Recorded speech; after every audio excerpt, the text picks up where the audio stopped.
I played 100 Days of Stardew Valley. A lot. Like a lot. And since it's been one whole year since my last big mega Stardew Valley movie, I thought let's combine all playthroughs new and old into one video just for you guys. Fear not, I do have new content in the works for you guys, but since I am only 1 month away from my wedding and generally a very busy girl, I'm needing a bit more time to get all these videos ready for you. And because I've gotten so many comments from you guys telling me that you love to fall asleep to my videos or game alongside with me, it honestly makes me so happy to provide comfort to you. So, without further ado, here is 7 hours of Stardew Valley gameplay videos. From vanilla to modded and everything in between, enjoy! I played 100 Days of Stardew Valley with Cryptids. Hello friends, my name is Sapphire, and in today's video, we are playing normal Stardew Valley with some cryptid companions. This is a very modded heavy Stardew Valley run today, and I am so excited to show you all of the cool mods that transform Pelican Town into a somewhat Pacific Coast, Oregon town sort of cryptid hotspot. In this year of Stardew Valley, I have 5 goals that I want to achieve. Discovering every cryptid, growing every monster crop, having Krobus live with us on the farm, obtaining an elk spirit, and building a slime hutch. For some added spice, I added a couple of recoloring mods to give Stardew Valley that real Oregon coast vibe, changed the farmhouse texture to this mushroom house, and added a mod called Lunar Disturbances. This mod adds really cool events based on your moon's position, so this should be cool, I think. And so with all of that out of the way, here is my year in Stardew Valley with Cryptids.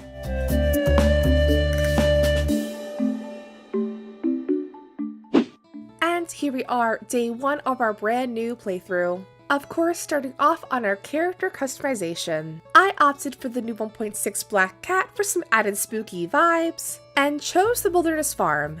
This seems the most fitting for a cryptid-based run, since monsters can spawn on the farm. I've never actually picked this farm in any playthrough before, either for the channel or my own free time, so this should be very interesting. And as for our farm name, meanwhile, I left that up to you guys. A while back, I had asked you guys for farm name suggestions for my community tab, and so now today is the day to put them all in a wheel and have fate decide. Whether funny or cute, you guys all gave me some really fun names for my Stardew Valley farm. But in the end, Sweet Apple Acres has won. Truly in our My Little Pony era. Due to character limits though, the full name didn't fit, so I just chose Sweet Apple instead. And as for our character, meanwhile, you guys might be saying to yourself, Sapphire, this character does not look Oregon Coast cryptid based. And to that I say, welcome to Fashion Sense. So this is a framework mod for Stardew Valley that adds custom clothing to your game. Yeah, you heard that right. So with some very cute cottagecore inspired clothing, I designed the most adorable cryptozoologist. And so with all of that out of the way, we can finally begin our journey discovering cryptids in this brand new world. After planting parsnips and making chests, I headed to town to buy more spring seeds. To unlock our monster crop seeds though, we'd first have to befriend Rasmodius the wizard, so we'll return to that quest point later. And finally, while exploring today, I discovered that the artifact worm spots are now replaced with 4-leaf clovers, which I think is just so darling and precious. Meanwhile, on day 2, we got our first taste of a lunar disturbance, the supermoon. I'm not sure what this is exactly, but pretty cool, I guess. I also received Bully's note, headed to the beach, and received the old rod. I then did fishing pretty much the entire day to earn some extra money and search for artifacts. To fully befriend Krobus and ask them to live with us, we'd first have to unlock the sewer, which means bringing 60 artifacts to the museum. On day 3 though, I made a couple of small customization tweaks to my game. I first got rid of the mushroom house. I know, but here, listen to me. Hear me out here. The grasses did not match and I could not live with this, so I had to change it. So I instead opted for this really cute cottage sort of house, and I think it looks way better with the entire vibe anyway. And secondly, I changed my outfit a little bit, and honestly, I think it looks way cuter as well. Anyway, besides that, today I did some more fishing and got our very first artifact for the save file. On day 4, I harvested some carrots, did a quest for Abigail, and got our very first prize ticket. I then headed for Mayor Lewis's house to obtain my first prize, some carrot seeds. Marnie then stopped by our farm on day 5 with a cat in hand. And as somebody who has been watching queso clips for the last month and a half of my life, I only had one name to choose for this cat. Kitty! Kitty! Besides that, today, I harvested my parsnips, unlocked the community center cutscene, and unlocked the mines. Before entering the mines, however, we had our very first cryptid encounter, you guys.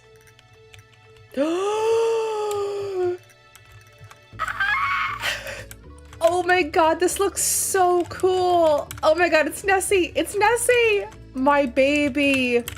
My one true love, Nessie! I will only go fishing from here from now on. Thank you very much. I will only go fishing in this spot. With Loch Ness Monster officially discovered in Pelican Town, we can add that to our Cryptopedia. Besides that, today, I hit level 5 of the mines, met more villagers, and then called it a night. On day 6, I met the wizard, brought in some gems to Gunther, and did more fishing with our pal Nessie. And overall, just having a super peaceful day with Nessie, just relaxing, enjoying the mountain lake atmosphere, and catching some good fish. All was well in the world. Until we returned home. Oh my god! Oh, that is so scary! Oh my god, I'm actually so scared. Oh my god. Green monster? There's a strange hum emitting. There's a strange hum coming from the creature as it stares you down. The monster's gaze is unwavering? You're starting to feel nauseous? Bro. Oh, I hate that. I hate that so much. Oh my god, I hate that. I hate that. Already thoroughly frightened by our green monster, I attempted to go home in one piece. But our wilderness farm had other plans for us. Oh! I'm going to bed. I'm going to bed. I'm going to bed. I'm going to bed. I'm going to bed. After making it back safe and sound, we also added our second cryptid to our Cryptopedia, the Flatwoods Monster.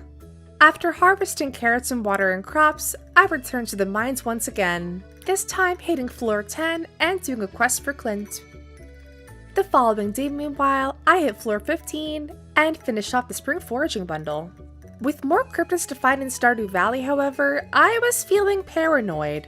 I didn't know where all the locations were, and so my eyes were totally playing tricks on me, you guys. Any cryptids lurking behind the bus? Oh, I thought that was a cryptid for a minute. It's just a bush.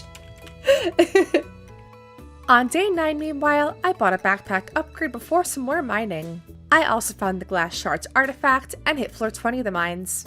On day 10, meanwhile, I did betray Nessie at the mountain to do some more ocean fishing. While here, I found a piece of jade, this ornamental fan, and delivered a flounder to Maru for another prize ticket.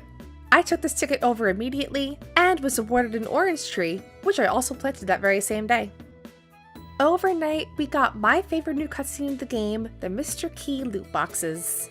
Besides that though, we harvested potatoes, and returned fishing with our pal Nessie. It was here we experienced the first taste of Nessie's blessings for us, being awarded the most amazing treasure chest. Thank you, Nessie! Thank you, Nessie, for blessing me! 12 seconds later.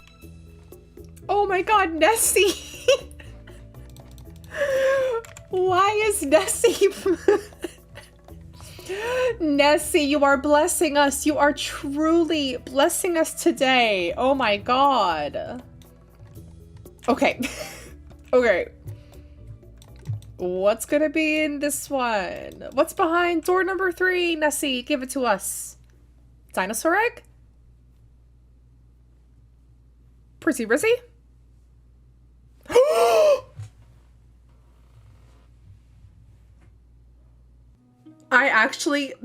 The woman is too stunned to speak. Oh my god! This was just the start, a beginning, you guys, for the taste of what Nessie would give to us later on. But also, as a side note, does getting this dinosaur egg from Nessie mean that this is her egg? Like, is this a Loch Ness Monster baby in here? Well, don't worry, we'll find out soon enough. I am not giving this to Gunther, that's for sure. With spirits of Beck's happiness and a rainy day ahead, Farmer Sapphire headed back to the mines today. First, playing a tune for Nessie, of course, who is now the unofficial official mascot and or deity of our save file. I'll let you decide. And while down in the mines today, I found a chewing stick artifact and hit floor 30. The egg festival was the following day meanwhile, so I headed over there bright early to buy some strawberry seeds. And our songs to Nessie paid off because that evening, we got the crop fairy. Nessie! My song paid off! What's happening in the save file? What is actually happening in the save file? I'm so confused! My song to Nessie actually paid off. Bro, what is happening? The following day, I brought in some artifacts to Gunther before some more mining. Of course, performing a song for our beloved Nessie. On day 15, meanwhile, I reached floor 40 of the mines and opened a ton of geodes today, bringing in 14 new things. I then sent in the pickaxe for an upgrade, bought the big chest recipe, finished spring crops bundle, and then slayed 2 Dougies for a wizard quest. Besides hanging out with Cryptids in the save file, obviously, a big portion of my save file in this season is doing quests for other villagers. Since usually meeting Krobus is a pretty late game event, I need all the help I can get, and with the new 1.6 item, the Star Drop Tea, I should be able to achieve this in 1 year. For those new to the game or just haven't experienced all of the new update yet, the Star Drop Tea is a brand new item that if you gift on someone's birthday gives you like 3 hearts. It is so insanely good. This tea can be found in Lewis's prize ticket machine, and so I am doing a ton of quests for tickets for the tea. And speaking of prize tickets, I got some flower seeds before you know what, more fishing with Nessie. Despite the bad luck, I did mining on day 18 to get some materials for sprinklers. After a long day of mining, however, we returned to town to follow up on a rumor that I heard. Okay, so I have heard rumors in my cryptozoology research of a certain cryptid haunting the Joja Mart. Are the reports correct? No, I don't think so. He's not here tonight. Oh, never mind, he is here. He just like popped out of nowhere. He's so scary. No, he's not. He's a friend. Why did I? Oh, hey there. Hey. The beast's glowing compound eyes reflect your own image thousands and thousands of times. You feel as though you're being lulled into some sort of hypnotic trance. How you doing? You're very far from West Virginia. How did you get here? How did you, okay. Well, I will leave you to your lurking, good sir. Have a good night. With our brand new discovery, we can add Mothman to our Cryptopedia. By happenstance, I visited Traveling Cart Lady on day 19 and bought this painting for my house. I also made some sprinklers today and hit floor 50 of the mines. On day 20, meanwhile, I bought a coop and gathered up more copper for my next upgrade with Clint. Of course, making a mandatory stop at Nessie's today to keep her company in the rain for a while. Then the following day, I did some boiler room bundles and more mining. Later that night, meanwhile, when I was trying to meet the wizard for a quest, I made another cryptid research discovery. Oh my god, what is that? Wait a minute. Oh my god, wait a minute. I think that was a cryptid, but I have to go talk to Rasmodius. What's that? Oh, it's just Abigail. There was like that was a wolf in the pen. Dude, these cows are cooked. They're toast. Okay, I'm gonna assume this is the Chupacabra. Pretty sure that was one of the available cryptids in the mod. So, cool. Chupacabra has been discovered. And with that, we just have one more cryptid to find now. The following day, Demetrius showed up, and I chose bats, the correct answer here. I also finished up the Adventurers bundle and cracked open some more geodes, giving 4 new things to Gunther and making pretty solid progress unlocking Krobus. I also gave Pam a topaz in exchange for a ticket. What can I say? I'm just a helpful Harry in this playthrough. On day 23, meanwhile, we awoke to a rainy Tuesday. And so, after picking my strawberries and admiring my new coop, I joined Nessie for some more fishing. I also bought this wallpaper from Pierre's today, and I'm not sure if it even looks good or not, but we'll leave it for now, I suppose. Overnight, meanwhile, we hit level 5 farming and fishing, so I chose Tiller and Fisher respectively. Today was the flower dance, however, and so with extra strawberry money, I bought a ton of stuff for my house. And, I blew all of my money.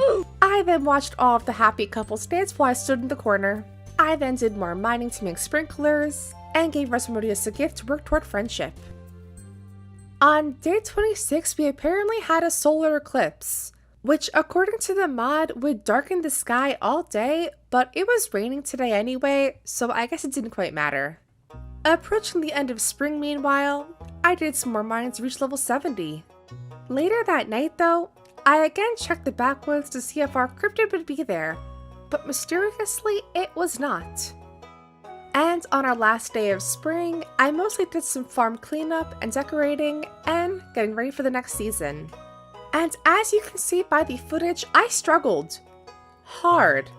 Listen, I don't want to hear anybody in the comments mention the sprinkler layout. I know it's horrible. I know it could be better. Let's just ignore that. It's fine. It's all okay. And with the somewhat ugly farm behind us, it is time for summer now. We started our first day off pretty chill today, beginning my sprinkler empire and buying a ton of melon and blueberry seeds. The next day, I chopped some hardwood for our stable, and on day 31, fished with Nessie, also getting a really cool Jewel of the Sea book. Nessie, thank you so much. On day 32, I did a quest for Demetrius, earning a prize ticket and my Star Drop tea. On day 33, meanwhile, we had the infamous 1.6 green rain, which was very cryptid core if you ask me. As a result of the spooky rain, Gus so kindly opened up the Star Drop Saloon today for residents seeking shelter, and so I took him up on that. Although I felt very safe in the saloon, I had more pressing matters. Is Nessie doing okay? How is she faring in this green weather? Upon heading over to the mountain area, she seemed to be doing okay, so I did some mining instead. But creepily enough, the green rain seeped into the caves as well. This is so creepy, you guys. The following day, I did some more mining, hitting level 80, and on day 35, fully finished off the entire boiler room. I also got yet another prize ticket, unlocking the super cute bed. Overnight, meanwhile, the minecarts were repaired. Besides that, today, I visited Clint's, upgraded my axe, and cracked open some more geodes. I brought in a whopping 6 new things for Gunther today, also unlocking Treasure Trove. After today, we were broke, but not for too long at least. With somewhat decent luck today, we headed mining, but with no food and dwindling health, things went off the rails very quickly. Oh, ladder! Oh my god!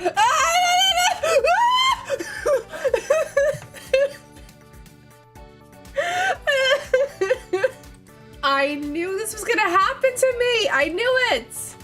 Oh no! Are you joking? My weapon! Well, I have this at least. Okay. With axe ready though, I shook off yesterday's embarrassment and headed to town. I then gave the wizard a solar essence for friendship points, and chopped up more stumps for our stable. I also found 2 new artifacts, the amphibian fossil and an ancient sword. Again, thank you, Nessie. On day 39, we woke up to a bountiful melon harvest and a fully grown orange tree. And with Gold Star melon in hand, I headed for the luau. And the melon did the trick, earning us the unforgettable soup achievement. With a ton of money earned overnight from melons, my next order of business was purchasing a stable at Robin's. The horse we get from this though is not just a normal horse. This is our elk spirit, And this mod is just so cool, I cannot wait for you all to see this. After that though, I did some more mining. Die! Die! Please! I missed my lead rod. This sucks. And hit floor 90. With bad luck today, however, I mostly focused on my sprinkler empire and bringing stuff to the museum. But on day 42, our stable was built and officially received our elk spirit, crossing off goal number 4. Oh, this looks so pretty. Oh my goodness. Wowie, wowie, wowie, wowie. And as for naming her, I decided to pick Clover. I thought it was really cute and fitting, you know. I also gave a gift to the wizard today and finished a quest for Pierre. And lastly, upgraded my coop. On day 43 meanwhile, I did a ton more mining today and reached 2 hearts with Rasmodius. And with the coop ready a day later, finally popped in our dinosaur egg for incubation. We then had a minor catastrophe.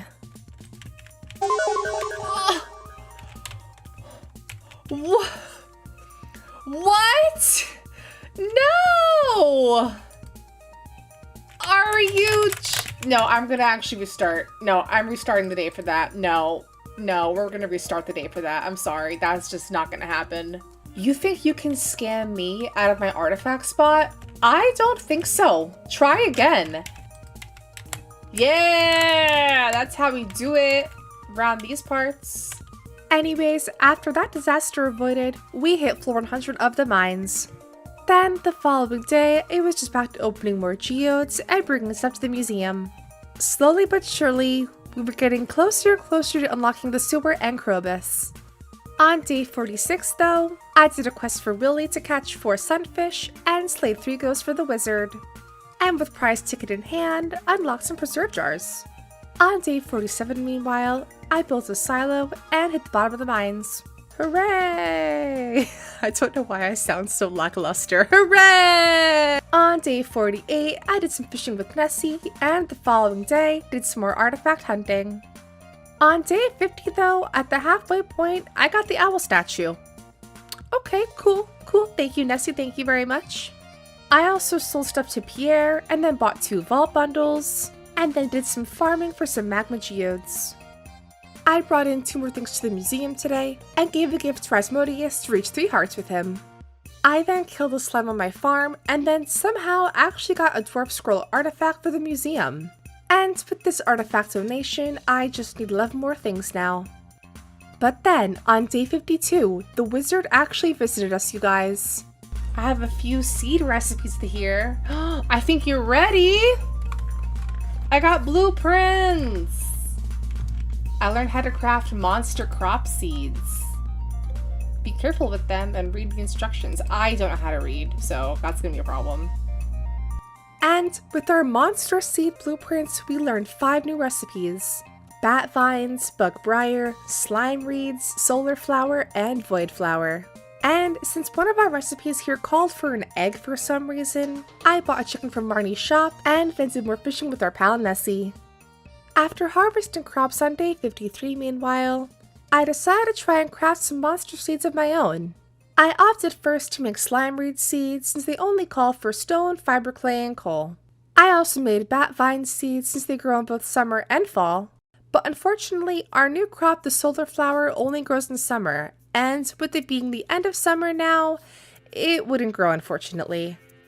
Luckily though, our greenhouse is still an option for us, and so I would do my best to have that unlocked very, very soon.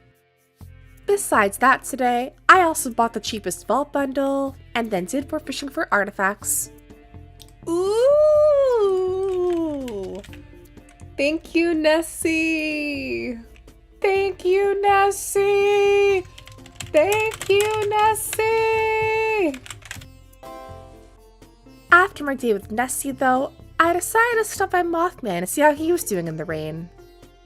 Results are still unclear. With a ton of money earned overnight, I then fully finished off the entire vault room.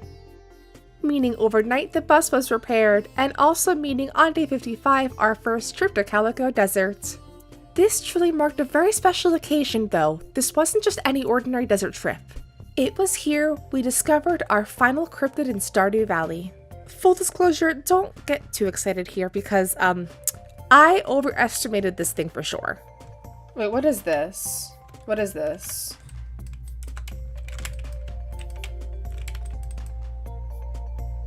Oh, is this the cryptid? Oh, he's gone. Oh, he's gone. Where'd he go? Hello? Oh, this is like a sandworm. Oh my god. I love Dune. Huh, I thought it'd be bigger.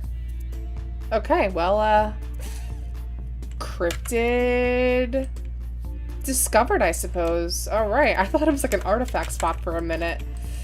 Cool, I guess. Anyways, with our latest discovery, we can add the death worm to our Cryptopedia, also fully finishing off our goal of finding every single cryptid in Stardew Valley, so that's pretty cool, I think. Anyways, after our latest discovery, I headed for Skull Cavern next. And like many of the Hey Saf playthroughs, this went sorta off the rails very quickly. Pepper Rex floor! More dinosaur eggs! Oh, this is the best day of Skull Cavern. Just don't die. I just can't die.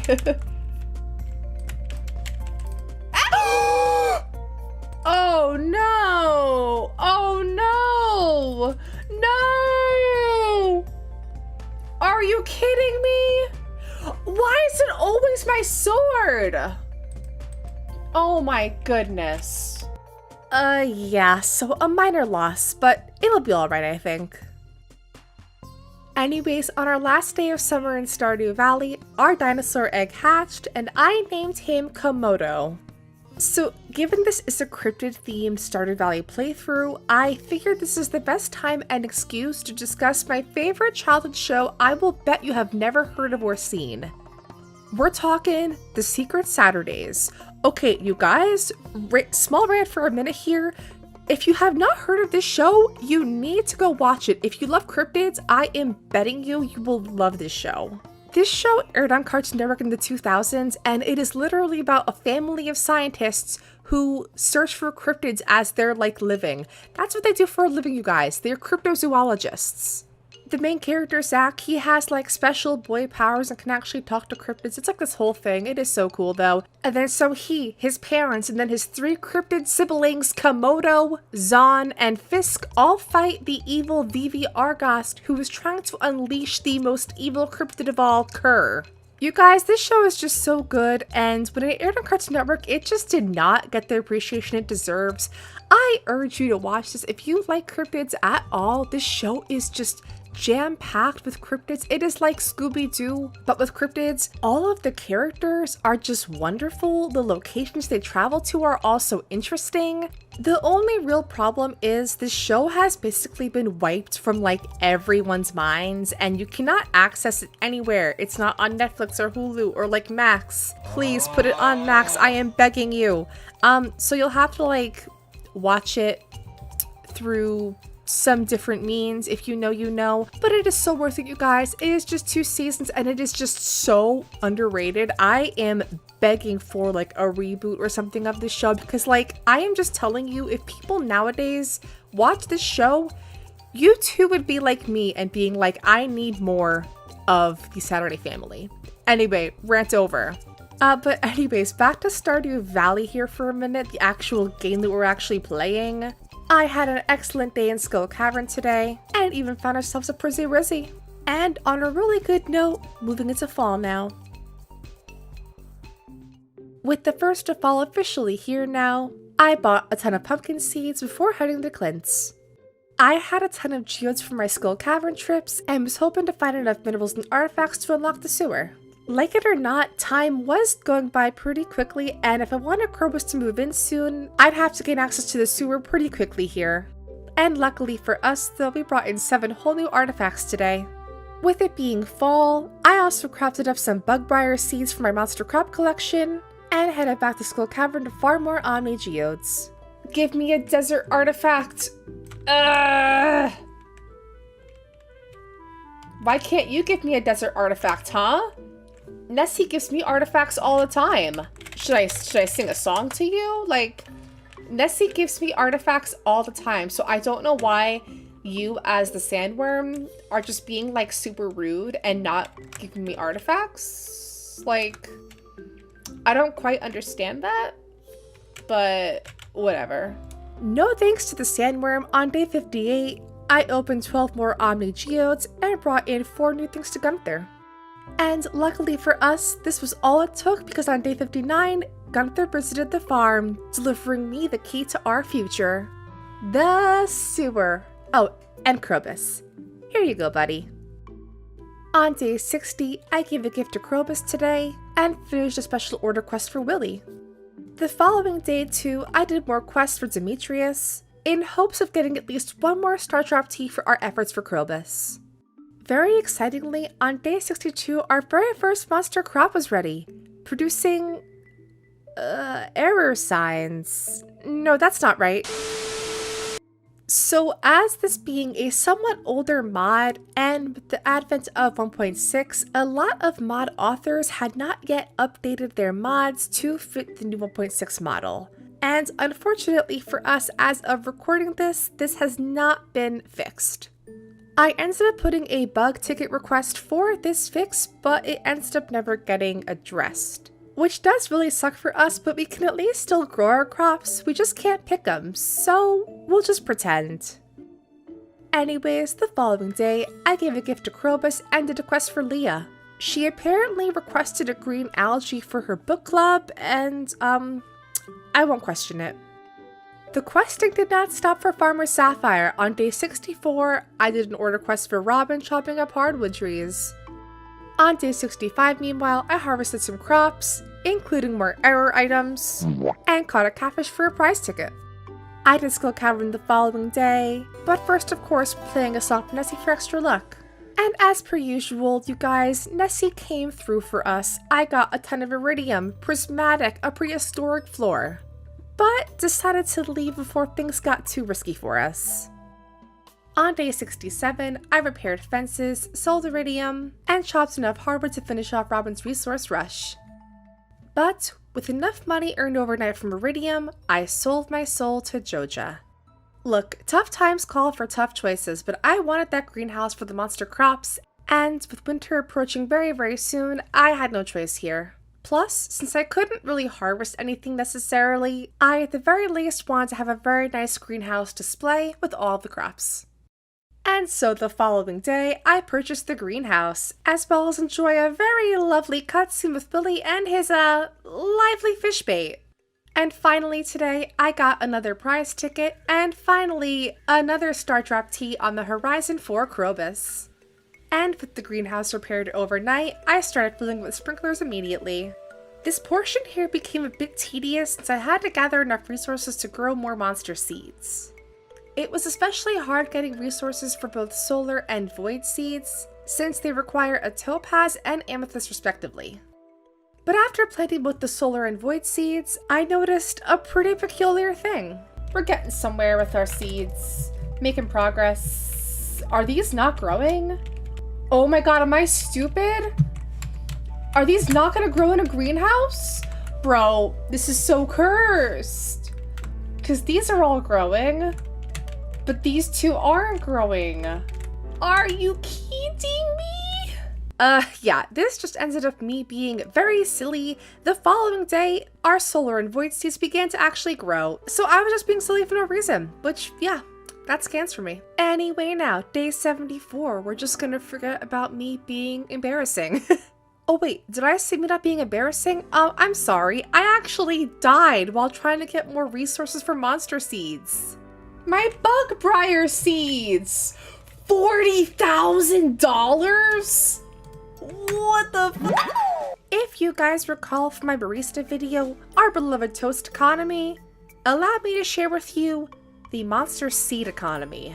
Because holy moly, for some reason these seeds sell for like 10,000 gold per pack. Yeah, you and I are both shocked here. What?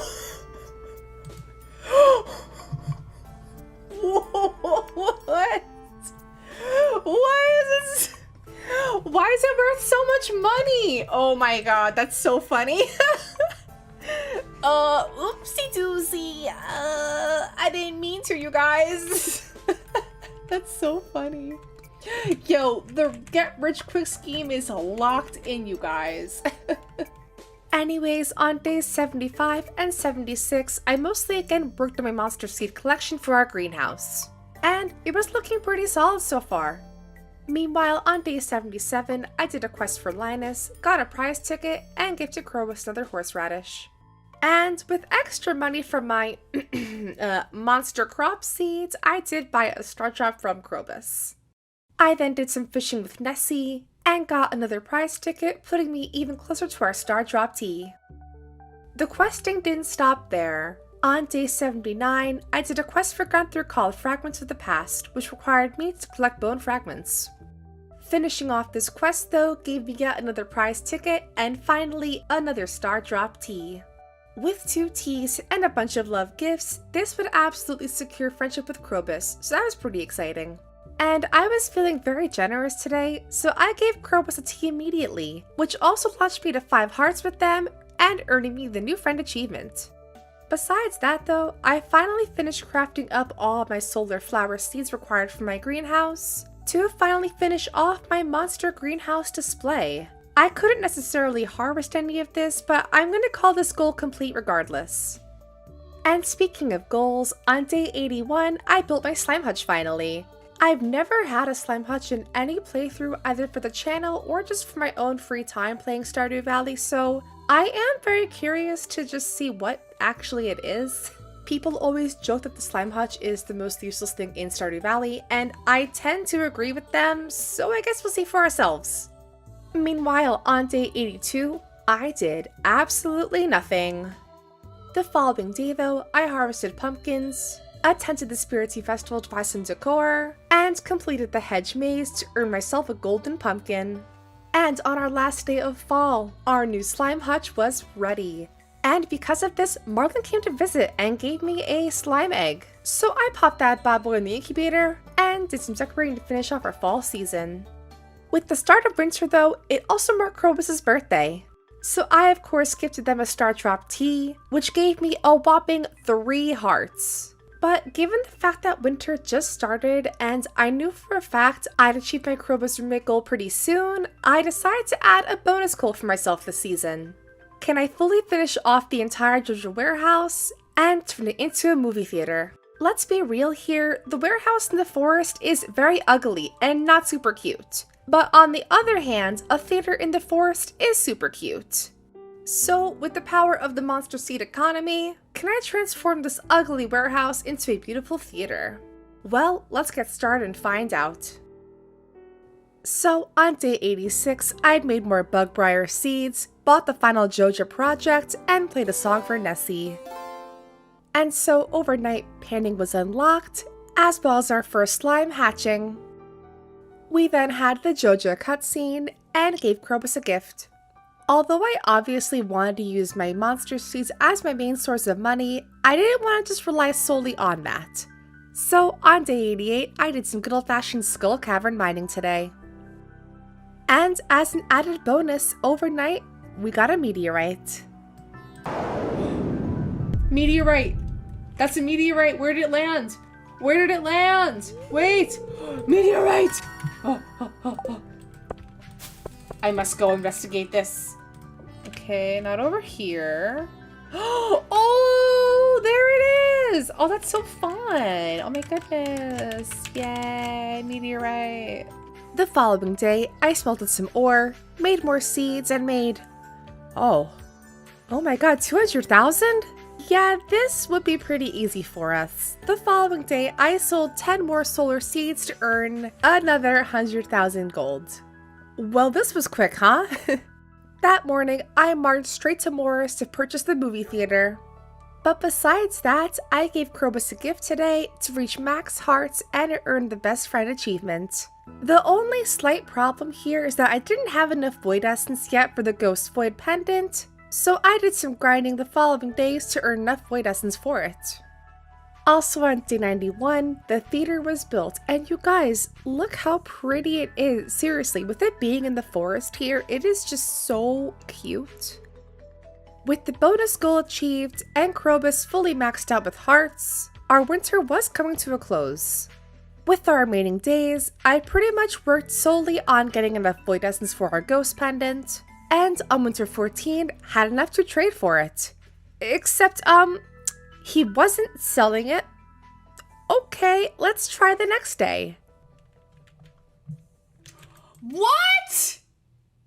Oh my god! I can't... Bro, I'm gonna lose it. I'm losing my mind. 3 days later. Okay, I have waited long enough. Can I please get my void pendant? Oh my goodness. Please. Please. What? Where is it? I'm so confused. Hello? Hello? Wait, it's my house. It's my house. Oh my god, I didn't upgrade my house. Wait. Yes, I did. Actually, wait, no, did I? Oh my god, it literally is just my house. I'm just dumb. Yeah, I'm actually just stupid. I didn't upgrade my house. Okay. Okay, I definitely dropped the ball here, but look, guys, I'm tired. Don't come for me. Anyways, after upgrading my house, waiting like 3 days, and trading for the Ghost Void Pendant, on winter 26, Krobus moves in. Literally once again by accident cutting this challenge so close, like how did I almost mess this up? But anyways, with a beautiful greenhouse full of monster crops, all of my goals have been accomplished for this challenge. And with that, we are at the end of yet another 100 Days Stardew Valley series. Oh my god, this might have been the most fun one yet. Just the basis of the cryptids alone. This was one of the coolest ones I ever played with in Stardew Valley, and so if the author is watching this, please add more cryptids. I would keep playing it. Please, please, please. Like all of my modded heavy Stardew Valley series, I will have every single author linked below for your leisure, so go check those out too. As always, thank you for watching today's video. I hope you enjoyed it. And a huge thank you to all of my supporters, my subscribers, my members. I appreciate you all so much, and I appreciate you being here. As always, memberships to the channel are optional, but as low as $1, so if you are interested, you can click join below to learn more information. But besides that, my pal Nessie and I are signing off. Thank you again for watching. I appreciate you all so very much. Have a great day, and I'll see you in the next video. I played 100 Days of Stardew Valley as a rancher, and here's what happened. Hello my friends, my name is Sapphire, and welcome back to a brand new Stardew Valley video today. In this year of Stardew Valley, we're playing a normal Stardew Valley playthrough with a focus on animal ranching. That's right, Marnie, I am coming for your job.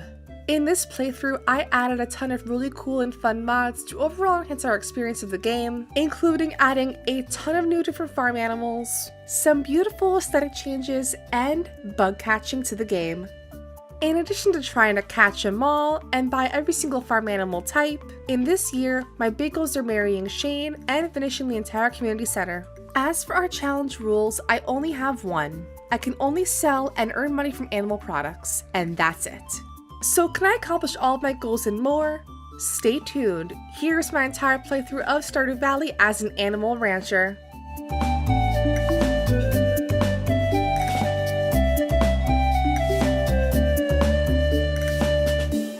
With all these new mods to explore, I was so eager to dive in. Of course, first though, starting off on our character customization screen. I chose this super cute character who definitely gave me Zoo Rancher animal vibes. Chose the name Happy Bee Farm that I stole from this person, and then chose this doggy as my furry friend, and soon though, we were off. Since animals is the main focus of this playthrough for this year, I of course chose our brand new farm type, the Meadowlands farm layout. Not only is the overall layout of this farm super cute, but more importantly, gives you an entire coop already built with 2 chickens inside. But anyways, after saying hi to Peanut and Hazel, I set off to chop some wood for my farm and clear the debris. But after very quickly exhausting myself, I headed into town and encountered our very first big piece of modded content. Buggy! It's a bug! No! Oh. But I scared it off instead. To remedy this, I headed to Pierre's and blew all my money on our bug catching net. And this thing was so cool, you guys. I also found out here that catching bugs does not waste energy, so I spent the rest of day 1 just catching bugs. It was here that I caught a garden snail, a common butterfly, a praying mantis, and a diving beetle. Catching bugs though wasn't a total walk in the park. No! Ooh, buggy. No! No! After giving head pats to my chickens, I headed to the beach to get our fishing rod from Billy today.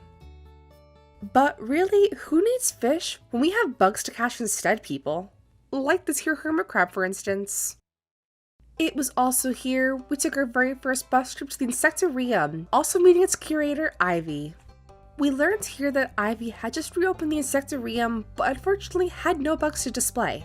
This is of course where we come in, and I was so happy to help her out. I can help collect all the creatures! Let me collect all of the creatures for you!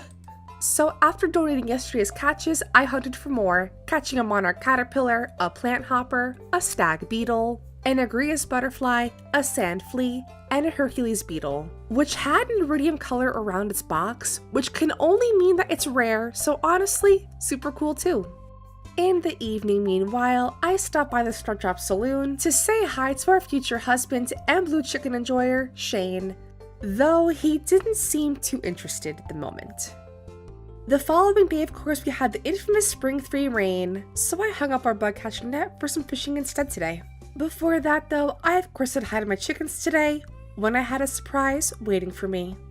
Oh, my chickens produced eggs! Hooray! Also today, I hit level 1 fishing and caught a wharf roach, a ladybug, and a honey ant. And so far, just being so productive. On day 4, I finally bought seeds for our bundles in the community center. I'm not sure why I didn't do this day 1, but I did it today. Planted those up, and then searched for more bugs, catching a green darner, almost dying to this thing. Oh my god, oh my god, oh my god, oh my god! And then spent literally hours in-game to catch a stupid pond skater, because no matter how hard I tried, it just would not come near me. And it's on water, and you know, Farmer Sapphire can't walk on water in this game, guys. This ain't no magic playthrough, no. So I had to wait for hours until I finally caught it. After watering crops for the day, I headed out for our day adventures. First checking in with Mayor Lewis about that rundown community center, but more on that later. Next up was the newly opened mines, getting a sword from Marlin, and beginning our descent down, hitting floor 16 before calling it a day. On day 6, meanwhile, I got high with the wizard, unlocking our community center bundles. Shortly thereafter, I then finished the spring foraging bundle, and then fished for the rest of the day, overnight meanwhile, hitting level 1 farming. On day 7, I visited Ivy again, and brought her a ton of new bug donations, and she seemed super grateful because the rewards were super awesome. After more thoroughly walking around the Insectarium, I headed back to Stardew Valley to do some more mining. Can I catch you with my bug net? No, it doesn't work. No! And after that, hitting floor 20. With a fresh batch of parsnips, I again headed mining, but while doing so, I then got the most beautiful thing. Forest sword, let's go! Oh my god! Oh, you fuckers are going down! Following that, I then flew through the levels, this time hitting floor 30. Meanwhile, on day 9, I brought in a bullhead, a carp, a clam, oyster, sardine, and a sunfish to bundles before some more mining into those dreaded dark floors. Wow, I wish I could see anything. I wish I could see where the fuck I'm going. But eventually hitting floor 40. Day 10, meanwhile, was back to more fishing, catching a largemouth bass, and a bream for bundles. Meanwhile, on day 11, I harvested my very first large chicken egg, which was just so very exciting. Our first large eggie! Large eggie! I am a proud mother. But then it was back to the mines for me, this time hitting floor 50.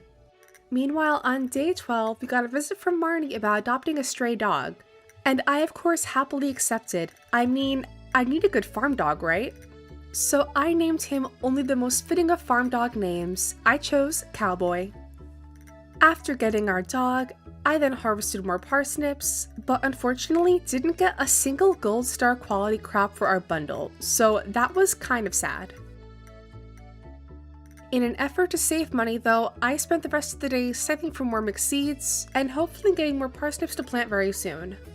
Before our big egg festival on day 13, I crafted some mail machines and popped in our eggs. Now, we were actually getting somewhere. I of course then had to abandon our farm chores for our egg festival instead, this time doing the annual egg hunt. Out of my way, Abigail! Ah! Okay. Bug! Buggy! He's frozen in time. We have this one, and then...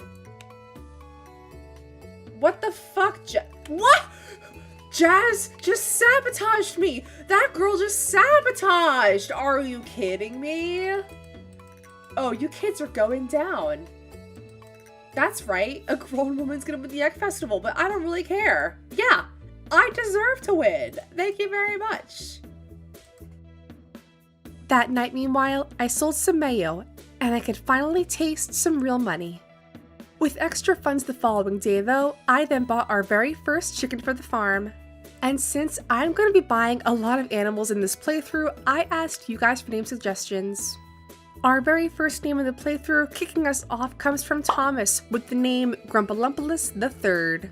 Thank you Thomas, very peak. Besides that, today I did fishing for the entire day and hit level 3 fishing overnight. Meanwhile, on day 15, we finally had rain, which meant only one thing, catching a catfish for our bundle. And on our very first cast of the day, I actually managed to grab one. To my surprise, I know. I'm shocked too. Moving on to the ocean after that, our next target was an eel, which I also managed to snag. I then offloaded a ton of stuff to community center bundles before calling it a night. Meanwhile, on day 16, big things were happening, you guys. I harvested more crops, including 2 gold star quality parsnips. Let's go! I then fully finished the entire spring crops bundle and hit floor 60 of the mines. Meanwhile, on day 17, I finally bought a big cosmetic item to transform our basic little cottage into a cute little farmhouse. This paintbrush here is the key to it all with the mod alternative textures. Similar to Fashion Sense, this is a framework mod where you download textures on Nexus that you can then use with this paintbrush tool, thus transforming our old farmhouse into the most adorable little cottagecore cottage. So cute! The following day, meanwhile, I bought a silo for my farm. After that, bringing in some more bugs to Ivy. Well, just one new thing, but you know what? It's something at least. Meanwhile, on day 19, I just so happened to find one of the rarest artifacts to get in the entire game, an ancient seed. Okay, pop off. This is kind of useless to us for our animals only run, but still a cool find nonetheless. Also today, I hit floor 65 of the mines and hit level 3 farming. So overall, making some pretty steady progress. On day 20, my farm buildings got a bit of an upgrade with a newly installed medieval building style aesthetic mod to give our farm a bit of spice. Ooh! Ooh!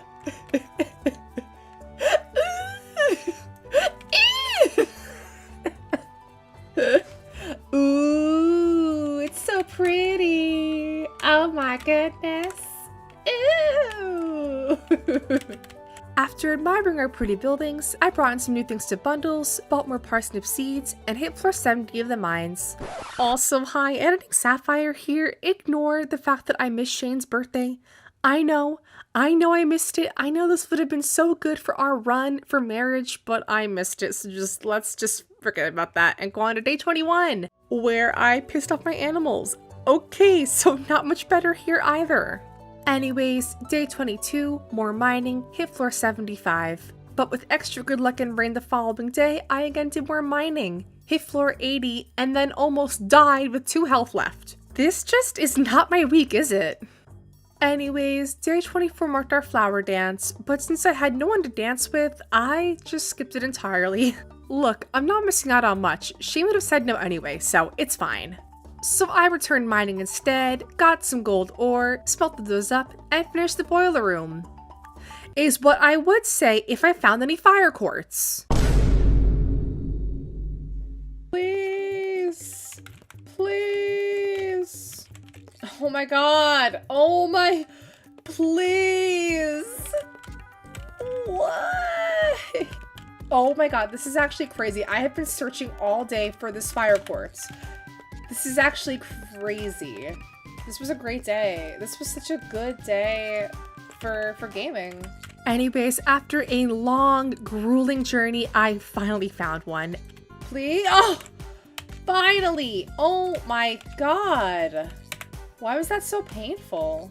And for real this time, did finish the entire boiler room. Afterward, I saved for more mixed seeds to get more parsnips because I just needed a single gold star quality parsnip for our bundle, so let's hope we can do it. Overnight, meanwhile, the minecarts were repaired and awoke to 6,000 gold in our savings account, which was perfect for our very next move, building our very first barn. We then had a super low-key, chill, rainy day, pretty much spent just chopping wood. Oh, but also today, I caught a worm. So yeah, that's something too. Meanwhile, the following day, I slayed rock crabs to obtain a crab for the crab pot bundle. Is what I would say if it was true. I did not get a single crab the entire day, you guys. Is this it? Is my luck finally over? Has it finally run dry? 'Cause I just cannot win. But anyways, here we are, the final day of spring, and here it is, the moment of truth. If any of these parsnips can provide us just a single gold star quality one, I'll be even closer to finishing off that gold star quality crops bundle. But as I picked them one by one, I didn't get it. And I thought all hope was truly lost. Until I checked Traveling Cart Lady. Wait a minute. Wait a minute, the hope is back. What if I eat the farmer's lunch? Oh. Gamers, wait a minute. Wait a minute. This is the last straw. This is all I've got. Okay. That gives me a +3 farming to boost it to 6. Which means I should get some gold star quality parsnips.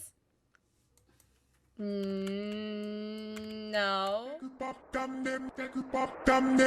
I was the knight in shining armor in your movie. Yes!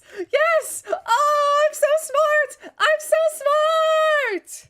And just like that, I acquired my 5 gold star parsnips. Coming off that excitement, I next bought a cow from Marty that I named Momo. Hi Momo, welcome to the farm, buddy. It was also here that I got a small sneak peek of some of our modern animals we could buy, including red pandas, foxes, and so much more.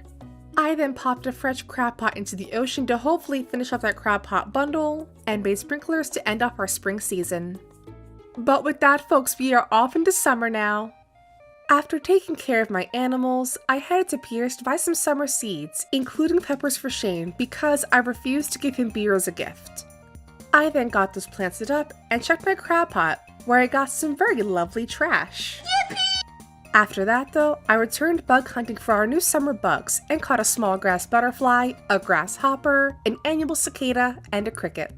Meanwhile, on day 30, I fished for some summer fish today and caught a tilapia and a tuna. Besides that, today, I finished the summer forage bundle and caught a firefly in the evening. On day 31, meanwhile, it was time to buy another cow, and I named it Cowboy, because this person literally commented the name Cowboy after I already named my dog Cowboy, and I just found it so funny. So everyone meet Cowboy the cow, not to be confused with Cowboy the dog. After that, I then visited Ivy to drop off some more bugs, and as a reward got a Star Drop tea. And since I already missed Shane's birthday, I gave this to him today. And this seemed to make him happy. Oh. Okay. Anyways, to cap off the day, I also caught a sturgeon, finished the lake fish bundle, and caught a St. Andrew's spider and an orchid mantis. Meanwhile, day 32 is back to mining today, where I found a tempered broadsword and hit floor 90 of the mines. With rain the following day though, I could start catching some new bundle fish. Oh, red snapper frenzy! I gotta go! I gotta go! Catching a red snapper for the ocean fish bundle. I also found some interesting bugs today. Ew, what is that? Oh, mud skipper. Oh no, I feel really bad. Those are actually really cute. I feel really bad now. Ew! Sandworm! Gave Shane a hot pepper and caught a yellowgrass caterpillar and a bullfrog in the evening. When I awoke on day 34, I had earned the greenhorn achievement, which was pretty exciting, but also made me question, wow, it took me almost a month and a half to earn 15,000 gold. I mean, I knew eggs didn't sell for that much, but I thought for sure I had made more money, right? I don't know. After taking care of animals for the day, I brought parsnips, a chub, aquamarine, and mushroom to bundles, gave a hot pepper to Shane, bought a milk pail for Marnie, and caught a June beetle. Meanwhile, the following day, I got milk from my cows for the very first time. I then again visited Ivy to bring in some more critters, and earning quite the prize in return. Oh my god! I just got so much money. Oh, we're buying so many animals now, baby. And while at first I did want to buy more animals, I figured the smarter thing to do at this point was to upgrade our barn. Unfortunately for us, the building upgrades cost so much money, and as you guys know, I am not making a lot of money at this point with animal products, so I think this was a very worthy investment.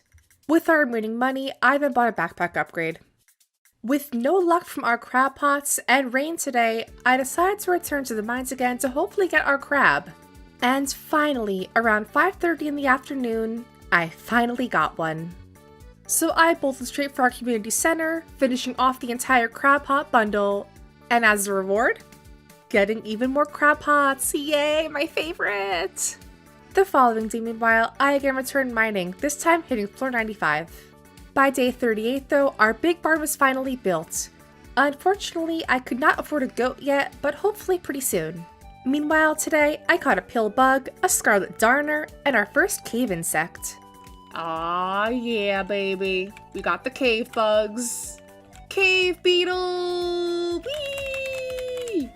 Meanwhile, the following day was the luau, and I had a gold star pepper just for the governor. And, well... What are you kidding me? A gold star hot pepper? Oh. You're dead to me. You're dead to me. Wow, okay. Psh, fuck me, I guess. God damn. I'm offended at that. I'm offended at that, honestly. After our sort of rocky day at the luau yesterday, I aimed to make day 40 a better one for us. Starting off by buying a goat that I named Margot because this comment was just so cute when I got it. But while I was at it, I bought a chicken today as well that I named Jello. To cap off the day, I caught a cane toad and did level 5 farming. Meanwhile, on day 41, all of our crops were finally ready, so I picked all of those up and then finished off both the summer crops and exotic foraging bundles. Meanwhile, day 42 was the spooky green rain, so I again did some more mining, hit floor 100 and got a star drop. Animals! Wait a minute. Don't fucking tell me. Hey! I learned from my mistakes, you guys. This is character growth. The following day, I then upgraded my axe and checked the fruit cave for the very first time, getting a peach, a cherry, and a pomegranate for some bundles. I then searched for some more bugs, didn't catch anything new, and then got drunk with Shane instead. Yep. With rain again on day 44 and some extra luck, I again headed mining today, this time hitting floor 110. I also got our very first goat milk, caught a puffer fish, and brought new things to Ivy today. The following day, on day 46, I found my goat up to some very weird shenanigans. What is it doing? Oh my god, what is it? Hello? Oh. Hello? What are you doing? What? What is it doing? Why is it? I've never seen it do that before. I've never seen this do this before. But besides admiring Margot's dancing skills, I fully finished the entire Carpenter's bundle, gave Shayna Pepper a gift, and caught a leopard gecko. Meanwhile, on day 47, I again visited Ivy and checked out the creatures in the valley to see what I could catch next. And oh boy, were there a lot of critters to catch. Day 48, meanwhile, was the usual farm chores, repairing some fences, chopping wood, and leveling up our foraging skill.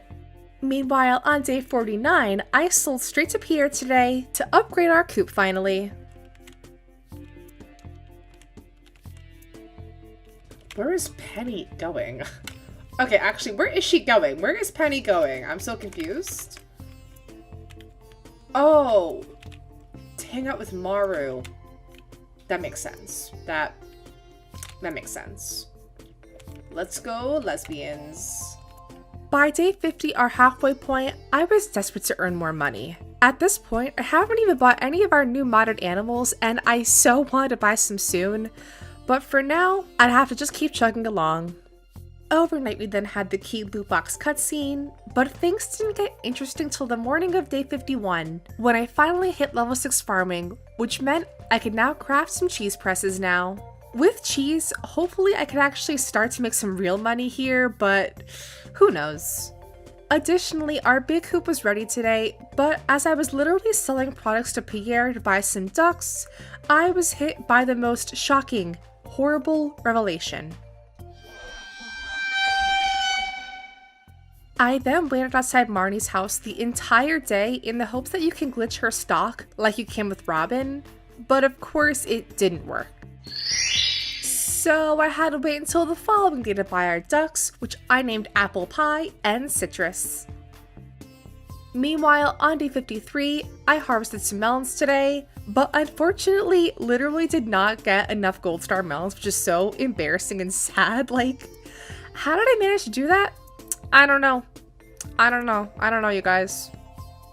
I then fully finished off the entire mines on day 54, and then bought a goat that I named Bagel, and brought in more things for some bundles. Meanwhile, on our last day of summer, I gave Shayna a hot pepper, got the new friend achievement, caught a hickory horn devil caterpillar, and bid farewell to summer with the moonlight jellies. With that though, we are off to fall now. Like in summer, I really wanted to try to avoid buying seeds to save some money, so I sized fiber all day today to plant some mixed seeds instead. To finish our entire pantry room though, I would need 5 gold star corn and 5 gold star pumpkins. So let's just hope that I can actually do it this year because the melons just did not work out for us. After that, I checked on our fruit cave, finished the artisan bundle, did some foraging and caught a bark beetle and a stick bug. The following day, I then caught a tiger trout and woodskip for bundles, then bought a goat which I named Sugar Plum, and then just ran around the valley the entire day thinking to myself, oh my god, I am going to crash the fuck out. How is it fall and I am still broke at this point? Like seriously, am I going to fail this challenge because how am I still broke in fall? Okay, anyways, day 60. And in my notes, I just say train, period. That's literally it. Thank you, past Sapphire. Amazing note-taking skills. But clearly, the pressure to finish all of my goals was definitely getting to me a little bit. If I don't start seeing some gold quality pieces of fucking corn, I might lose my mind. But in an effort to not crash out over the silly farming game, I fully finished off the entire fall foraging bundle, and thank God for that. Day 62. Give it up for day 62, where I bought a goat named Sir Guppy, chopped some more stumps, and then finally visited Gunther and brought in some artifacts because why not? The following day, meanwhile, I gave gifts to Shane and Linus, bought a very pricey truffle, and hit level 7 farming. Meanwhile, overnight, our cow gave birth, and I named our new little baby Moo Moo. Meanwhile, we finally had rain the following day, so I caught a shad and a walleye to finish off the night fishing and river bundles. The following day was back to some bug catching, where I actually found one new critter today, before fucking it up immediately. Chat, we have something! We actually have some-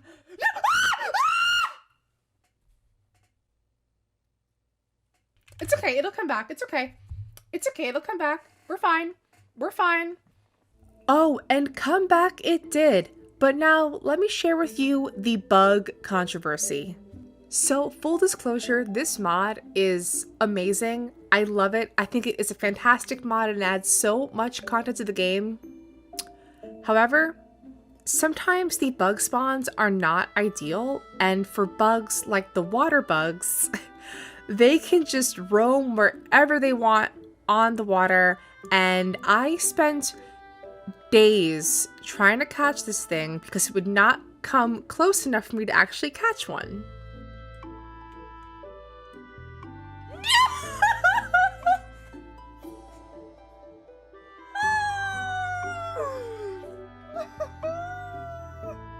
You see where the trouble lies, so I spent all of today and into tomorrow to finally catch this stupid little bug until finally it came close enough to actually catch it. Okay, let her cook. I can cook here. Okay.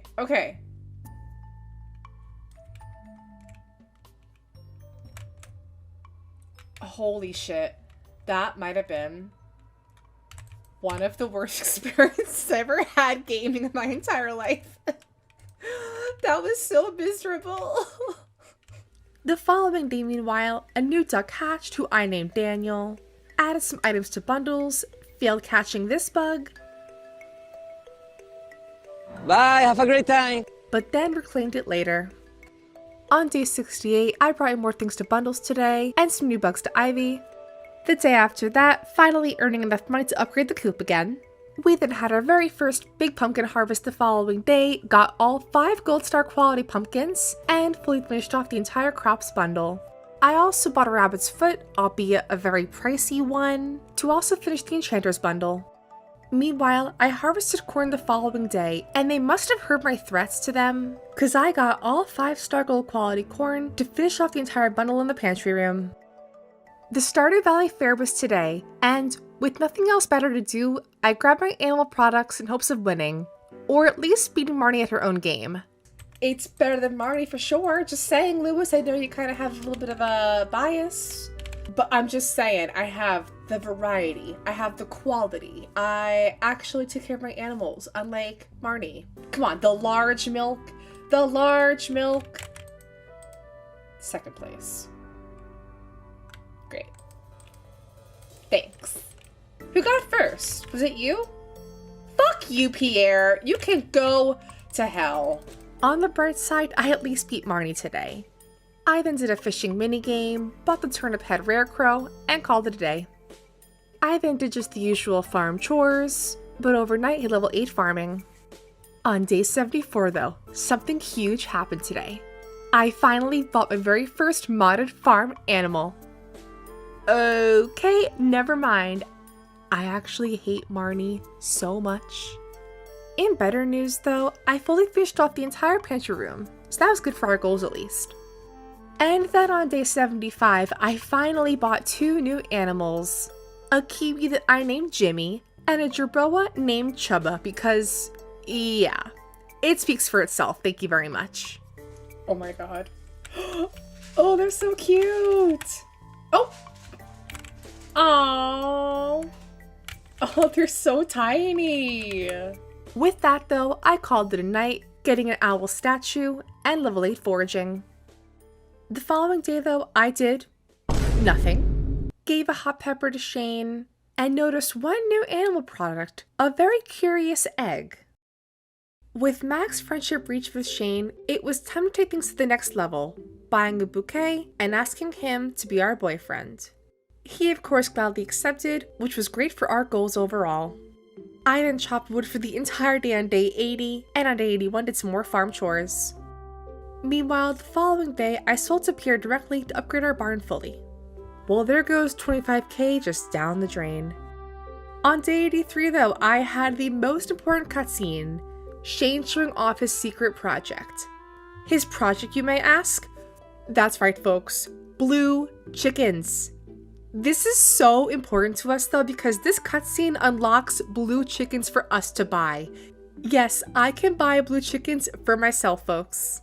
And our name for our blue chicken comes from Gabby, who chose the name Bluey for the blue chicken.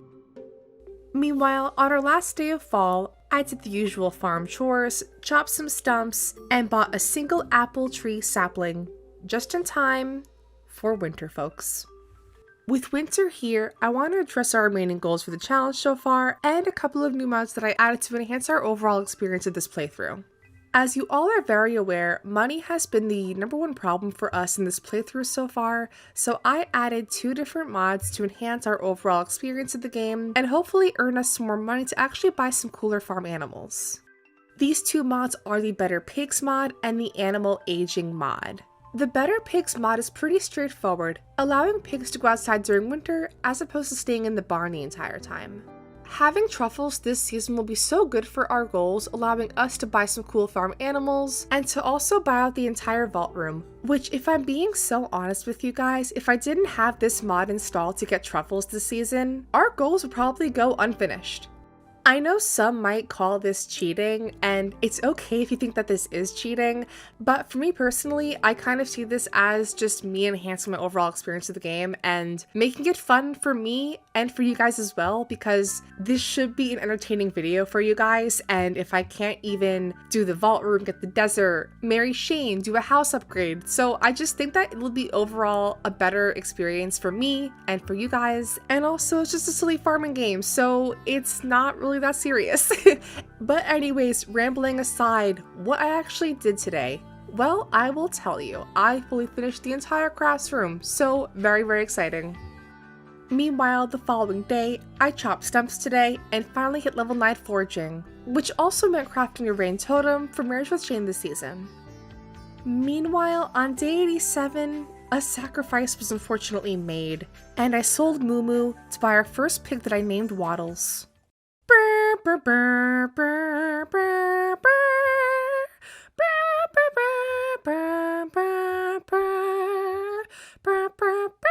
On day 88, I did nothing apparently, and on day 89, scooped up a Nautilus shell to fully finish off the entire field research bundle.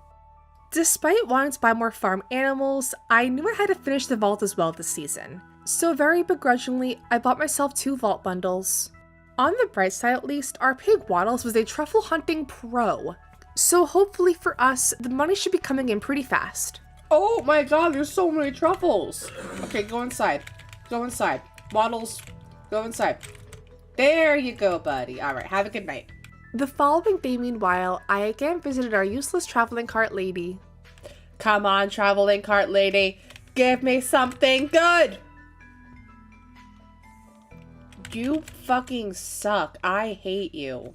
Will she ever sell something good? Will she beat the allegations? Who knows? Meanwhile, in the afternoon, I looked for some more winter bugs until I made a huge error, and I mean monumental, you guys. No!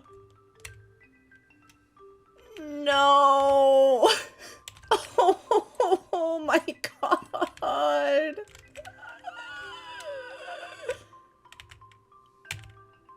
Wow, I really... Okay. I am big angry now! Wow, that was the biggest blunder of all time. You know, I deserve it. I deserve it, I think, for being silly. Determined to reclaim our snake, I spent the entire day today searching for it, but to no luck. The next day, meanwhile, was a much different story. With money earned from truffles and animal products, I finished off the entire vault room, which also meant finally unlocking Calico Desert. First order of business, catching a sandfish to fully finish off the entire fish tank room, but also caught a ton of new bugs today, including a thorny devil, the antlion, a fire ant, and a desert locust. With our fish tank fully done though, this means all I have left to finish the entire community center is the bulletin board now. The following day, I again searched for more rare critters, and it was here that I caught a golden stag. That's it, but you know what? I'll take it. Meanwhile, the following day, I took in my critters to Ivy, and as a reward, I got...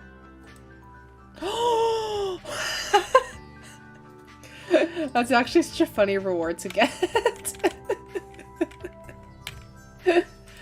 That's a really funny reward to get. I was gonna plan on making rain totems. Well, Ivy, thanks for that. I'll take it.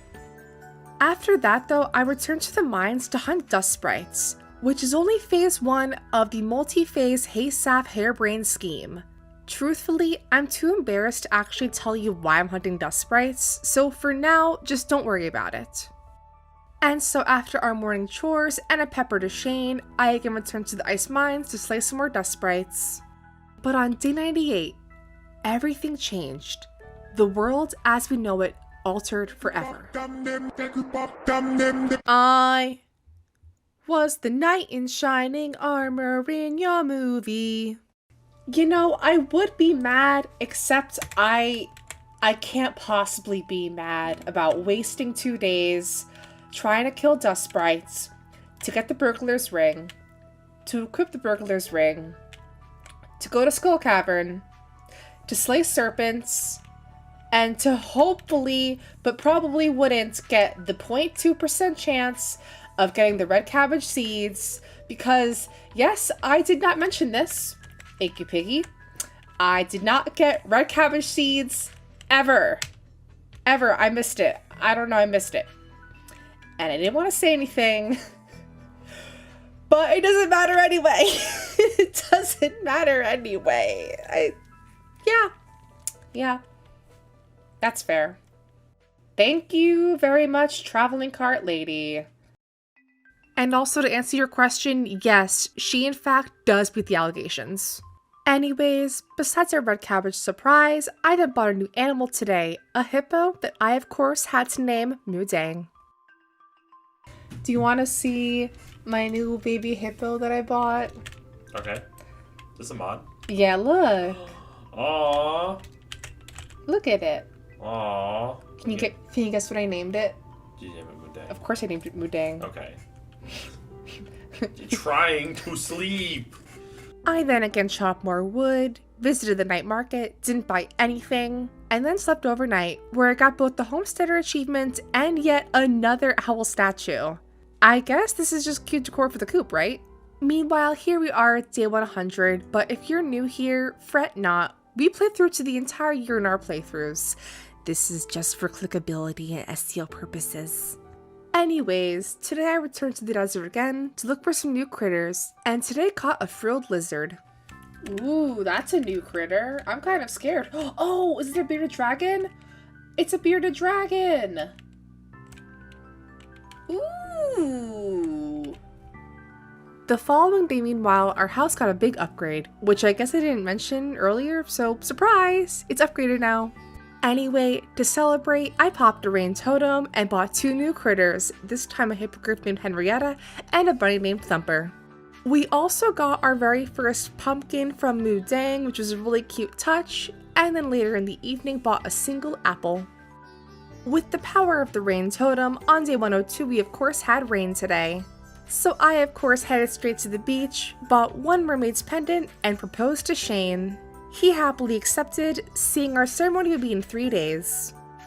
To cap off our day though, I did more critter hunting, today catching a Widemeyer's Admiral.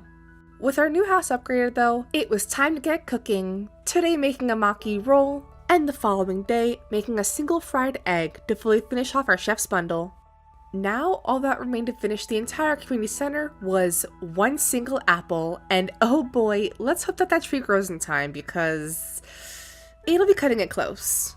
Also, editing Sapphire here, how painfully ironic it is that our final bundle to finish the entire community center is Marnie's bundle. Like, how did Miss Girl plan that? She knew. She by far knew. She was like, I see you're trying to take over my job in town as the rancher, so enjoy my stupid bundle with the stupid apples. Enjoy and perish. Anyways, rant over, but I hate Marnie so much. Meanwhile, today we finally had our marriage with Shane. And with that, one of our big goals for the year has been accomplished. After that, I then bought our next animal, this time a kangaroo. Ooh! Oh, this is so cool! Oh my god, Bumby! Oh, these sprites are fantastic. Day 106 was overall a pretty boring one, except later on in the day, showing my fiance all of our animals we acquired. The kangaroo. Aw, what's its name? I named it, Bumby. Bumby? And I have Moodang, of course. Moodang's getting big. These are my other little animals. This is my buddy. I have a little kiwi. And then I have the little... The following day, meanwhile, was a whirlwind of a day. I again searched for that elusive beach snake that I sadly missed. And, well... Oh! What the fuck? What are you Okay. Are we cooked? Are we cooked? Where'd it go? Oh my god, where did it go? Oh, come on. You've gotta be kidding me. Many unbearable hours later. Wait, it's still there. Oh my god, it's still there. We have a chance. Please. Oh! Come here, you little shit. Come here, you little shit!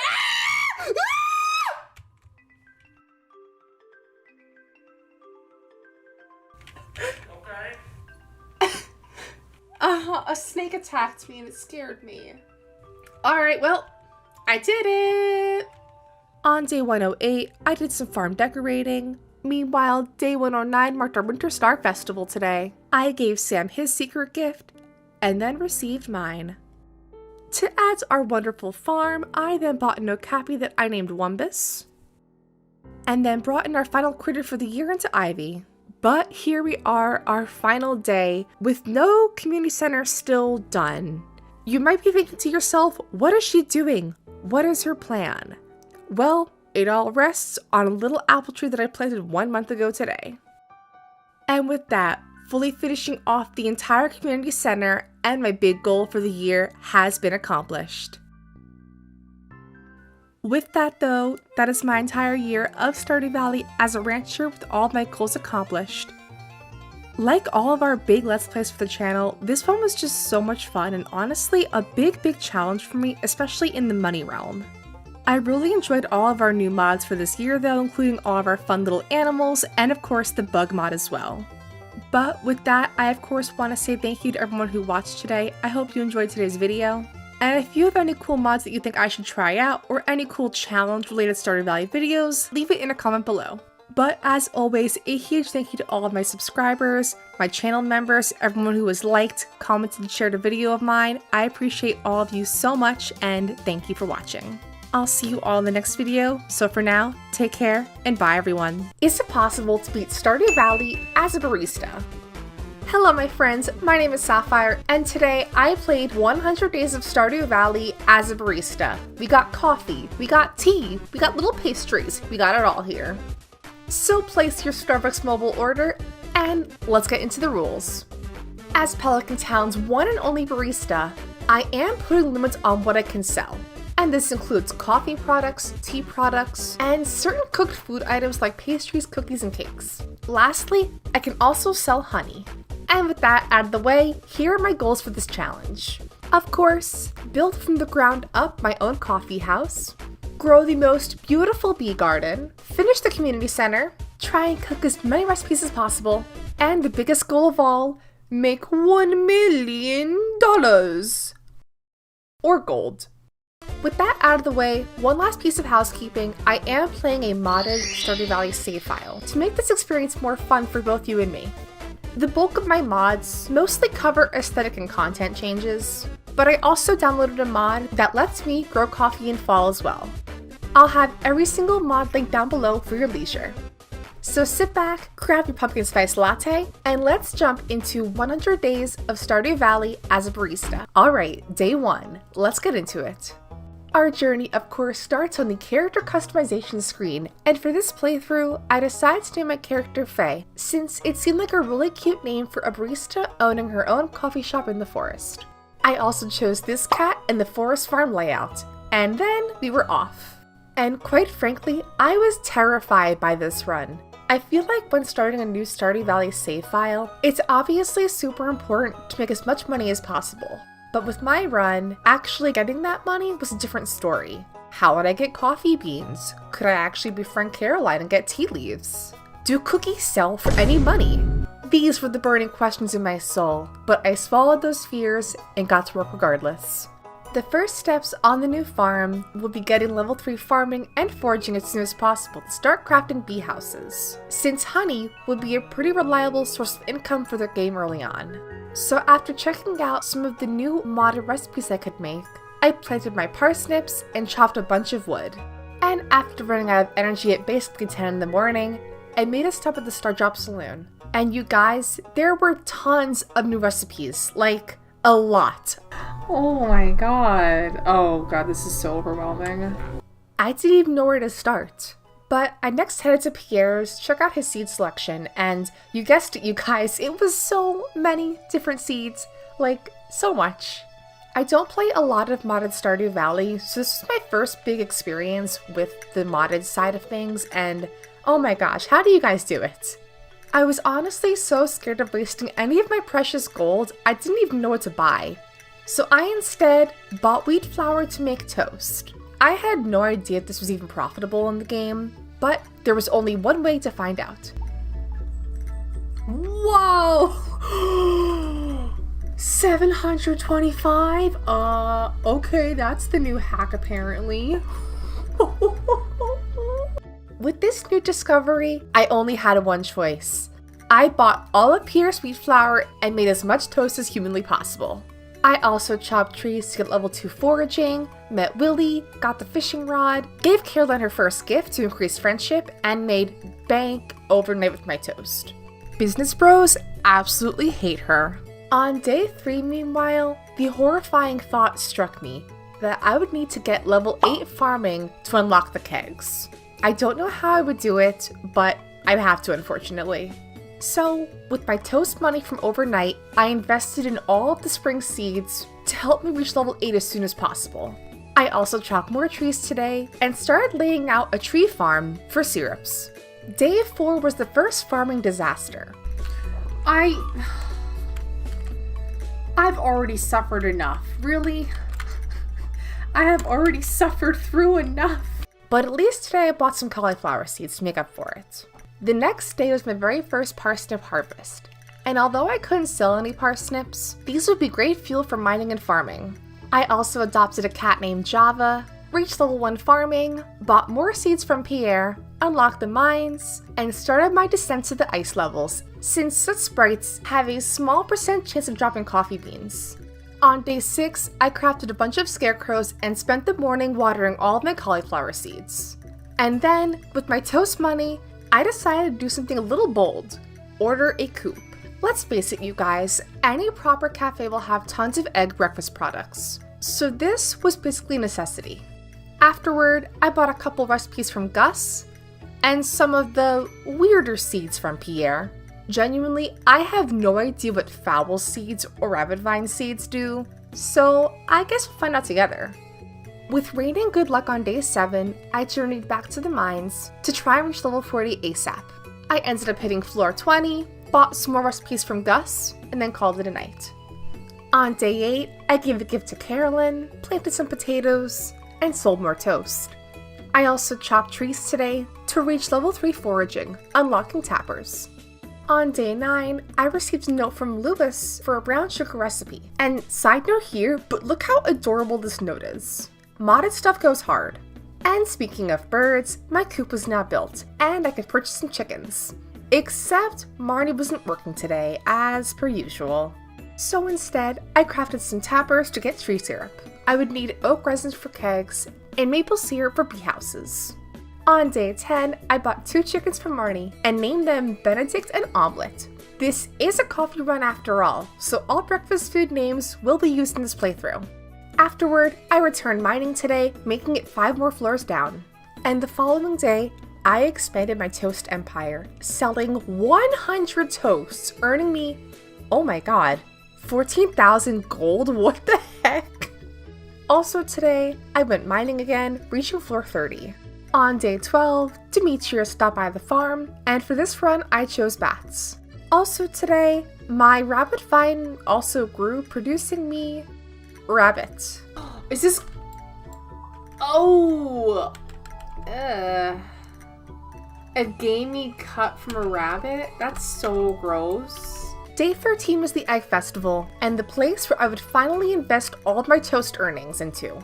Strawberry seeds. These little suckers gave a whopping 90 XP per harvested, so I kinda went overboard and bought 50 of them. I have so much to water. It's such, oh my god. Start watering! Start watering! I've been working on the railroad just to pass the time away.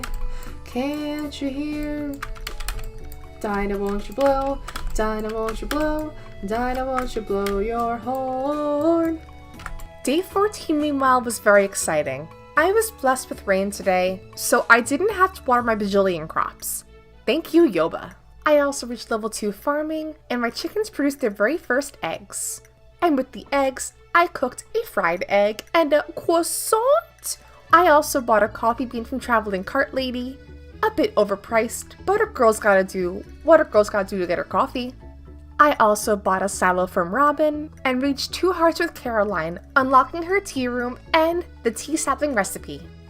And the following day, I learned the art of tea brewing from Caroline and made it 5 more floors down in the mines. Day 16 was a great day for farming. I harvested 30 cauliflower today, launching me to level 3 farming. Also today, Caroline gave me the tea sapling recipe, and I planted a bunch.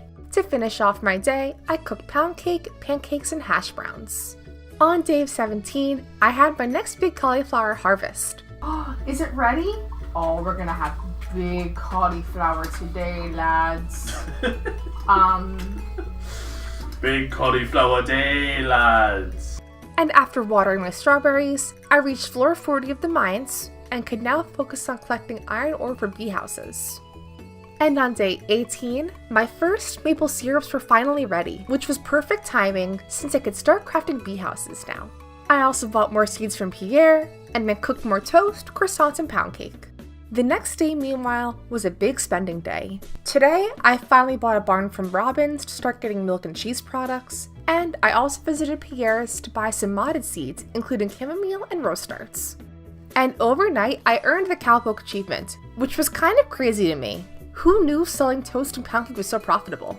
With the money I had left over, I bought 2 more chickens and named them Quiche and Waffle. And to finish off my day, I planted 10 new tea sapling plants. And to my surprise overnight, I hit level 5 farming. I also had my first big strawberry harvest, and then did more mining. And on day 22, my first jars of honey were ready to sell. Today was mostly a chill day of cooking some desserts, doing farm organization, and getting ready for the next season. The following day 2 was pretty chill. I once again reinvested in the toast economy, since I had a couple of big purchases to make before spring ended. Unfortunately for me, the flower dance was the next day on the 24th, and since all of the shops were closed, I watered my crops and headed to the mines to collect more iron ore. I also harvested a bunch of crops today, which got me level 6 farming. Only 2 more levels to go for those sweet, sweet kegs.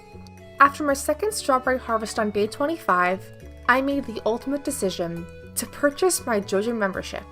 For challenges like this, I honestly really prefer doing the JoJo run only because I feel like it's more interesting to see how I can earn money in these ways. So on day 26, I bought 2 cows named Toast and Cheese. On day 27, I crafted more bee houses, planted more coffee, and upgraded my axe with Clint. And on the last day of spring, I hit level 7 farming, which meant only 1 more level to get kegs. In celebration, I bought a bunch of new recipes today, including a Star Troops pumpkin spice latte from Robin and a bunch of tea from Gus. I also bought 2 more cows from Marnie and named them Biscotti and Cookie. And to finish off spring, I brewed my first cups of chamomile tea, which sold for $2.75 gold per cup. Not too shabby. Anyway, let's head over to summer now. On the first day of summer, I bought a bunch of seeds, planted and watered those, and started arranging the literal cutest bee garden ever. I chose poppies for my first bee garden because poppy honey sells for a lot of money. I also sold some pound cake today, and started to prep my farm for the area that would hopefully become my cute cafe tea barista shed building. On day 31, I watered my crops, collected my eggs, and milked my cows for the first time. I also started working on supplies to start making cheese presses. Admittedly, the next few days were actually pretty quiet. At this point in the playthrough, I was basically at the mercy of trying to get level 8 farming to make any sort of serious progress.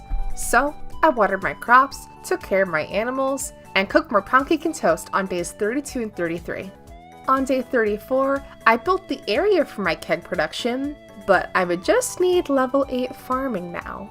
On day 35, I had a bunch of new flowers and coffee beans to harvest, and I wasn't exactly sure of the benefits of these modded flowers, so I just stored them in chests for now. I also bought even more recipes from Gus, and invested back in the beloved Stardew Toast economy. And then on days 36, 37, 38, and partly 39, I was getting pretty impatient. I was harvesting coffee beans every single day, but it didn't seem like I was getting close to level 8 farming at all. Now, could I have harvested my poppies for extra experience points? Most definitely, but I would never sacrifice aesthetics for anything else in the world. Thank you very much. I also attended the luau today to buy some decor for my coffee shop, and then knocked the socks off the governor with my Gold Star Strawberry edition. But on day 41, my patience finally tested me, and I couldn't take it any longer. I harvested my poppies, and you know what happened? I didn't even hit level 8. There's no way. All of my poppies. Oh no. And by day 42, I was freaking out so much that I actually downloaded an experience bar mod just to show me how close I was to getting level 8 farming. And just to set the scene for a little bit, I was playing the game at like 1 in the morning. I was honestly, it was a low point for me. Like in American Horror Story, Coven, when Misty Day repeats her personal purgatory and it's her just like cutting open a frog. This is my personal purgatory. Just me trying to level up and farming. And every day it doesn't happen. I'm nervous. I guess we're gonna find out how close we are to hitting level 8. Perhaps this could be it. Perhaps we're close. Oh. I guess we are close, huh? It's definitely moving. It's just moving slowly. I wonder if I do this one poppy, if it'll go to level 8. If I take this one poppy. No. It didn't. There was no point. But day 42 didn't end there. There were a couple more surprises in store for Farmer Faye. Also today, I decided to stop by Clint's shop, and my eyes could not believe what I saw. Coal seeds? What the hell are coal seeds? I have no idea what coal seeds are, but I was immediately fascinated by it. For once, Clint, you did good. I also bought minecarts today for fast travel and a backpack upgrade from Pierre. On day 43, I finally hit level 8 farming, and I should be more excited, but after that emotional roller coaster, I'm just relieved. And by day 44, it was keg time.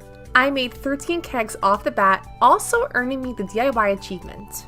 And to my delight, coffee and kegs brews super quickly. We love that. Farmer Faye's coffee shop is now open for business. I made a bunch of coffee variants including a Star Trips Cafe Misto, a cappuccino, and triple shot espresso. My main goal right now is to still finish every single community project that Joja had available. So next, my main goal was saving up money for the greenhouse. And on day 46, I continued down into the mines and just barely hit floor 60 before the day ended. And the following day, I didn't do much. At least according to my notes I have. So, let's go on day 48, I guess? And overnight, I earned a bunch of money, but I forgot to buy the greenhouse from Joja, so I instead headed to the mines again, reaching floor 70. On day 49, I did my usual chores, crafted another bee house, and then again, just barely hit floor 80 of the mines. I also bought the greenhouse today to further expand my coffee bean empire. And just like that, we're at day 50. Whoa, we're halfway there, wow! Living on the farm. I'm sorry. Day 50 was actually pretty exciting because today I could finally harvest all of my tea leaves. And with my expert planning, I harvested 15. I also crafted a bunch of new teas today, including oolong, white tea, lavender milk tea, black tea, and breakfast tea. As a side note, recently in real life, I actually just got into brewing tea again, and I bought some blueberry tea, and just look at this packaging, you guys. I have to just talk about it for a minute because are you freaking kidding me? A bear going white water rafting on a blueberry river? It is perfection. Okay, anyways, rant over. Day 51 now. And today, I bought an almond tree sapling from Pierre, and more lavender and blue mist flowers to grow in the greenhouse. I also focused most of today on organizing the greenhouse space. And on day 52, I made some more kegs, worked on the greenhouse, and brewed a bunch of tea, coffee, and baked goods, earning me a whopping 14,000 gold overnight. And with this new barista money in tow, I decided to start working on the next big project for the farm, my coffee shop. So today, I chopped a ton of wood and bought a shed from Robin. And while day 54 was pretty chill for the farm, on day 55, I hit level 6 foraging and crafted a bunch of lightning rods for the next thunderstorm. But unfortunately for me, the highly sought after thunder for batteries would not be on my side. But more on this later. And on the last day of summer, I was getting pretty excited for my new cafe spot. So I added a couple new aesthetic mods to the folder to make the shed look super pretty inside and out. And you guys, I was getting so excited because just look how freaking cute this is. Ah! But anyways, it is time for fall now. And the first day of fall was a pretty busy one at that. I bought a bunch of pumpkin seeds today to make the fan favorite pumpkin spice lattes. And on day 59, I built more sprinklers, kegs, and dipped my toe back into the toast economy. My next big goal was unlocking the desert next, so I'd have to earn that 40k fast. And by day 60, I was doing pretty good so far, only 10k more to go. I also started working on crafting random stuff to unlock the artisan achievement and the trucker hat with hat mouse, since this hat seemed like the closest I could get to a barista Starbucks visor thingy. And on day 61, my greenhouse plants produced the biggest harvest of my playthrough so far, almost 100 beans. Besides that, I reached floor 100 of the mines, earning me my very first star drop. On day 62, I earned the Homesteader achievement, and on day 63, I finished off the rest of the mines. I also smelted some copper ore to do a pickaxe upgrade with Clint. And on day 64, Farmer Faye finally visited the Calico Desert. While here, I also bought some items for the cafe, including this cute rug, and the Sun Tea and Stardrips coconut milk latte recipes. The next few days, meanwhile, were pretty mundane. I mostly focused on my daily coffee and tea brewing, and started gathering resources to fix Willie's boat eventually. Meanwhile, on day 67, I really wanted to focus on making my own sugar for the farm, and for that, I would need beets and a mill. But oddly enough, to purchase the mill from Robin, I'd need 4 cloth, so to the skull-covered mines we go. And luckily for me, I got all the cloth that I would need for my very own mill. And since I got 10,000 gold from Mr. Chi, I went straight to Joja to buy panning. The following day, I once again headed to Skull Cavern and then got literally 2 back-to-back useless treasure chest floors. Like literally, name an item worse than any of these. I'll wait. And on day 70, I murdered Sebastian. Sorry. With the Stardew Valley Fair happening tomorrow, I did much of my prep work today for it. We also had our very first pumpkin harvest, so I got to brew a bunch of pumpkin spice lattes for the season. And of course, day 72 was the fair, and I was very proud to display all of my coffee and cafe treats. And to my surprise and delight, I got second place. I used the star tokens to buy some decor for the coffee shop, and I also did a little bit of gambling to earn me the really adorable Ghibli-inspired scarecrow for the shop. The following day, I was very happy to find that I actually got all of the remaining gold I would need to finish off Joja Warehouse. When I first started this challenge, I was very nervous about making enough money, but it seems to have paid off. And on day 74, I truly understood the power of the mill. 27 sugar? Are you kidding me?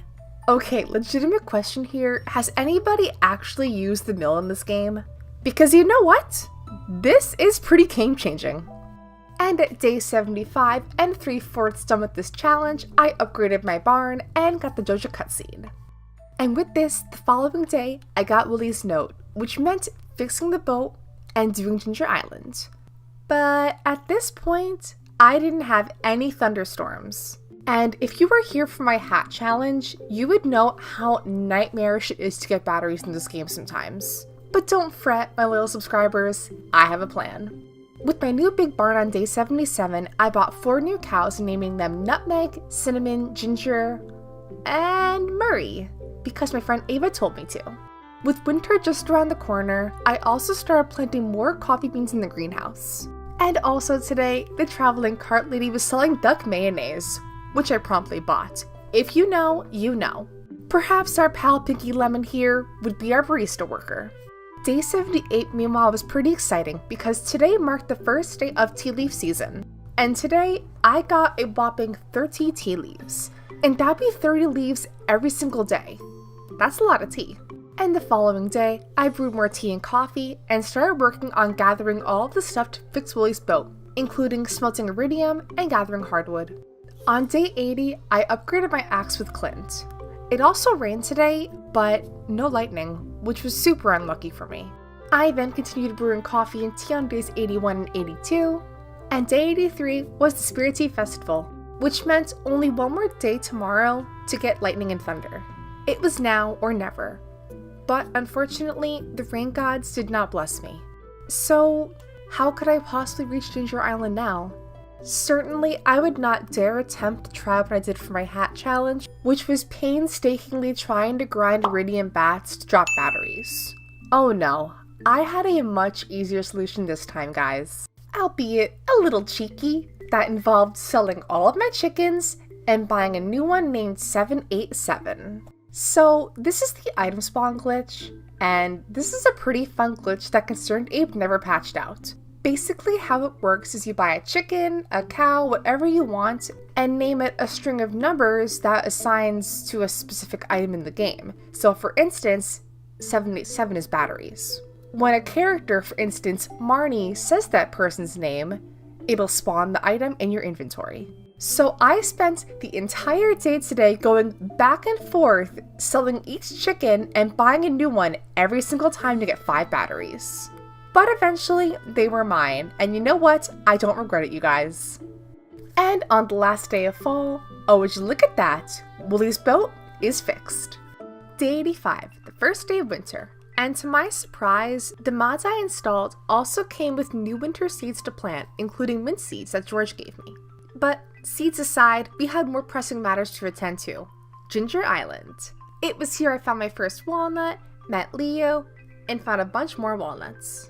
My main goal here was to try and unlock the island trader and resort for new recipes. The following day, I planted more mint seeds, unlocked West Island, and then got the owl statue overnight.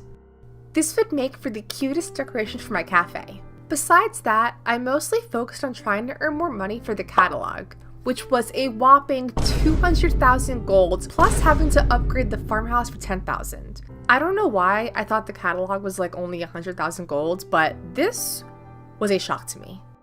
And with the lack of coffee seeds and tea products that I could sell during this period, I may have dipped back into the toast economy. Just a little, a smidge, the tiniest crumb of toast. The following day, I brewed my first cups of mint tea and upgraded the farmhouse. The mint tea saplings only grow in 4 days, so it's actually pretty profitable to grow this during winter because I earned over 12k gold. Not too bad. At this point, I pretty much abandoned Ginger Island, which was so funny because I was focusing so hard on trying to unlock it in the first place, but oh well. I was nearly finished with my challenge, and at this point, I cared more about decorating than anything else. So for the remainder of my days, I sold coffee and toast and bought both the furniture and wallpaper catalogs. It was also here that I totally forgot that I installed a mod to make cheese tea, which I was just so frustrated at that I forgot this, but I literally brewed my first cups of cheese tea on like the last day of this challenge. But you know what? It's okay. And then, last but not least, the very last thing in our challenge is to, of course, decorate our adorable coffee barista shop. I spent about 2 whole days on this build, and I thought it turned out so cute. I was especially trying to make it look super rustic and cottagecore and just make it look adorable in a little forest. I also decorated the outside as well as the inside just to give more room for my customers. And honestly, it's been a hot minute since I even did any kind of building on this channel since Animal Crossing days, really, and this was just so fun to experiment with aesthetics and decorating and stuff again, and I honestly wish Concerned Ape had a mode in Stardew Valley where you could do like a creative mode and just have access to the catalog immediately. Wouldn't that be so cool, you guys? But besides that, that will actually do it for the challenge. Again, I love how this cafe turned out. Having the mods make the outside of the shed look so pretty just really is the cherry on top for this. Again, thank you all for watching. I really hope you enjoyed today's 100 Days video. Over the next year, I studied the arcane truths, mastered the 7 elementals, became a mediary for the physical and the ethereal. This is my year in Stardew Valley using magic. Hello my friends, and welcome back to a brand new 100 Days series. I am super excited for this one today because we are using a lot of magical mods, and so let's get into those super quickly. The bulk of this year's gameplay will be devoted to learning the big 3, the Magical Crops mod, the Wildflower Fairy Garden mod, and the Alchemist Apothecary Magic Makeup mod. Yeah, it's a mouthful. All 3 of these mods have dozens, if not hundreds of items, recipes, and quests to explore, so this playthrough will be a brand new experience for both you and me. Additionally, I added a bunch of graphics mods, including the Wayback Pelican Town mod, to give Pelican Town a more rustic, old-fashioned look, and also added the Amy's Victorian buildings for the farmhouse, which is just a bunch of adorable Victorian-style buildings for the farm. Since most of the content is pretty new to both me and you guys, I'm not putting any hard goals or rules on me except for one, finishing an entire Remixed Bundles Community Center. Since I haven't done this before actually, so now's a good time to do it. So with all of that out of the way, let's play 1 year of Stardew Valley using magic.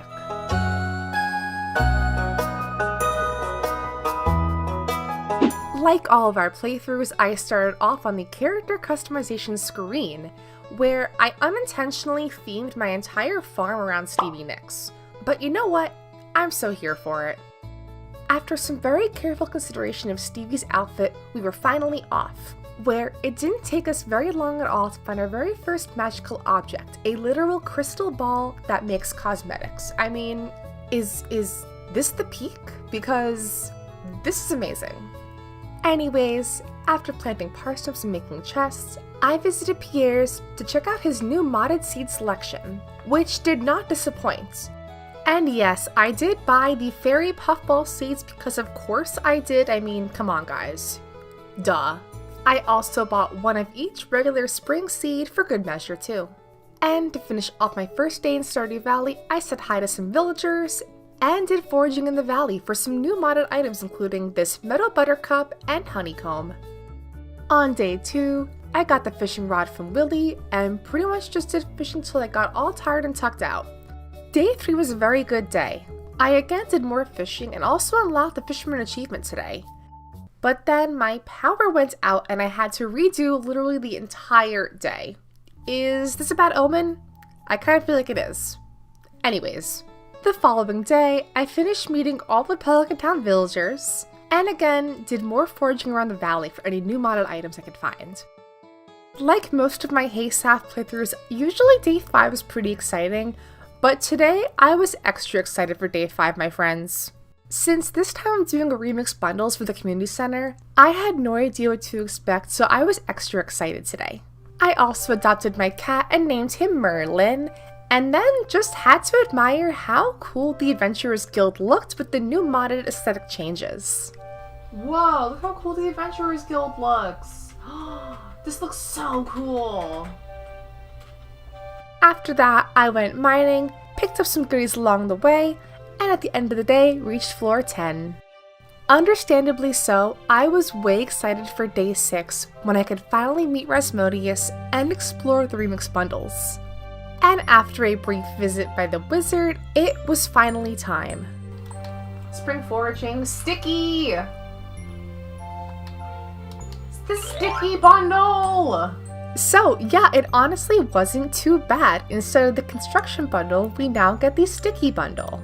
And to my surprise and delight, the fish tank pretty much stayed the same for now, while the pantry was a little bit more different. Brewer's bundle, oh boy. Animal bundle, that's the same. Fall crops, summer. Oh, we got a rare crops bundle, that's fun.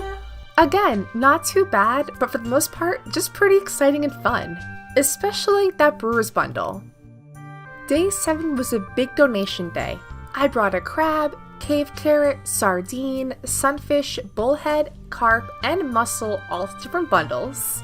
And then gifted Caroline a daffodil to start working on friendship with her for the brewer bundle. Oh my god, Caroline, get the f out of your room! Are you gonna be in there all day? God! On day 8, I decided I simply needed more magic in my game, so I also downloaded and added simply called Magic, which now introduces an entire magic system with mana into the game. But to unlock it, we'd have to hit 3 hearts with Rasmodius. In the meanwhile, however, I returned to the mines again, making it down to floor 30 today. I also got the magnet ring today as a Remix Mines reward, which just felt like an incredibly cruel joke after the ring challenge. The following day, I gave a gift to Caroline and did more ocean fishing, and to my delight, I got 2 super stacked treasure chests with not only 1 artifact, but 2. And the ancient seed I got is just what I needed for the rare crops bundle. But like clockwork, the following day, I got a note from Rasmodius requesting an ancient fruit, and I had a feeling this quest was related to magic. And speaking of magic, I also found a brand new forageable today called Dawn's Trumpet, which just sounded so cute to me. Anyways, I also returned to the mines today, found a glow ring, and then made it to the ice levels. And on day 11, I finally had my first taste of magic, crafting the crystal ball. I'm so excited. Ah! Oh my god. Okay, how does it work? How does it work? What do I do? Requires 1 clay. Oh my god. Wait. Oh, what the heck is this? Oh my god, I don't... And as it turns out, that Amethyst produced us our first makeup item, a midnight lipstick, which is just so cute. I love it. But back to bundles for a minute, I also caught a catfish for the riverfish bundle, bought a duck egg and shrimp, and then finished off the crab pot and nightfish bundles. This also unlocked the boiler room and bulletin boards, and 3 new bundles for us. The Treasure Hunters bundle featuring a ton of gems, the Home Cooked bundle, and the Engineers bundle, which required iridium ore and batteries, which would usually upset me, but as we recall earlier, Traveling Cart Lady was selling batteries. So let's go get that. Oh, you have got to be kidding. In better news, the Egg Festival was today, and I decided to invest heavy in strawberries. And the following day, I returned mining again and also finished off the Spring Crops bundle today. And then on day 15, I made a new lipstick, and then reached floor 60 of the mines, and then brought in an aquamarine and winter root to bundles. I did the usual morning chores before once again mining, where I also got a diamond to finish off the Treasure Hunter bundle in the boiler room. And then overnight... Oh, no way! Oh my god! Oh my god, this is so exciting! Oh my god! Yes! Slay! Queen! That's right, we got the crop fairy. And yeah, Miss Girl really did the most for me today. She not only fully grew my ancient fruit seed, which normally takes an entire month in-game to fully grow, but virtually all of my strawberries too. Then, on top of that, I also got a note from Rasmodius today seeking help studying rare seeds. Well, okay. During this cutscene, Rasmodius explained that my farm contains magical properties for growing these really rare seeds, and then gave me King Parsnip seeds. Excuse me? And then to finish off the day, I brought in my one and only ancient fruit to finish off the rare fruit bundle. With the money earned overnight from my big crop harvest, I decided on day 18 to buy my first coop. And yes, in case you were wondering, the farm buildings are just as cute as the main farmhouse. Thank God for that. And then after that, it was back to the mines for me because you guys know me by now, I love the mines, I cannot stay away. The following day, I did some quests for villagers, gave gifts to Caroline and the wizard, and then reached floor 80 of the mines.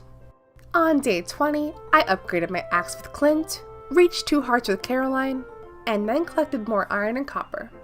This is truly the Safi busy era. The following day, I ordered a saddle from Robin, again with the most adorable mod design, and also found some new foraging in the forest. Whoa, what is this? Moon Gold's apricot? That's so cute. Looks like a giant butt. And then on day 22, I got my king parsnip, which just looked so freaking cool. A kingly parsnip. Legend says they are grown from parsnips enchanted by the parsnip king. Well, pack it up, folks. That's it. Day 23 was just the usual routine. Meanwhile, on day 24, I could finally buy chickens from Marnie after she was closed for literally the entire month. Oh, the festival's being set up? So I can't buy chickens from Marnie today? Okay.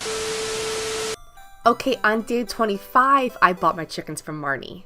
I also finally brought in my ancient fruit to the wizard to finish off a magic modded quest, and then got these blink fruit seeds to try growing on the farm instead. And they certainly grew alright. Very, very strange. I also bought a barn from Robin today, and also lucked out quite nicely with the traveling cart. Hopefully this is just gonna sell red cabbage, because I really need that. Cheese? Ooh! Oh! The next day was usual stuff, and on the last day of spring, day 28, I set up sprinklers for the next season, bought this pufferfish and traveling cart lady, and then finished off the geologist bundle. Also, in case you were wondering about the weird portal ancient fruit crop, this crop basically grows at random chance each day, so yeah, we'll have to keep an eye on that one. But for now, let's head over to summer. And off the bat, you guys, it is just wackadoodle time. I open a letter and get dice seeds. Excuse me, what? I have no idea what these are, but we'll plant them anyway.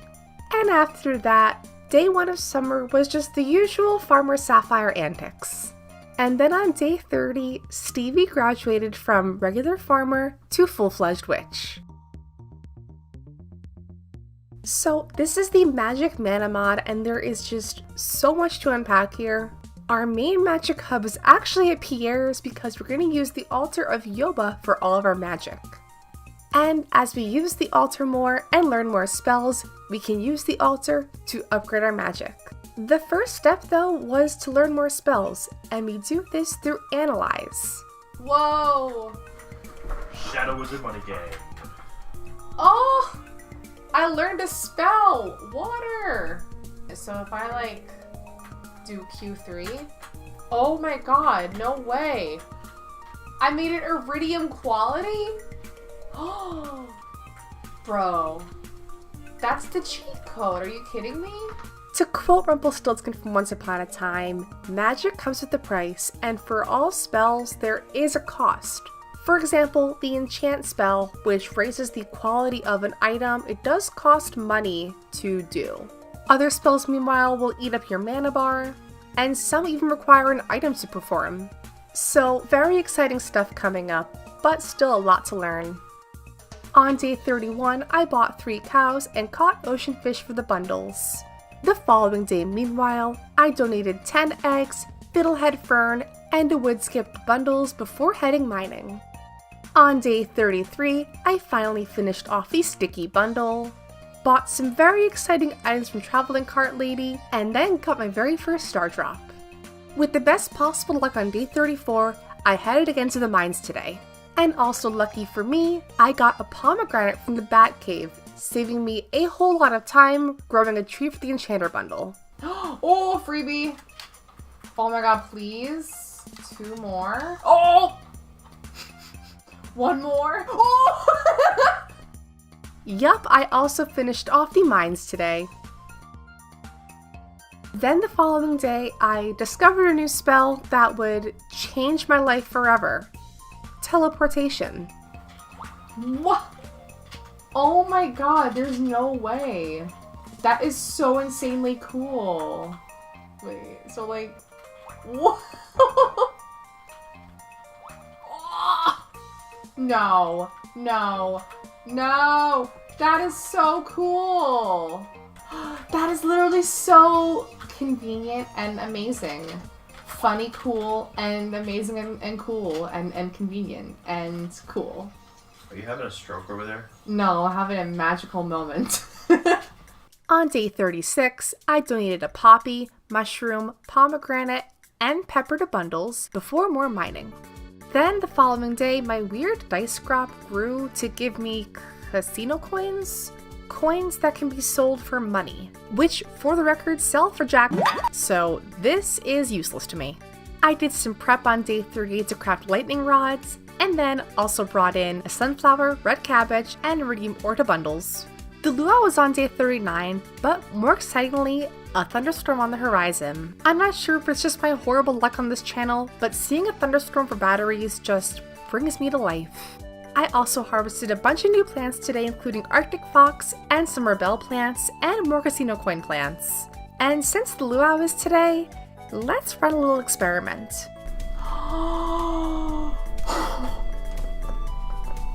Bro, I'd love this game sometime. There's no way. There's no way. Are you joking me? They're so talented! I learned to do that. Oh no, I can't put in a key coin. Ew. He'll probably like it. Right? Uh-oh. Oh no. Oh no. Oh no. Oh no. I ruined the luau. Okay, so a minor poisoning incident won't entirely kill the vibe, right? I'm sure the town will figure all about this in no time. And with rain today, I caught the red snapper and then bought a sandfish from Traveling Cart Lady. We're only playing. Just wanted to make a few new friends. You plan on staying. When you're with us, the party never ends. You might look at me and think you're going crazy. I'm gonna get an asthma attack. On day 41, I donated a lot of stuff including 10 milk, a sea urchin, a shad, a melon, tomato, and entirely finished off the ocean and lake fish bundles, the specialty fish bundle, and the entire boiler room. And then on day 42, I finished off the summer crops bundle, purchased 2 vault bundles, and upgraded the coop. Then the following day, I did some more coal and gold farming, and also did more magic training today. This magic missile spell was honestly super fun. And then overnight, reached level 2 magic. I once again upgraded my axe on day 44, and also finally got our mysterious magic bling fruit, which I brought to Rasmodius. Then the following day, Rasmodius just gave me a Prizzy Rizzy. Oh, okay, well, thank you for that. On days 46 and 47, I mostly did some more farm cleanup, trying to start laying out a foundation for our farm. I then bought the most expensive vault bundle and brought a large milk to the animal bundle, bought caviar on day 49, and on day 50 purchased the final vault bundle to unlock the bus and Calico Desert. Also today, I hatched a new baby chick, bought a backpack upgrade, and got my galaxy sword. And while my first ever skull cavern run in this save file was going pretty well so far, as it approached 2 AM, I had a few issues. Oh! Oh. 7 items? No! Oh, are you kidding me? All of my ore! Yeah, it wasn't the best. And then the following day, I tried to get the ore back, and Oh my god, it's so expensive! I actually am so mad. On the brighter side, on day 53, I had my second melon harvest and smelted all of my iridium ore. We had a pretty chill rainy day on day 54, and on day 55, popped a blink fruit into a preserve jar, and then finally got large eggs to finish off the animal bundle. And as for the icing on top of the cake, or the butter on top of the toast, in honor of our very beloved toast economy, I bought 100 stacks of flour to finish off the home cook bundle in the bulletin board. And lastly, I upgraded my home. And on the last day of summer, I bought a rare seed, upgraded the pickaxe, and then did more dust sprite slaying for more coal. And now, for the witchiest season of them all, it's time for autumn. Today, I bought a ton of pumpkin seeds, grabbed 2 phoenix feathers, finished off the fall foraging bundle, and then found even more modded forage in the desert. With the house now upgraded, I cooked a fried egg and maki roll for bundles, and then finished the entire fish tank as well. Then with my new steel pickaxe, I broke large rocks on my farm to upgrade the barn the following day. On day 60, I received slimy seeds from Marlin. Slimy seeds? Ew. Thanks. Then, with the best possible luck, it was back to Skull Cavern. While here, I got a really cool dark cowboy hat, a Prizzy Rizzy, and then another one. But I literally forgot to hit record, so it doesn't matter. Anyway, day 62. Today, I brought an eggplant and corn to the fall crops bundle, brought more stuff to the museum, came back to the farm when the strangest thing happened. And now listen, I know I say this a lot, strange things happen a lot, this is a strange things channel, but this was truly bizarre. Wait, what? Whoa! Oh my god, where did these come from? What? Oh no! Oh my god! No! What was the point? What was the point? Marlin! Why did you do this to me? What was the point of this? Oh my god. Okay, anyways, on day 63, I finished the dye bundle, and then harvested more wood and stone to upgrade the barn to the final version. Day 64 was pretty low-key, and the following day, I bought a pig. Never mind. The following day, I bought a pig thanks to Marnie's delay. I also received some very weird seeds from Asmodeus called Sunset Seeds, and bought the final coop upgrade. Strangely enough, on day 67, my Sunset Seeds moved to the left. I guess they are accurate to their description. I also bought a grass recipe start so my animals don't starve in winter, did more magic training, and hit level 8 farming. Which meant on day 68, I could finally start working on some really important bundles, including the brewer's bundle. So I crafted up some kegs, popped in some hops and a tea leaf, and then got the witch overnight. Oh, let's go! Oh, void chicken. Let's go! Thank you so much, Queen. Shout out to my bestie, the witch. Yup, and pop that sucker into an incubator ASAP. I had my first big pumpkin harvest on day 70, which meant I could finally finish up both the brewer and fall crops bundles. This also fully finished off the entire pantry. After that, I did more decorating, mostly working on this tree corridor I have going on. Overnight, the greenhouse was fixed, and with my good luck, I returned to Skull Cavern too. Okay, horrible start. I absolutely hate now. We're not doing this. We're not starting here. That's better. Okay, that's a lot better. Also today, I got a dinosaur egg, and yet another Prizzy Rizzy. Day 72 marked the Stardew Valley Fair, and if I'm being honest, I didn't really prep for this. So, like our mining series, I did a really pretty rainbow color palette, but then again got second place. Thanks, Lewis. This fair honestly is my downfall as a player of Stardew Valley because I tried also doing the rare crow by spinning the wheel and it just was a mess. Oh no. No! No! Bet it on green. Bet it on green. Bet it on green. No, no, no! There's no way! Are you joking me? Oh my goodness! You know, I'm not quite sure what it is about the wheel here, but I always bet green, and somehow I always lose. But eventually, after some time, he was mine. Then the following day, I bought a shed from Robin before more Skull Cavern fun. Oh yeah, did you hear that they made Chicken Run too? I Love that. We should watch that this weekend. It's a great movie. Love Chicken Run. Oh, yo, let's go! Cowboy hat. Okay, hat challenge popping off. I see you. The luck didn't stop there. Shortly after that, I got yet another Prizzy Rizzy. And then let's say like 1 minute later, this happens to me. Oh, come on. Dude, there's no... Boy, the YouTube audience is gonna love this. Comment down below Prizzy Rizzy in the chat for a guaranteed 1,000 years of luck. Then the following day, smelted all of my ore, took care of my animals, and harvested our sunset drop fruit, selling all but one.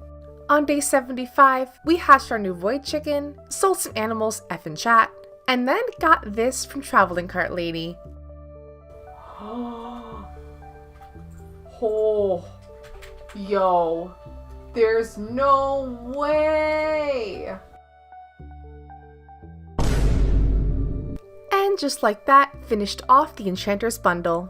And with my new shed also built, I started moving in all of my magic-related items from my apothecary shop.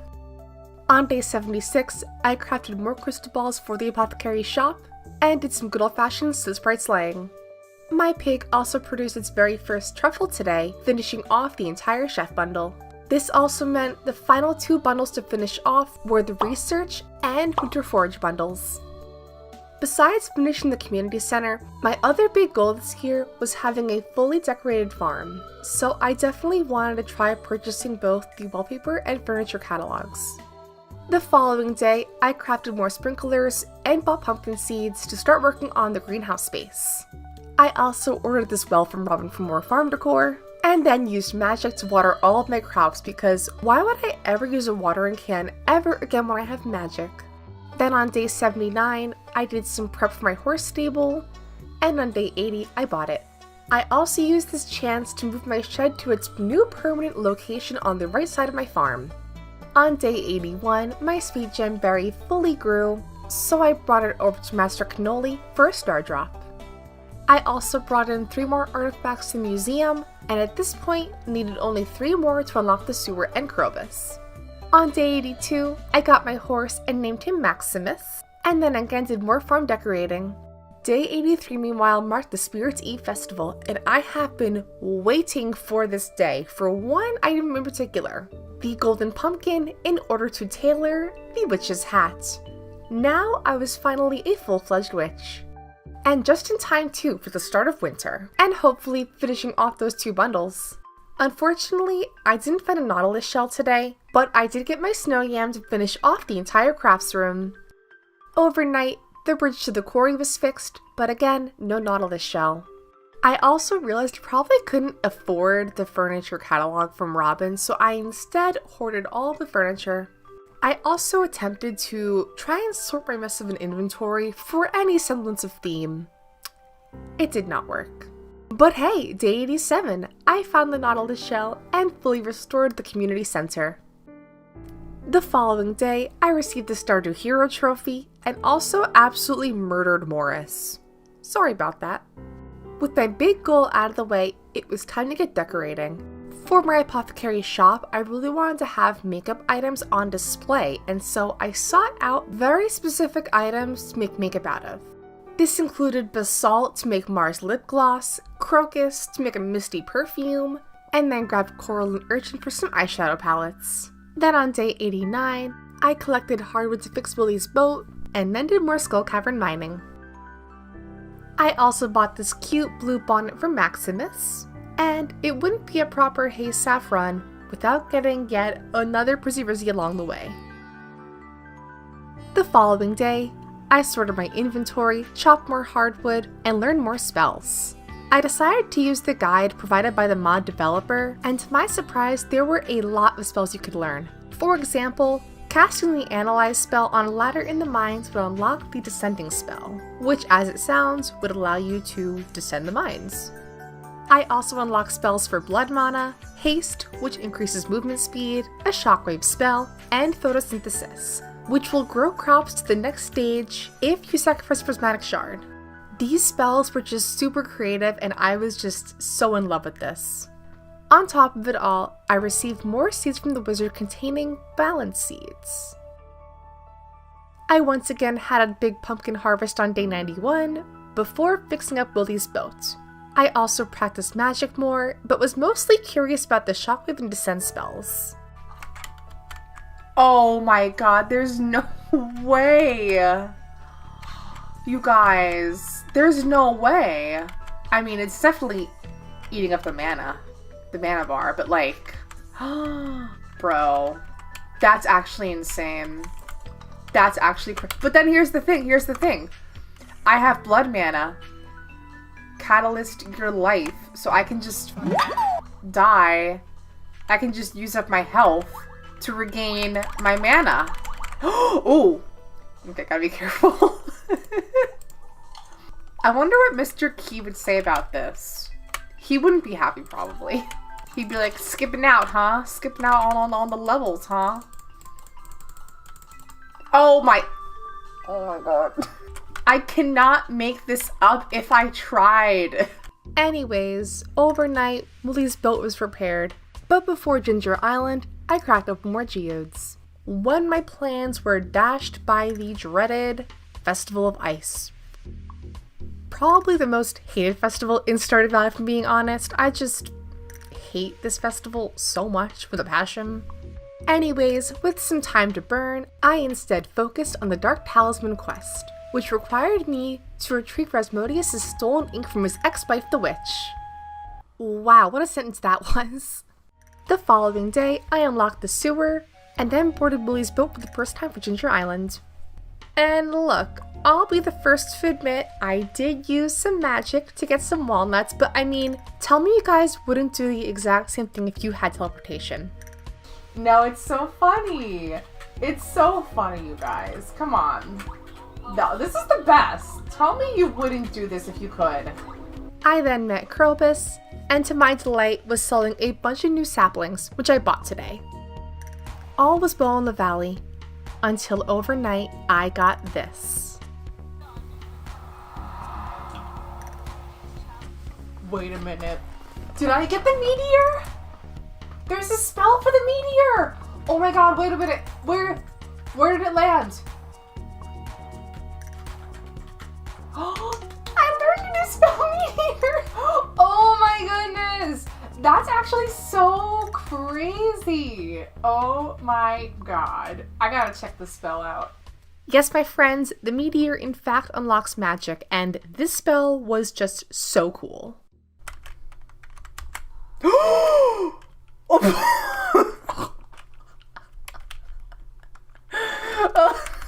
Wait. Oh, that is so funny. Alright. That's actually insane. Oh my god. Bro, that's kind of crazy. But as the season winded down, I could feel the end of the playthrough approaching. And truthfully, I was just a good winner at this point. So I did what any Stardew player would do, and I slept through winter to spring again. I vowed to have a cute farm and I would not rest until I did. So I bought a mill, added so many trees, laid down pathing, bought farm decor, finished the Dark Talisman quest, bought a Junima hut for decoration, unlocked the movie theater. You guys, I did so much stuff, but it doesn't even end there. I downloaded 2 more mods for some more decor. First of all, the adorable fairy fountain mod and outdoor furniture. And you guys, this mod just adds so much to the farm. If you can do mods in your game, get these mods. They change the game so much. And with that, the last thing to do was let stuff grow. So I skipped a bunch of days, and in true Sapphire fashion, I got the Witch, Crop Fairy, and UFO Alien capsule all in the same month. But with that, our farm is done, and I am so in love with this farm design. I think it just turned out so cute, and the layout is just so nice in my opinion. I feel like I have a hard time in my farms just like finding room for things and using all of my available space, but this time I actually feel like I tried my best to utilize all of my available space, and as a result had a very nice layout. It all just flowed so nicely. And guys, look at that fairy fountain. I mean, come on. So cute. I will say the mods definitely helped out quite a bit with just all the different decorations and the building designs, but I still tried to make sure that I included lots of vanilla game designs, like all the different trees, the lampposts, the pathings. And yeah, I am just super happy with how this farm design turned out, and I think it looks so cute and cohesive for a witch. And of course, here is our magical makeup shop as well, which I also think just looks so adorable. And with that, that is my first year in Stardew Valley using magic. My friends, thank you all for watching today. I really appreciate your support, and I hope you all enjoyed Farmer Stevie's super fun year of magical antics. I played 100 Days of Stardew Valley, but only fishing. Hello my friends, and welcome back to a brand new video today. My name is Sapphire, and I'm super happy to have you here today. It has finally arrived, the movie compendium for my 4-part fishing series. All the action, all the drama, and all of the fish of course, in one long bingeable video. So buckle in, grab a snack, cause you might need one, or 2, or 3, and let's go over our goals and rules for this challenge. For the rules, I can only earn any money from fishing, crab pots, fish ponds, all of that good stuff. I cannot earn money from farming, from mining, heck, I can't even earn any money selling off items found in treasure chests. So far, this challenge is pretty tough, so let's hear those goals. Catch every single fish, and yes, this includes legendary fish and Ginger Island fish. Fix Willie's boat. Reach 10 hearts with Willie. Make an aquarium on my farm. Max out the fishing skill. And of course, have fun. So, can I accomplish all of my goals in only 1 year of Stardew Valley? Stay tuned to find out. Here is 100 Days of Stardew Valley, but only fishing.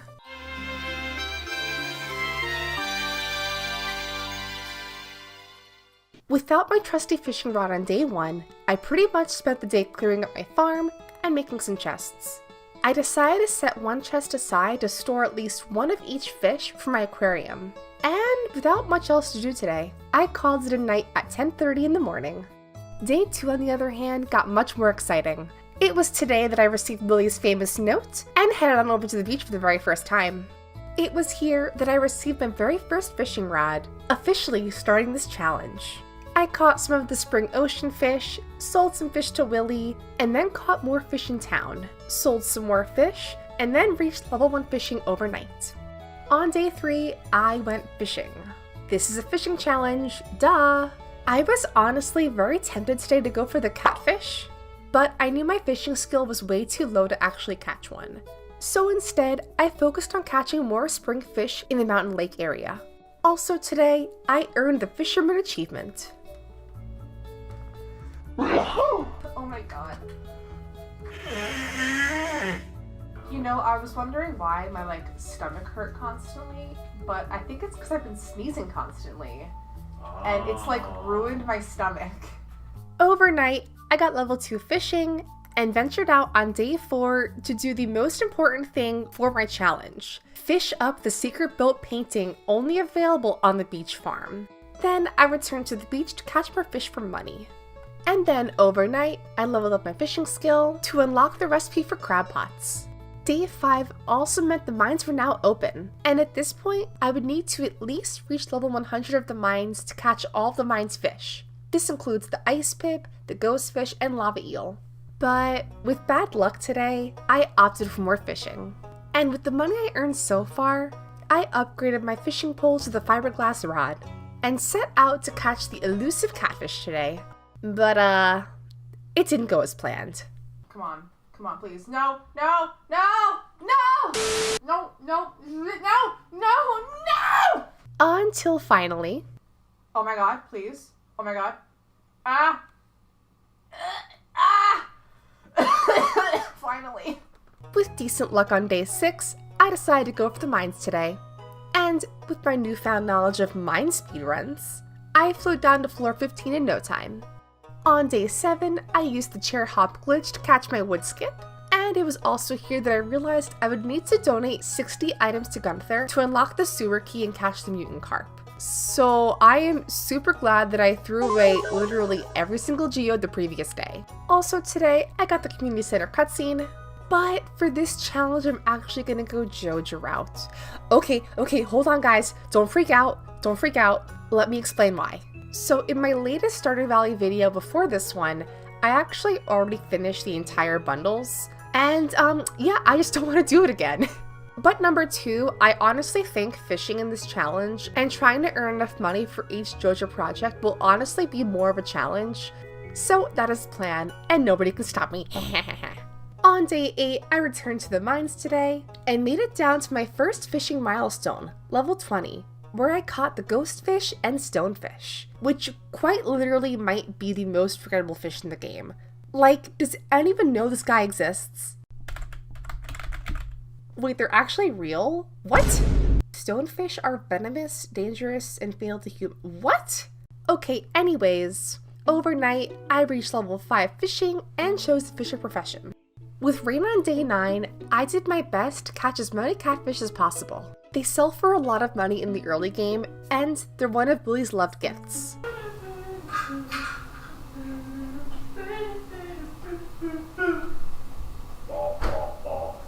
Careful, SpongeBob. Careful, SpongeBob. Careful, SpongeBob. Careful, SpongeBob. On day 10, I made a very calculated risk. I would need to reach level 4 farming. Let me explain. Fish ponds are a pretty good way of getting money in the game. However, aged roe is even better. You can only age roe via preserve jars, a recipe learned at level 4 farming. But I didn't want to waste a bunch of money on seeds, so I instead planted my parsnip seeds and mixed seeds. I also adopted my cat today and named him Fishstick. After, I returned to the mines, making it to floor 30. On day 11, I said goodbye to all of the hard-earned money I made these past few days and sold my soul to Joja.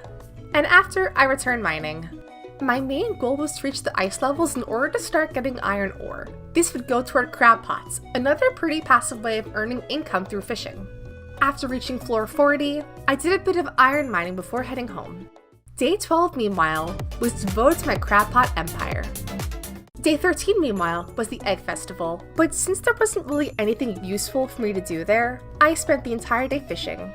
I also found out that stonefish are actually a pretty good way of earning money, fetching a pretty fair price.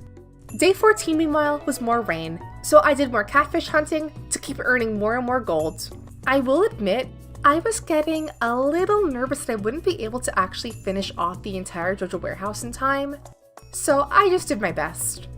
I also donated some more artifacts to Gunther today. What's 14 plus 12? 26. Are you sure? 14 plus 12? A basic math problem? Yes, I'm sure. And after a long day of fishing, I unlocked the Old Mariner achievement. The following day, I spent the morning chopping trees, crafting a scarecrow, and going to the mines again. And with rain again on day 16, I returned to catfish and stonefish hunting. We got level 7 fishing and also made huge money thanks to the catfish and stonefish. We also earned the Greenhorn achievement for earning 15k profits, which I was quite proud of. On day 17, I brought more stuff to the museum before heading over to the mines. I still had quite a way to get down to floor 100, so I descended 5 more levels and then did more stonefish fishing. Okay, raise your hands. Who honestly thought the most forgettable fish in this game would end up being the most game-changing for me? On day 18, I did a bit of bug meat farming to get more bait before returning to floor 20 for my favorite activity, fishing up stonefish. What's Sapphire thinking about? Doo-doo-doo. Stonefish. And I caught a lot of stonefish today. So much so that my brain turned on autopilot mode. Uh-oh, I'm gonna die. Oh my god. Oh. Oops. With maximum luck on day 19, I resumed my mining journey today, making it to floor 60. After, I made a pit stop at Joja to purchase my first development project, the minecarts to unlock fast travel. Then I finished up the day with some good old-fashioned ocean fishing. I also started working on Willie's friendship today, giving him a diamond. Only the best for Willie here. Overnight, the minecarts were repaired, and I also reached level 8 fishing. This unlocked the recipe for worm bins, but to craft one, it required a lot of materials. So, back to the mines today. On day 21, I was visited by our local scientist Demetrius, and I chose bats. Ultimately, either option really didn't matter for this challenge, so I just chose the bats. And day 22 again was more fishing in the floor 20 mines. I eventually switched over to ocean fishing instead, and pulled this up. Oh my god! Nice! Okay. On day 23, I moved all of my crab pots over to the mountain lake area in order to catch some of those critters instead, then picked up my new axe from Clint. I then upgraded my new rod to the iridium level and bought a trap bobber, thus spending literally all of my money. On day 24, I checked the weather. Rain all day tomorrow. Currently, I'm level 8, but if I can hit level 9 and eat a trout soup, I knew what I had to do. That was easy enough. Alright, day 25. Today is the day. The first of 5 legendary fish, and one of the toughest fish in the game, would be mine. But not without picking a fight first. But, oh my god, here it is. Oh my god, oh my god. Oh god. Oh my god, oh my god, oh no. Ah! Oh no. Oh my god. Oh no. Oh no. No. No. No. No. Oh my god. Oh my god. Okay, that's fine. That's fine. Many unbearable hours later.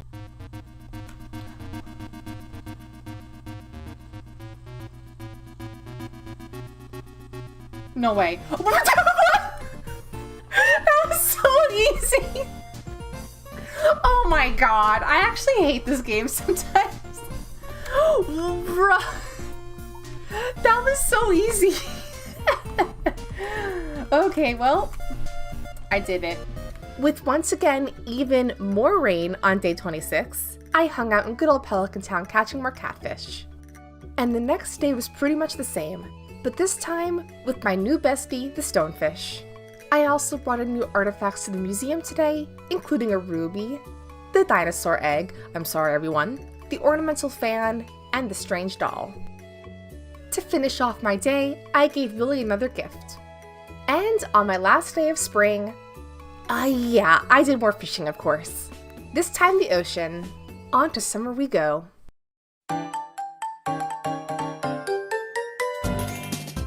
On day 29, or the first day of summer, I started off by earning the Cowpoke achievement, a good start. But also quite surprised me because fish don't sell that well in the game. But hey, it's summer now, and I couldn't be more excited to catch some new fishies. But first, I planted up some seeds to hopefully get level 4 farming soon, unlock reserve jars, and make aged roe. It's all part of the plan, you guys. So I stopped by Pierre's to purchase the most cost-effective seeds. And I chose poppies for this, since they're pretty cheap, grow in 7 days, and give 20 farming XP per flower harvested. I also crafted a worm bin, and headed to the ocean to catch some new fish. This included the tuna, the red mullet, and the super cucumber, plus a new artifact. As a quick reminder to everyone who's new, or returning for that matter, I need 60 artifacts to bring to the museum in order to get the sewer key, unlock the sewer, and get a bunch of new fish. Day 30 of summer, I had a priority, catching the hardest fish first, mainly the octopus, and its less scary cousin, the pufferfish. I'll admit, I was quite nervous to catch the octopus only because it is literally one of the hardest fish, besides legendary fish, to catch in the game. And you can source me on this, even the official wiki says so. So why is it so hard, you ask? A good question. Firstly, it's only available from 6 AM to 1 PM, making its time frame very limited. And that's if you actually hook one. This thing's hook rate is about 5%. He takes that 5%. In other words, I was terrified to actually catch this thing. And then, I hooked one. Oh god, here it is. Here it is. Oh no. Please. Please. Oh my god, please.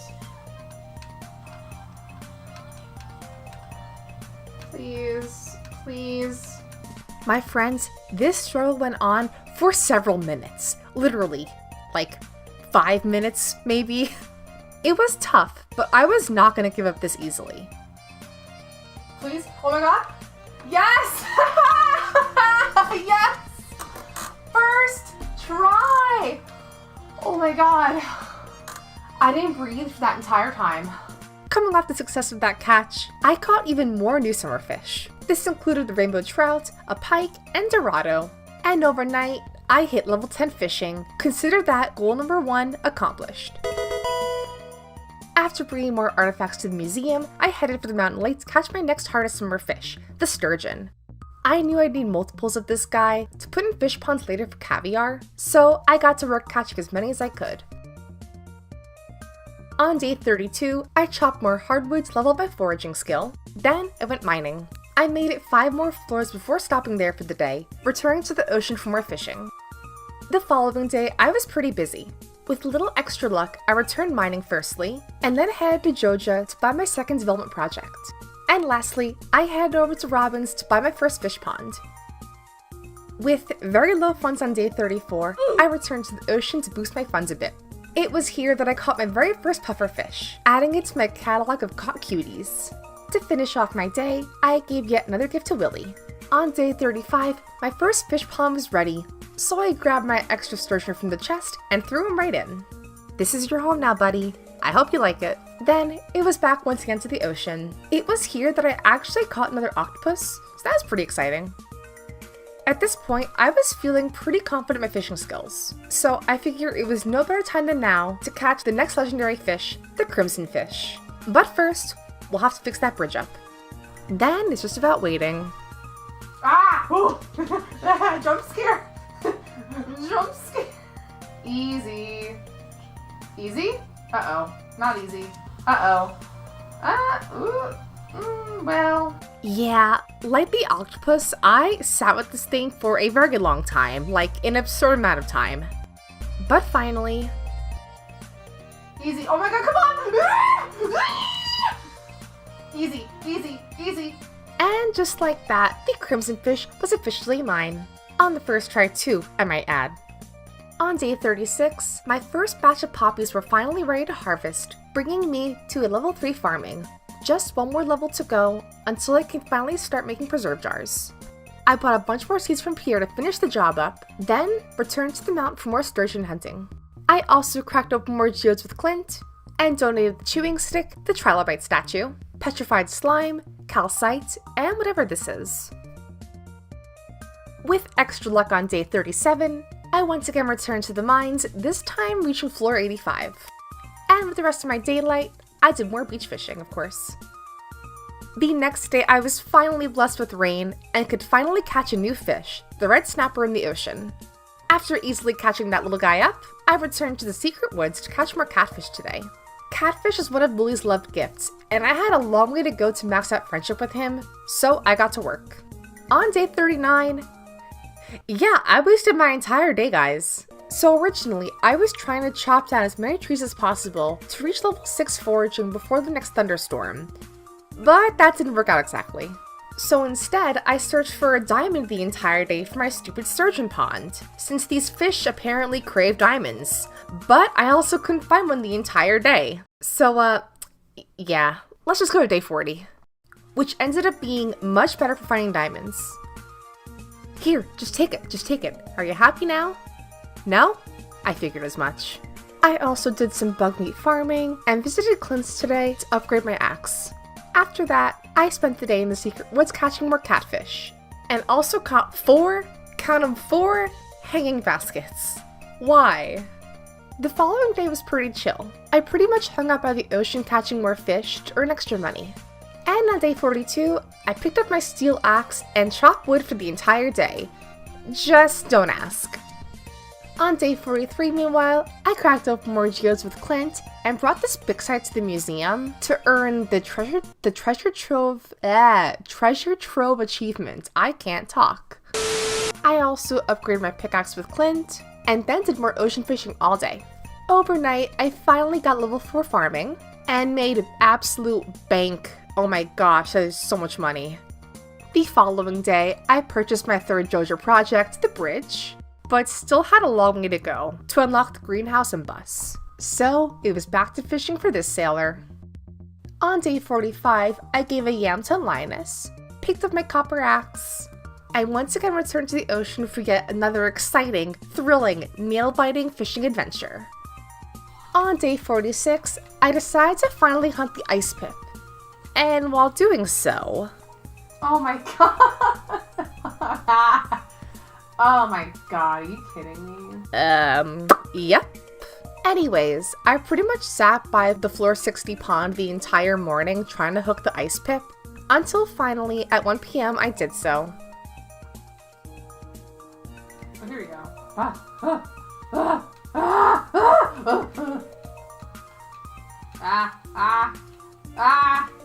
Please. No. As is tradition at this point for my hard catches, I sat with this thing for minutes? I almost said hours, not hours, but I was not gonna give up. I had a reputation to uphold, you know? They don't call me first cast Sappy for nothing. All joking aside, I finally caught this thing. Woo! There we go. After that harrowing experience, I returned to the ocean, gave Willie a loved gift, and returned fishing. I also bought a bunch of treasure bobbers from Willie, since I still had to bring in a lot of things to the museum to unlock the sewer. With no rain on the horizon and once again bad luck, I checked my artifact spots before heading back to the beach. I live here now. With the best possible luck on day 48, I finally returned to the mines to start working on those last remaining floors. My sturgeon pond also gave me their second list of demands. They want maple syrup? Oh my god. Do I even have a tapper? Oh my god, I can't even make a tapper, can I? Oh wait, I can. I swear, these fish are so high maintenance. But anyways, around 5:30 today, I surpassed floor 100 of the mines, ate my first star drop, and finally unlocked the lava lake where the fearsome lava eel lives. We had rain all day on day 49, but no lightning storms, so unfortunately, I'd still have to wait to get my batteries. So instead, I did some fishing in the secret woods for more catfish. I also brought a yam for Linus, and then donated a dwarf scroll, chipped amphora, bone flute, and dubious disc to the museum. On day 50, halfway through my challenge, I had about half of the gold that I would need to unlock the bus in the desert. So, it was back to the ocean again. You guys know the drill.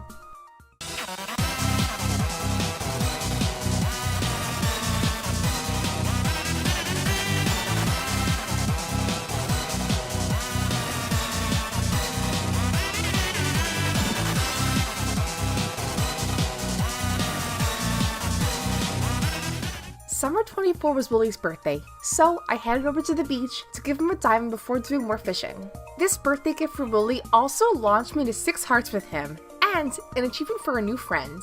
It also unlocked the best cutscene in the game, Crab Rave baby! And after a bit of fishing, I hit the 40,000 I would need to unlock the bus.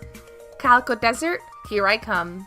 The next day was very exciting. Firstly, the desert was finally unlocked. And second, a thunderstorm was approaching, which meant I could finally get my batteries when it came time to eventually fix Willie's boat.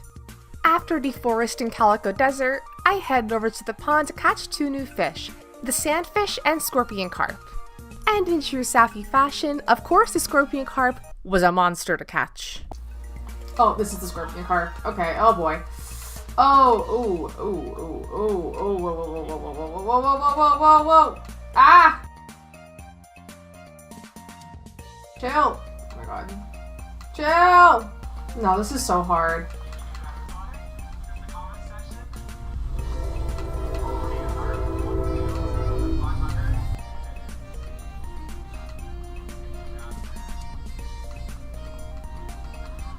Oh my god! That was so hard! Jeez! Oh my god, I'm sweating! And after that, I returned to the mines to continue exploring further down, this time reaching floor 110. Only 10 more floors to go now. Overnight, I unlocked the recipe for lightning rods, and then crafted a bunch for the lightning storm. Then, back to the secret woods for more catfish hunting. And since I was already broke, I cracked open even more geodes with Clint and sent off my new findings to Gunther. Then I was broke. On day 55, I finally finished up the normal mine to obtain the skeleton key. I would need this to unlock Skull Cavern later. In the meanwhile, however, I still needed to earn 35,000 for the final JoJo project. So, I headed back to the ocean for some fishing. And here we are, the final day of summer, day 56. Today, I of course did more fishing before heading to the beach for the annual Dance of the Moonlight Jellies. I feel like at this point, attending this festival is pretty much mandatory in all of my runs. I have not missed this festival once. Plus, I bought some really cute decor items here for my aquarium shed. And just like that, the summer is over. On to fall now. My friends, thank you all for tuning into part 2 of this 4-part series. I hope you're enjoying it so far like I am.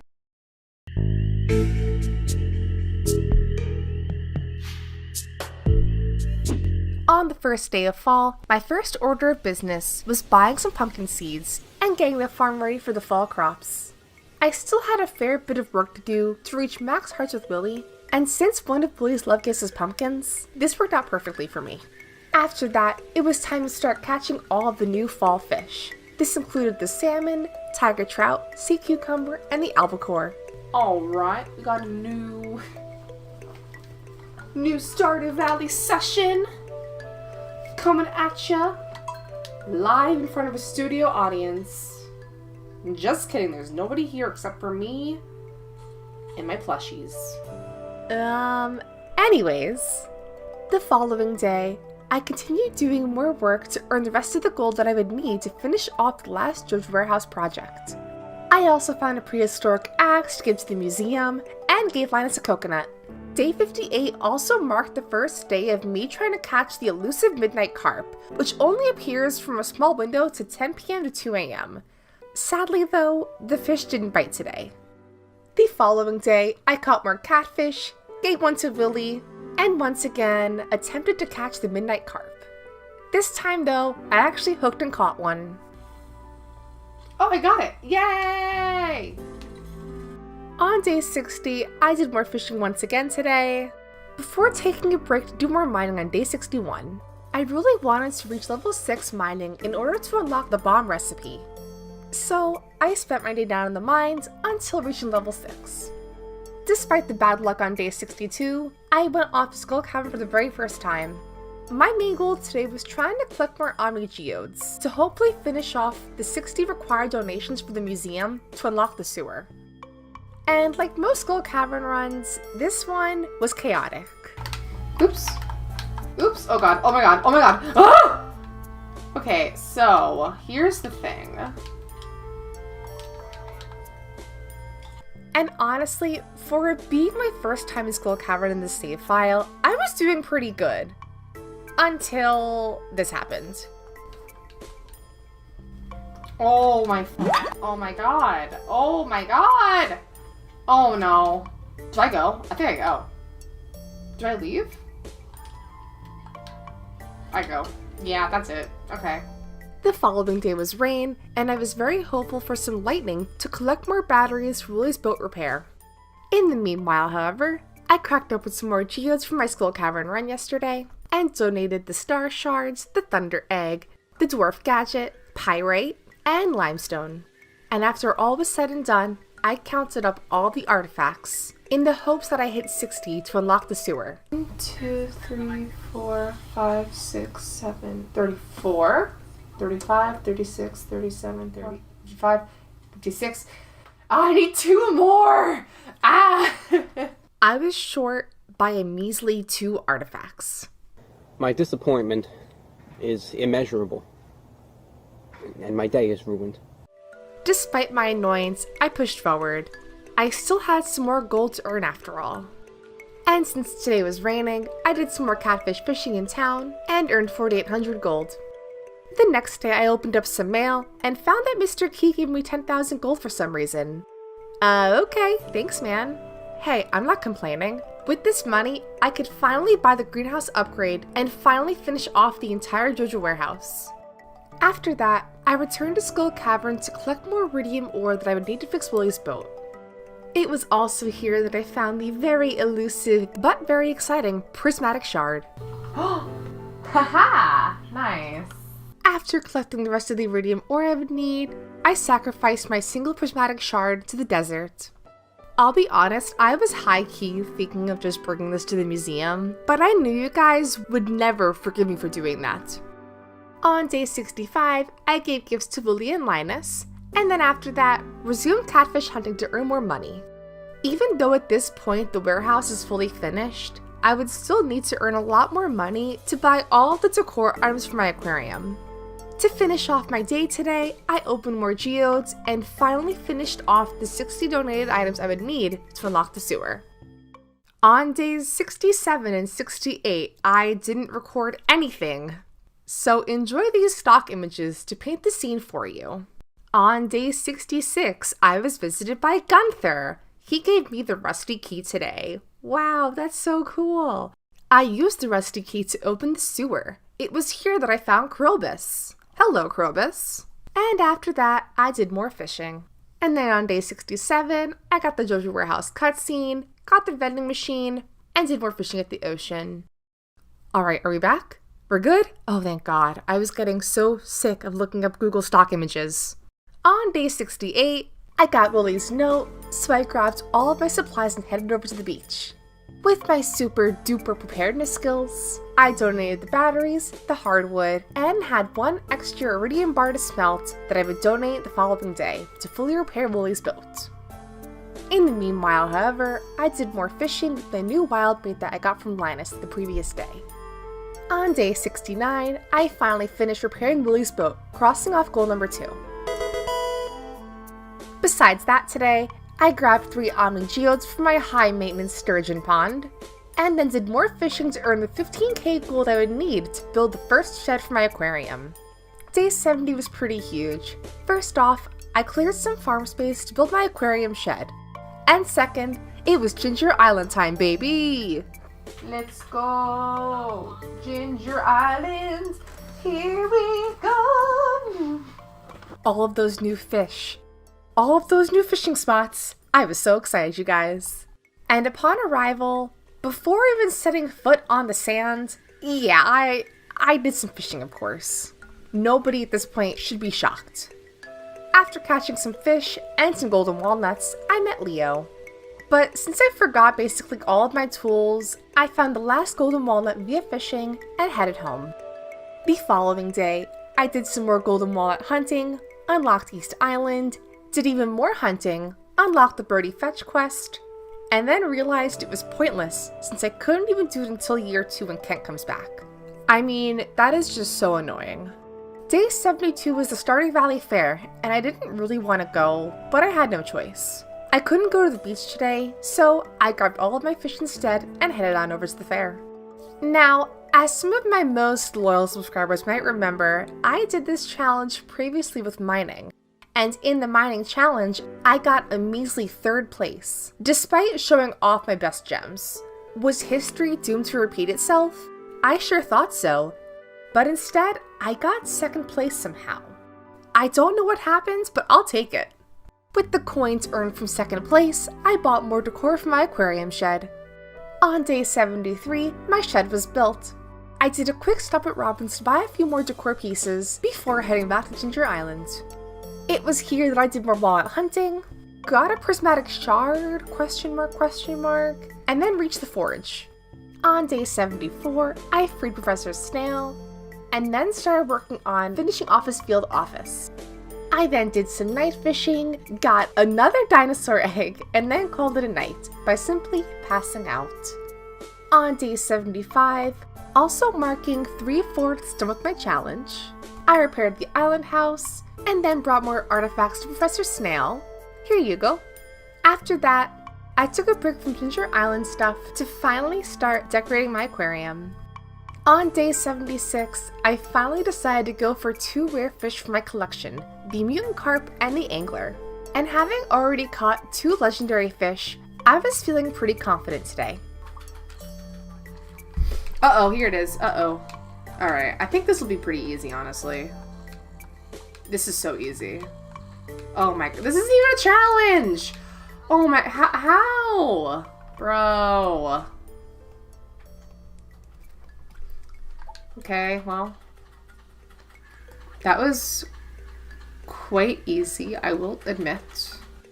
Okay, but Stardew Valley experts, weigh in, because that was too easy. Like, that was a softball. I just don't understand. I thought this was a hard fish to catch, and it posed no threats. I just don't know if the angler is an easier fish to catch versus the other legendary fish, but yeah, that was pretty easy.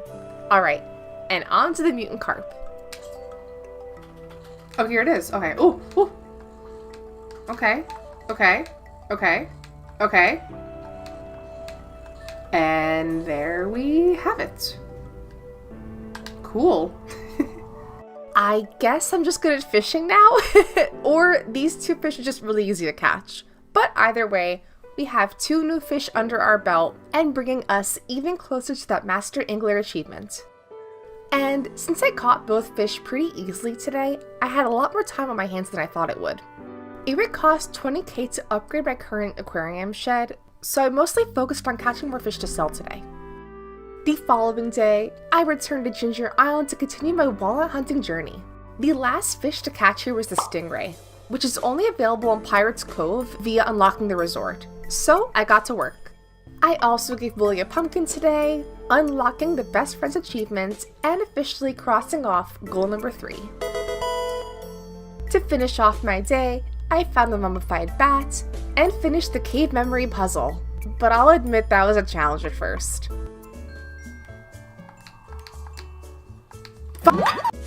Is it blue? I'm so bad at this. Oh my god, I actually am so bad at this. I am so bad at this. Many unbearable hours later. Oh, thank god it's over. Ah. The following day, I woke up on Ginger Island and did more walnut hunting. I found a couple more walnuts from the volcano mines, and brought in more artifacts to Snail today as well. The next day, however, I wanted a challenge, and challenge I did get. Today, my friends, would be the hunt for the dreaded lava eel. This thing, like the octopus, is very hard to catch. It has an abysmal hook rate, and if you do get to hook it, usually this happens. Oh god, here it is. Oh boy, oh boy, oh no. Ooh, okay, oh. No, oh boy, no, no! Catching one of these things is like trying to go through all 5 stages of grief at one time. That is to say, it's messy. Legendary fish who? Oh god, no. Okay, okay. But seriously, why was this fish so much more harder to catch than the angler and mutant carp? I just don't understand. Okay. Okay, okay. Oh, come on, please. No, please. Ah, yes. Ah. It is mine. Day 80, meanwhile, was pretty chill. I mostly explored Ginger Island the entire day, trying to find more golden walnuts. On day 81, I cracked open my first golden coconut to get a walnut, fed my sturgeon a nautilus shell, and then did more ocean fishing to earn extra money to upgrade my aquarium shed.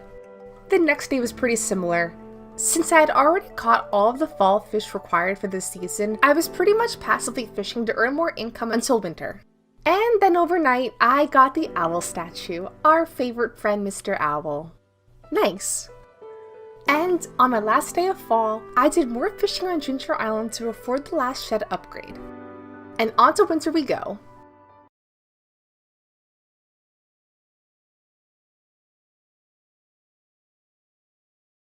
Oh my gosh, you guys, we are in the final stretch now. Ah! We have only a handful of fish to catch in this last season, so let's get into it. On day 85, and my first day of winter, I did my usual Ginger Island rounds looking for golden coconuts and artifact spots before heading to Pelican Town again to return to a winter wonderland. I had a number of new winter fish to catch, including the lingcod and the perch. I also found 2 new walnuts today, putting me even closer to unlocking the resort and catching the stingray at Pirate's Cove.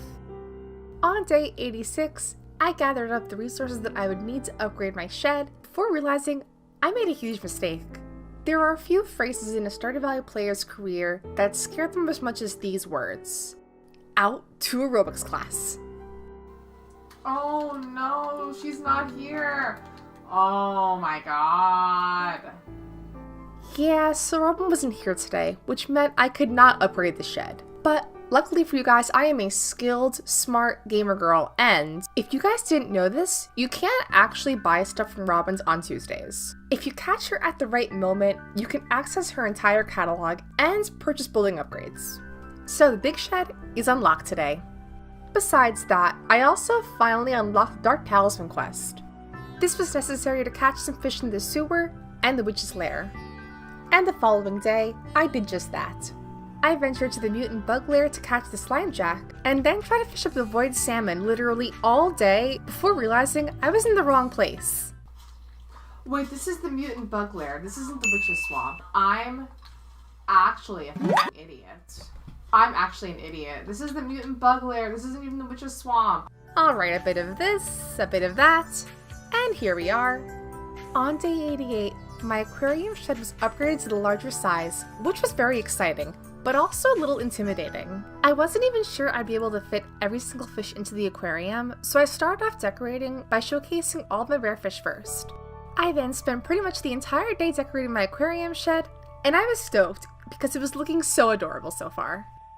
Still needing to catch the stingray in Pirate's Cove, I returned to Ginger Island to continue looking for enough walnuts to unlock it, but no luck so far. So, I spent the rest of day 89 fishing to earn extra money for some decor items. The next day, meanwhile, was a different story. I luckily found the last 2 walnuts in the volcano mines, successfully unlocking the resort and Pirate's Cove. And on my first cast, the stingray was mine. Only 5 fish remain now. This would include the glacier fish, the blobfish, the midnight squid, the normal squid, and the spookfish. This should be pretty easy, right? The next day, I decided to start by catching the squid. This guy is found in the ocean at night, but for some reason, this thing took me a while to catch. I just couldn't hook it for some reason. But eventually, the squid was mine. Only 4 fish remain now.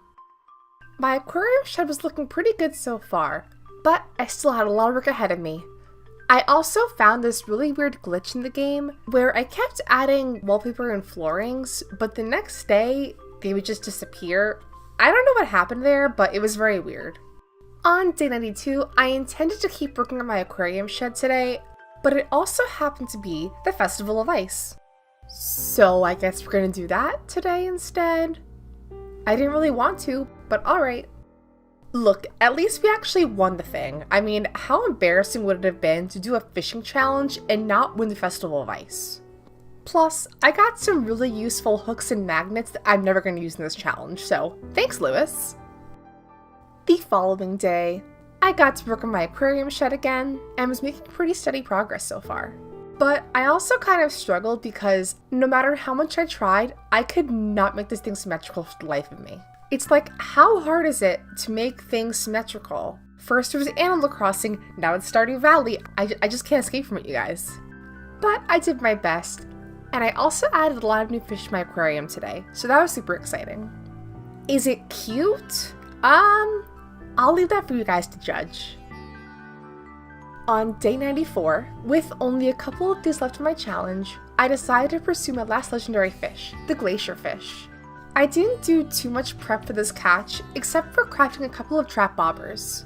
So, will this fish be as easy to catch as the mutant carp or the angler? Let's find out. Last legendary fishy. Last legendary fishy. Oh god, that was quick. Ooh. E ooh ah ah ting tang a wanna wing bang. Stop. Okay. Ooh. Ah. Come on. Airport. We're not going to the airport. Yeah, you are. I'm gonna lose this. But they call me First Catch Safi. Come They do not call you that. Yes, they do. They call me First Catch Safi. It must be on the first cast. Come on! Oh my god. Ugh. Oh, come on. Come on! Oh no. Oh no. Wait. Oh. Come on, man. Do you see this? Nor. I'm gonna... No! Oh my god. I've been here forever! No. Days, weeks, months. Wait, here we go. First cast Safi. I'm first cast Safi. Let's go. Well, after a couple of music numbers and some babbling nonsense, I caught the glacier fish. Only 3 fish to go now. Basically, all I had left in this challenge were catching 3 fish and finishing the aquarium. But my friends, these 3 fish are very unique. They're only caught from a very small window and happen to be my favorite event in the entire game. My loyal subscribers, it's time for the night market.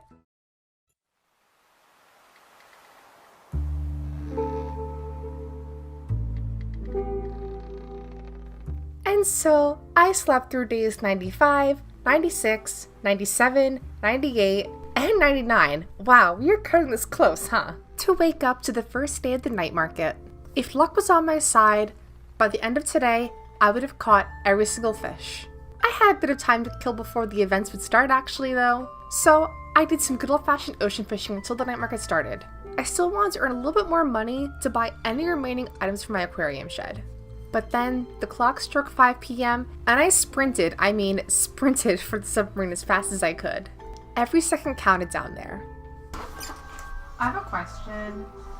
I don't understand how submarines work. How can we be under the water and this opens, but the water doesn't come splooshing out and drowning everyone inside? So, first of all, you're not that far underwater. But it's still under the water. Right. You're right. So, I'll use diving bells as an example. Or actually, you can do this by taking a cup and having like a bowl of water, flip the cup upside down and push the cup into the water. The air stays in the cup. Now what happens is the water applies pressure to the outside of the cup and it makes the inside have more pressure. So if you go too deep, that air pressure can be dangerous. But the thing about submarines is they're made of metal, so they're strong, and they're like motorized and shit, and they're heavy, so they can sink really far to all the way to the bottom and open it up. And if the water pressure's low enough, it stays like this. You lost me. It's fine. The answer is don't worry about it. Oh, here's Blobby. This has to be Blobby. Little blobus. Alright, this is the last fish. This is it. And then it's over. Oh my god.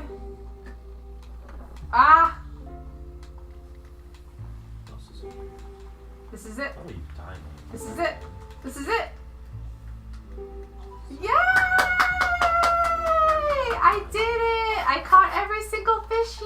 Every single fishy for my bookie boo. Oh my gosh, I did it! Yay! I was on cloud 9. I had caught every single fish in Stardew Valley in just about 100 days.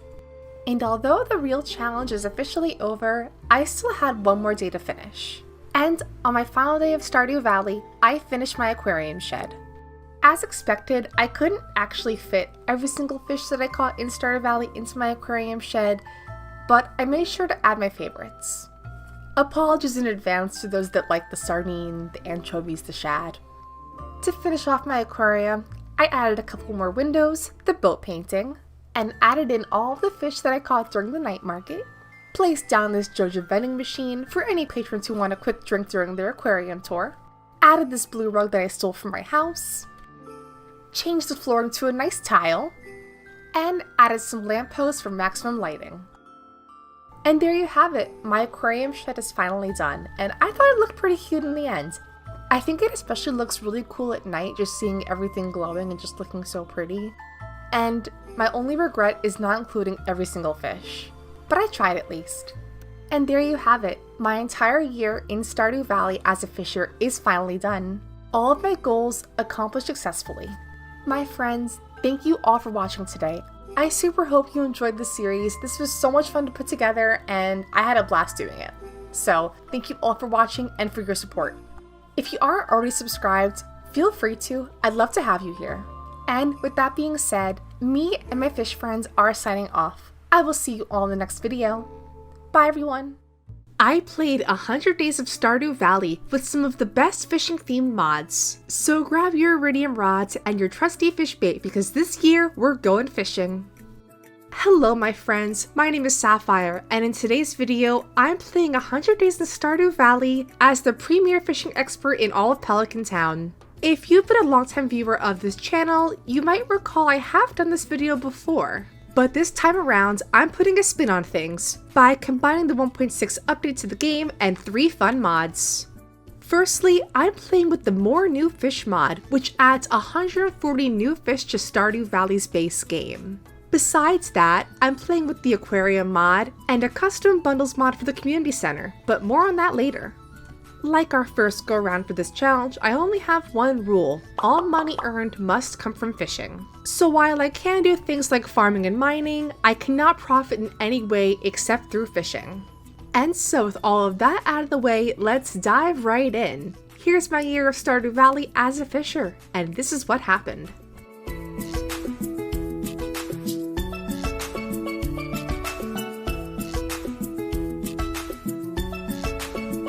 To kick things off, I started off on the character customization screen, doing the usual twin braids with a super cute fishing related outfit.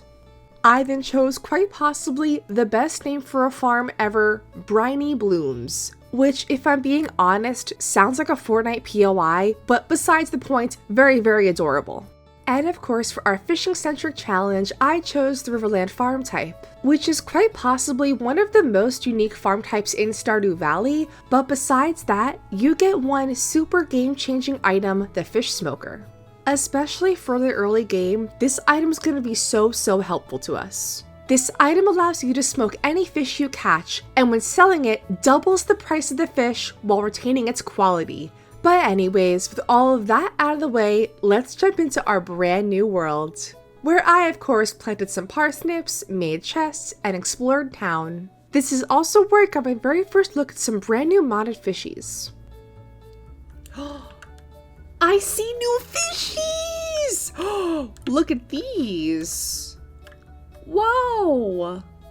Look at those new fishies! Oh my goodness. Wait. Is that also something? Starfish? Oh, that's so fun! Ooh! Oh my god, look at all the new fishies! Blobby! Oh my goodness. My baby blobfish. Also, feel free to put your guesses in the comments now how many times I find the sea monster in this playthrough. Give me a guess. Leave me a comment down below letting me know. I'm gonna say I will see the sea monster at least twice. That's my hard read. Despite already seeing so many new fish, the mod excitement doesn't end there. Since we don't get the fishing rod from Lily until day 2 though, I used this chance to explore a new modded world, particularly traveling to the aquarium. And this is where things get so cool because in this mod, you first must travel to Central Station, a literal full-fledged train station before your final stop.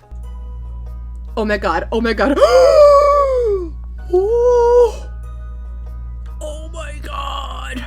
What the fuck? Wait. Pirate! This is so cool. This is the kid from the Stardew Valley Fair, you guys. If you know, you know. Can I buy things? Wait, this is so... Whoa! Holy crap. Are you kidding me? I'm so whelmed. I am so whelmed and overwhelmed. Oh my god, this is so cool. You can buy all of these hats. Oh my god. I need money. I need money immediately. Look, all these people. Okay, wow. So, Flamingo? Flamingo at the train station? Hello? Food. This is so cool. And this is just the train station, you guys. We haven't even gone to the fucking mod yet. Okay. Stardew Aquarium! Ah! Oh my god. This is so cool. This is so freaking cool. It's like a whole beach. There's a big beach here. Wait. Oh shit. I can go swimming? Okay, we have this guy. Wait, what are these? Swans! Oh my goodness. This is so cool. You can buy ice cream from that guy. We have the evil wheelman. What's the wheelman sell? Cookies. Alright. This guy sells... Done.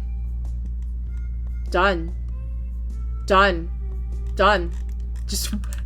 And that, folks, is how to waste all of your money in 2 seconds. Curator, here you go, Goldie. Are you excited for your new home? Oh my god, she's so cute. Wait, why does she look like that goldfish from that kid's... Our first guest. Greetings, welcome to the Stardew Aquarium. Hi. You must be the farmer Willie told me about. 'Tis a pleasure to meet you. Well, I haven't met Willie yet, but that's okay. We'll get there. I was wondering if you'd be perhaps willing to help me. As you may have noticed, we're a bit short on fish at present. Unless you count Sweet Goldie back there. I do. Oh my god, she's so precious. Perhaps you would consider donating a few of your catches to our display. You can deposit them here at the counter. Do not fret, we have state-of-the-art technology to ensure they have a long and healthy life. Like dear Goldie. Aww, cute! Oh my god! Fun! This is so much fun! Oh my goodness. I love it. I love it already! I love a good collection, you guys! One last thing. You may have noticed the submarine on the way in. That's our gift shop. But as our exhibit grows, so too shall our wares. I love buying things. Ah, I'm so excited! Let's go! So this is the aquarium! This is so pretty! Look at all the exhibits! This is so pretty! I love this so much, you guys. Can we, like, travel? Oh my god. Oh, there's so much. There's so much to do. There is so much here, you guys. Oh my god, I'm so excited. Hi, Goldie. Oh my god, she's so cute. I love her. All right, yeah, I know. A lot to take in. And this was just day one, you guys. But just, wowee, what an amazing start. What a great first impression. This mod is so cool already, and I cannot wait to start catching some fishies ASAP. But the real fun, of course, couldn't begin until day 2, when I met the man, the myth, the legend himself, Willie. And with fishing pole in hand, I only had one goal: catch all the fishies. And you guys already know I caught a ton of fish today, including a sardine, a herring, a sea jelly, an anchovy, a smallmouth bass, a sunfish, and a pacu, one of our new modded fish. And if this list of fish to catch proves anything, it's that we have a lot of fish to catch this year. In the evening, meanwhile, I caught a trahira fish and earned the Fisherman Achievement, so already making some pretty good progress just on day 2 alone. On our obligatory rainy day 3, I decided to visit the mountain for the very first time, catching a chub, a carp, a bullhead, and a clown loach.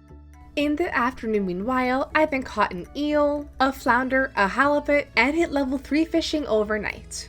But while fishing at the beach, I couldn't help but notice whatever the heck these things are. Yeah, I don't know what that is, but I wanted to actually stay the hell away from me. It looks scary. Oh, also, I didn't mention this earlier, but I kind of am scared of the ocean, like, a lot. So yeah, it'll definitely be something seeing all of our new fish to catch, especially the scarier ones. And trust me, in this mod, there are quite a few scary fish. On day 4, meanwhile, I returned to the aquarium with our first batch of donations before realizing a startling discovery. Yippee! You are so welcome. Wait a minute! I just fucking realized this is the motherfucker from the submarine. Oh my god, I'm so stupid. I'm so silly. This is his submarine. Oh my god, I didn't put 2 and 2 together. But clearly, wow. That's so awesome. That's so cool. Can I romance him? Can we date? Can I date you? Can I date him? No. I want to date him. Wait, this is so fun. Now on display, my halibut. My halibut baby. That's so exciting. I must bring you more. And in case the aquarium mod couldn't get any better, this mod is also compatible with the More New Fish mod. So this just made all of this entire experience 1,000 times more exciting. But anyways, after our aquarium fun today, I did more ocean fishing when I got a visit from the one, the only, yeah, the sea monster. I can't make this shit up. Oh my fucking god.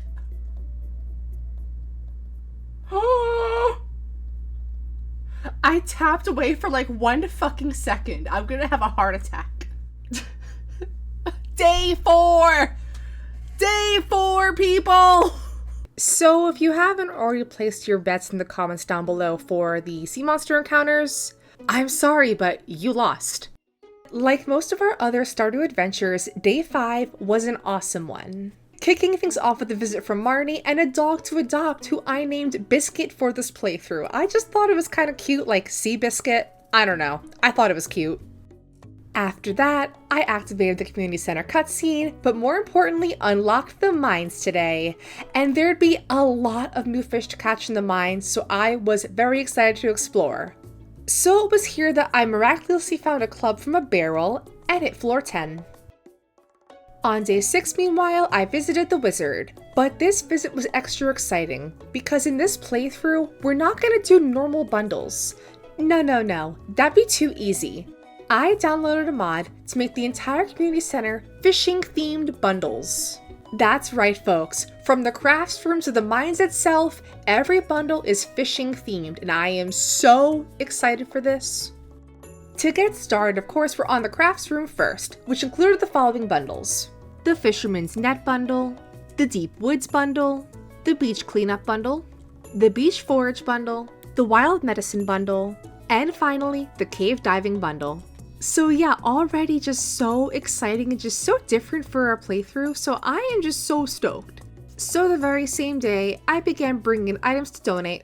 Anyways, besides our bundles today, I did some more fishing, catching a lion head, a goldfish, a freshwater butterfly fish, an elephant fish, and hit level 4 fishing. After bringing in more fish to the aquarium though, it was back to the ocean for us, again catching a brand new fish. Ooh! Mimic octopus! Oh!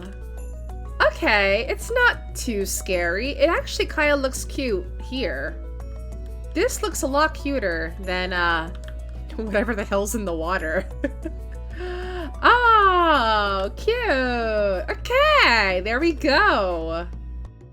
With coal obtained from the mines, I also started smoking some fish today, which was a big boost to my wallet, so that was kinda nice. Meanwhile, on day 8, I bought a backpack upgrade and caught a new fish, the spiny dogfish. Then, overnight, hit level 5 fishing, which for it only being day 8 is actually kinda crazy, but I'll take it. I'll take it for sure. Despite the bad luck on day 9, I did more mining anyway. It was here that I got a special slime on floor 17 and then got another club, so thank you for that. In better news, however, I hit floor 20 of the mines, unlocking our very first underground mining pond. And I was so excited to fish, except I forgot my fishing rod. So on day 10, I did some mines fishing. I'm so excited to fish because what the actual fuck is in the water right now?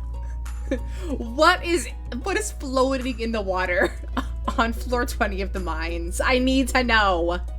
Well, to answer that question, I caught a cave fish, a glass fish, which looked so cool by the way, a good old-fashioned ghost fish, the stonefish, and a brain slug. On day 11, I brought new fish to the aquarium, bought some dishes of the sea, and finished our very first bundle, the fishing net bundle. And this in turn revealed 2 more rooms to us. First up, the pantry room with the following bundles: the seafood boil bundle, the fish artisan bundle, the sides bundle, the canned fish bundle, the fish farmers bundle, and lastly, the fertilizer bundle. Over at the fish tank, meanwhile, we had these bundles: the tackle box bundle, the specialty fish bundle, the ocean fish bundle, the quality fish bundle, the master fisher bundle, and the night fishing bundle. So for the fish tank, there are a couple of bundles that are the same from the traditional community center with a few extra little fun things thrown in. So overall, just making this a fun challenge so far. With all of our new bundles, though, I had a lot of work ahead of me. So the very same day, I got started. This included planting seeds for our sides bundle and catching fish for our various fish tank bundles. With rain on day 12, I knew it was going to be a huge fishing day, especially trying to catch all of our weather exclusive fish, including a catfish and an anchoviella. And besides that, hit level 6 fishing. On day 13, meanwhile, I decided to skip the egg festival in favor of some more mining, this time hitting floor 35. But most importantly, I have to address something. On floor 25 of day 13, I found an ancient seed and I didn't even notice when I received it. I must have just been so locked into the gameplay, I didn't even notice this, so that was very funny. The following day was a big bundle day, bringing in a mussel, an oyster, a pair of glasses, a gold star quality flounder, some bait, a bream, an eel, a crab, a sardine, and then on top of all of that, fully finished the fertilizer bundle, revealing our next room, the boiler room. And like our other rooms, this room also had some very cool bundles: the lava bundle, the frozen earth bundle, and the brown earth bundle. After all that though, I did some more mountain fishing and caught a largemouth bass, a zebra tilapia, and a pangasius. Is that how you say it? I feel like that's not how you say this one. Anyways, on day 15, I had max luck, which meant more mining today and hitting floor 40 super fast. So since I accomplished that pretty quickly in this day, I set in the pickaxe for an upgrade and smoked fish for the rest of the day. On day 16, I woke up to the Greenhorn achievement, which was very exciting, but more exciting, rain was on the horizon, which meant I still had one more chance to catch our first legendary fish of the playthrough. With fishing buffs, I could hit level 10 fishing, but I still had to hit level 7 first. So today, I began that grind. Oh, well, that was easy. Okay. I also bought the iridium rod and a cork bobber. And while fishing for money, found a new fish, a barracuda, and the green terra fish, which I forgot to record. After buying even more cork bobbers and Lux bait the following day, it was time. The moment I was dreading, attempting to catch the legend fish. But even with all of my extra buffs and gear, would it be enough? Here it is! Here it is! Oh! Come on! Oh god! Oh my god! Come on! Come on! No! Ah! Okay. Come on. It's okay, little fishy. Oh my god. Ah! Oh god. No!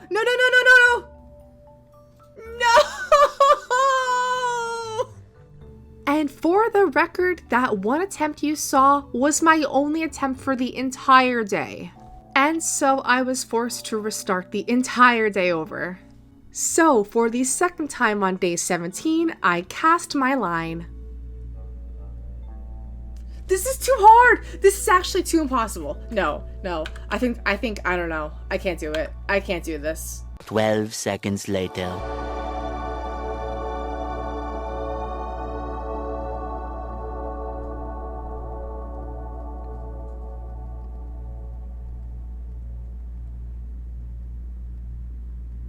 Okay, I was just kidding about that.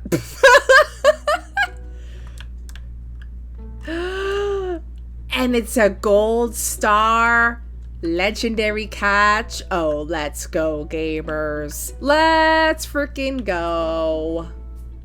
So, with legend in hand, I marched straight to the aquarium and handed over my latest finding.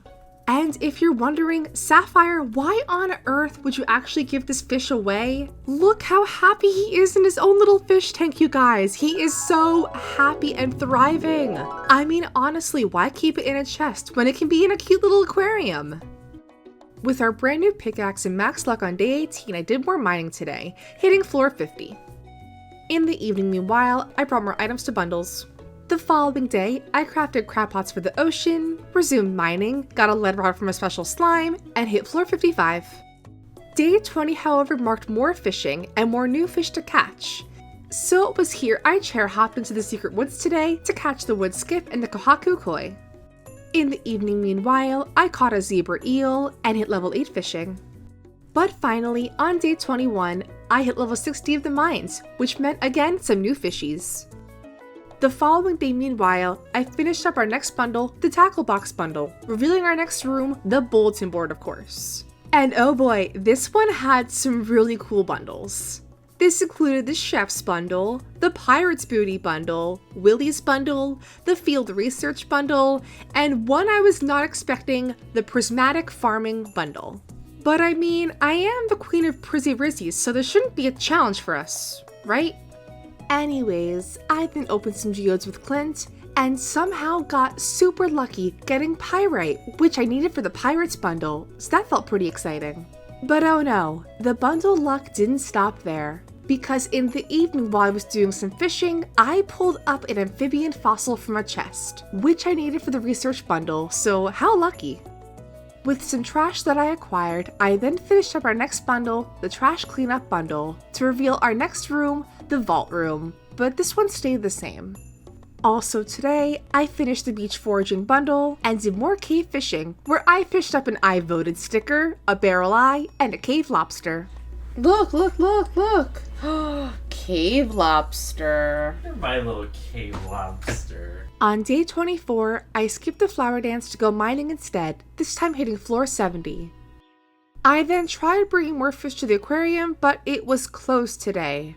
But this trip wasn't a total loss. I got to buy one new awesome item, the Legend Mask. And yeah, this thing was super cool. The following day was a busy one. Upgraded my axe, bringing in new fish to the aquarium, and doing some more ocean fishing. With even more fishing the following day, I managed to fish up a diamond to finish the Brown Earth bundle. So again, any progress is good progress to me. But on top of all that, overnight got the owl statue, which I then spent the entire morning looking for the following day. Oh my god, I didn't even see that. Jesus. It was hiding. Oh my god, okay. Anyways, with my new axe, I chopped wood to repair the beach bridge, but on top of that, chopped stumps to fully finish the Deep Woods bundle, and also finish the Seafood Boil bundle, so yay for progress. But here we are, day 28, the last day of spring, where I bought pickles and meat for bundles, and with good luck, did some more mining. It was here that I not only hit floor 80 of the mines, but got one special book, the Bait and Bobber book, so how cool was that? But on top of all of that, I also finished the Frozen Earth bundle and hit level 9 fishing, and with that we are off to summer, and new fish to catch, of course.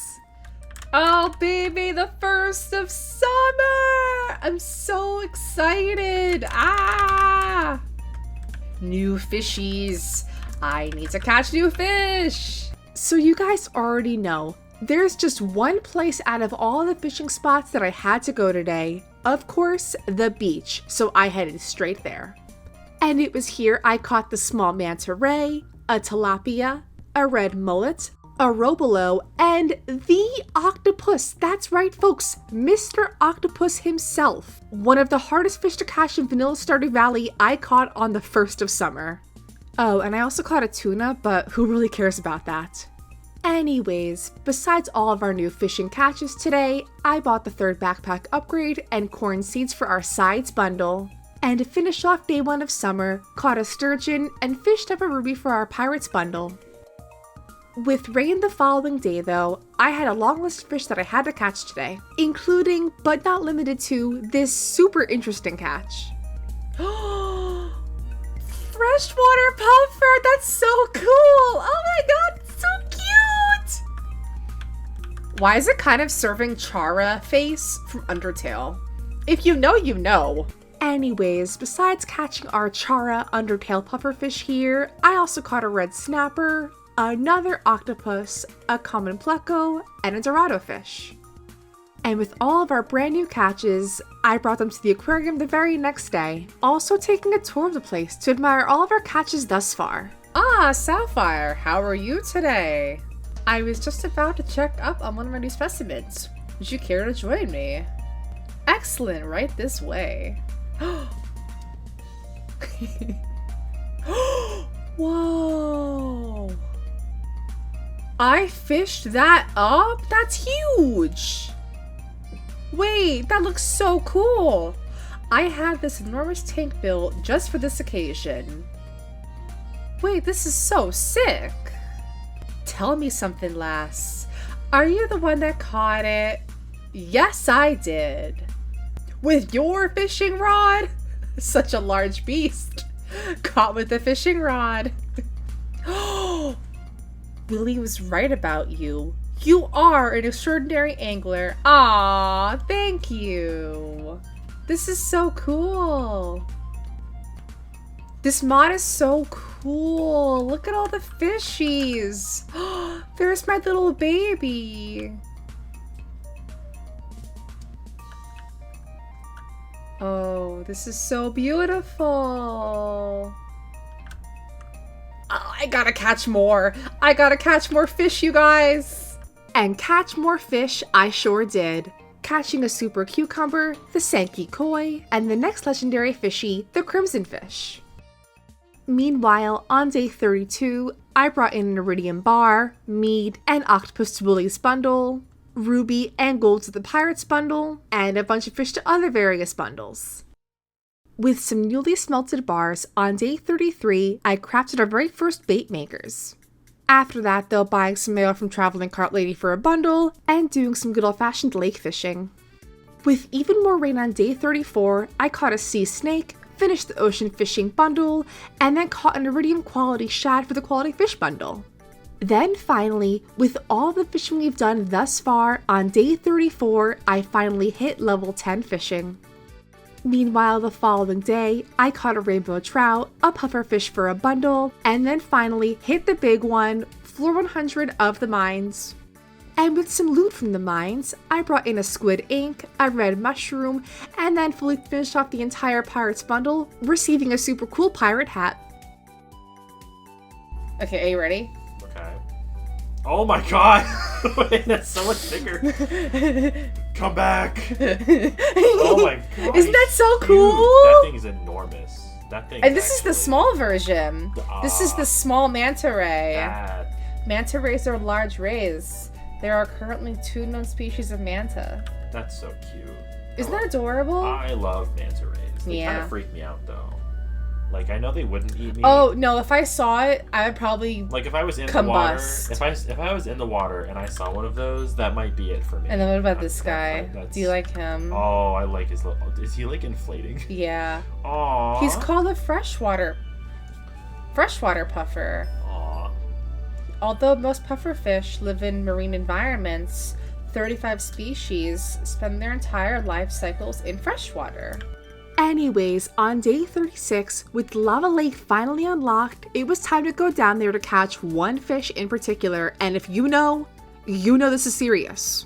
But with the seafoam pudding consumed, I caught our lava eel pretty easily. I did have to catch 2 though, one for our aquarium and one for our bundle. On day 37, I again brought new fish to the aquarium. Oh, he's doing a little dance. And with all of our donations, the gift shop too was expanding, and that was very exciting for me. So I of course bought the Crimson Fish mask and the Shrimp Enthusiast shirt for our summer look.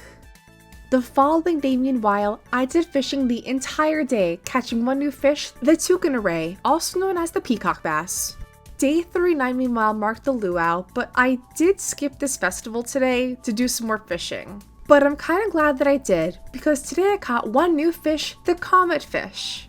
And for several days, this guy has eluded me. Like seriously, I have been searching for this 1 fish for like several days now, so this was very exciting to catch. But speaking of new fishies, today I caught the red harlequin freshwater shrimp, and in the evening, the ribbon eel. I bought some vault bundles the following day, but after that, again did fishing to afford the very last one. And our hard work paid off. I had just enough money to buy our very last vault room bundle, finishing the very first room in the community center, the vault room of course. So with the desert on the horizon for us, I finished the normal mines today to obtain the skeleton key. So, with the bus repaired, I headed to Calico Desert for the very first time, and hopefully, with the new area unlocked, we had some new fish to catch. Before heading out though, a little minor side quest. I harvested some corn today to fully finish the entire sides bundle, but then it was time for some good old-fashioned desert fun. So it was here I caught the long-nosed gar, the electric catfish, a lungfish, the sandfish of course, a tigerfish, and the scorpion carp. After bringing all of my fish to the aquarium today, I ventured to Skull Cavern for the very first time. I would need 1 spicy eel for our boiler room bundle, so I hope to find that today. So it's my luck when I find a mystic node on level 1. Come on! Oh, that is so tragic. You're joking me. Ugh. But unfortunately, no Prizzy for me this time. I guess I didn't have the luck after all. You're actually joking me. You are actually joking me. What? Okay, alright. Give it up, folks. Give it up. Oh, and besides that, I got the spicy eel, but I mean, compared to the Prizzy, who actually cares? Anyways, with all of our desert loot, I finished a lot of bundles today. This included the Master Fish bundle, the Specialty Fish bundle, the Prismatic Farming bundle with a very nice reward, and finally, finished the Lava bundle to fully finish the entire boiler room. With all of our geodes we acquired the previous day, I opened all of them today, bringing in my new findings to Gunther and unlocking the Treasure Trove achievement. We had the spooky green rain on day 46, and normally I wouldn't really care, but in this playthrough, it was very important. Mainly, I needed moss and a lot of it. See, in order to upgrade all of my normal worm bins into the deluxe worm bins, I'll need 30 pieces of moss each. And yes, because deluxe bait is just that good, I will spend the entire day just getting moss. And that's it. Trust me when I say this is so worth it. Besides that, I did catch 1 catfish for Willie's bundle, but the moss gathering was the priority today. With moss in hand, I upgraded some worm bins and crafted some more. But then with good luck and a magic rock candy, again headed to Skull Cavern. So with extra super duper luck, I got a treasure floor on floor 18, a prismatic, and then almost died, so I then just dipped. I also have I have this one, which is kind of scarier looking. What is it? The piranha hat? No, it's a crimson fish. Oh. But it looks kind of scary, so I don't like wearing it. A little bit. Ew. Yeah, Look at the dog. I prefer this Look one. at the snail, but look at the dog. What's What the about dog? What's the dog's name? Biscuit. Oh, that's a good dog name. And then I have little fish. I like the TV in just the middle of the room. Easy access. Day 48 marked an extra special occasion, the start of the 2-day trout derby and our first fishing focused festival. For those unaware, in this 2-day event, you can catch up rainbow trout for the chance to also obtain some golden tags. with these tags being used to exchange for some very exclusive prizes. But I don't know if it's just me or my luck or whatever, but at the end of the day, I only had 3 tags. Like, I would catch a ton of trout and just not get any tags at all. So that kind of sucked. But I did trade my tags for a tent kit, some Omni geodes, and a bucket hat.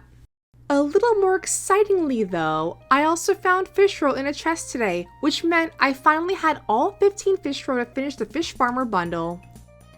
I awoke bright and early for day 2 of our trout festival, but on the way over got just a little distracted.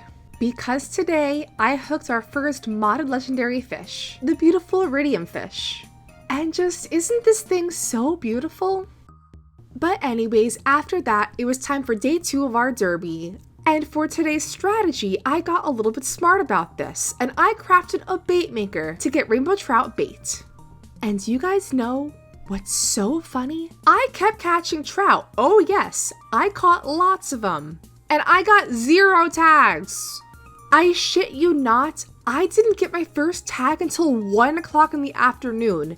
And after all of that fishing, at the end of the day, I got 5 tags. So I guess a bit better than yesterday, but man, the RNG was just so mean to me. Despite the trout derby woes, I stayed strong and kept fishing. Specifically, new fish today, including the adorable Cyclops shark and the coelacanth fish. The following day was a big donation day, bringing a new fish to the aquarium and stuff to Gunther. And yes, this included the Prizzy. And look, I better hear 0 complaints about this, you guys. I have to unlock the sewer here, people. I don't need some fancy space sword. Who am I, Sokka? Anyways, the following day I upgraded my house, but with some good luck on day 53, did some more Skull Cavern. When you will not believe what happened to me. Yeah, this face says it all.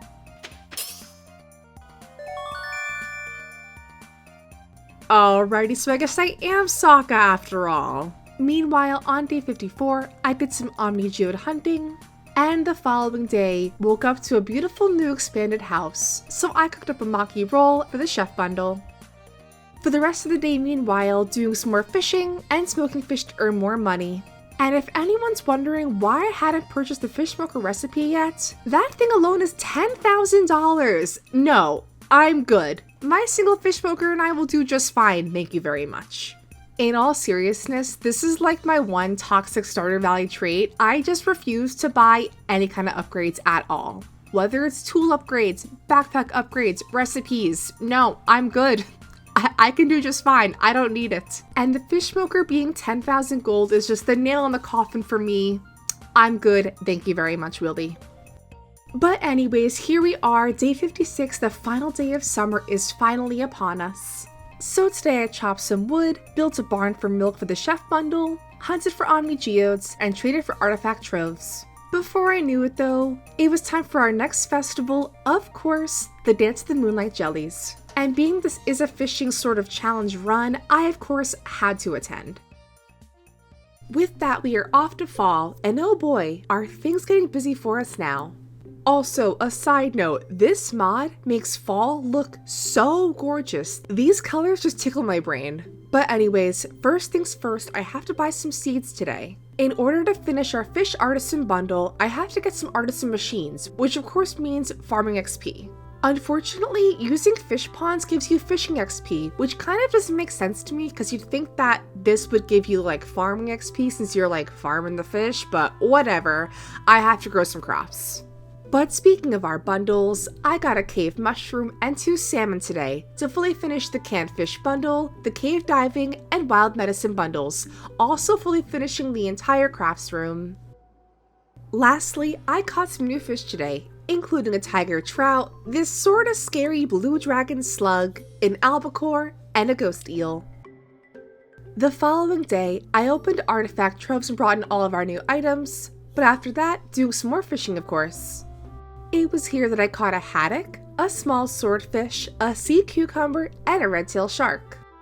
Besides that, I was on the mad hunt for the dried starfish.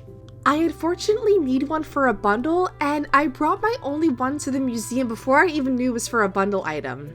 So I've been doing all I could, tilling artifact spots mostly, and looking for treasure while fishing. But so far, I haven't had the best luck. Can I please get the starfish? Starfish, please! I need starfish! I've gotten like everything else. Starfish! Oh, no! Oh god, I almost just lost that. Starfish, please! Starfish! Okay, so I can get this, but not the fucking starfish? Really? Really? Of course. Of course. Thank you. Thank you so much, game. With our barn now built, I bought a single cow who I named Otis, and after that doing some more fishing. This time going for our next legendary fishy, the good old angler. This of course also meant buying our next goofy mask, and yeah, this one was definitely very goofy. On day 60 we had rain, which of course meant catching brand new fish today. So first up, starting in the secret woods, I caught the ghost koi, a walleye, and the telescope fish. Though the modded fish are cool, the walleye was extra important because with it, I could now fully finish the entire fish tank room. Besides that, I bought the Farmer's Almanac to gain some farming experience, and for the very first time, checked the saloon for hash browns. And unfortunately, this hash brown debacle will become a much bigger problem. Let me explain. In the bulletin board room for the chef's bundle, I need hash browns. And despite getting this bundle in spring, I was big silly and just did not buy a single potato seed. Why? I don't know.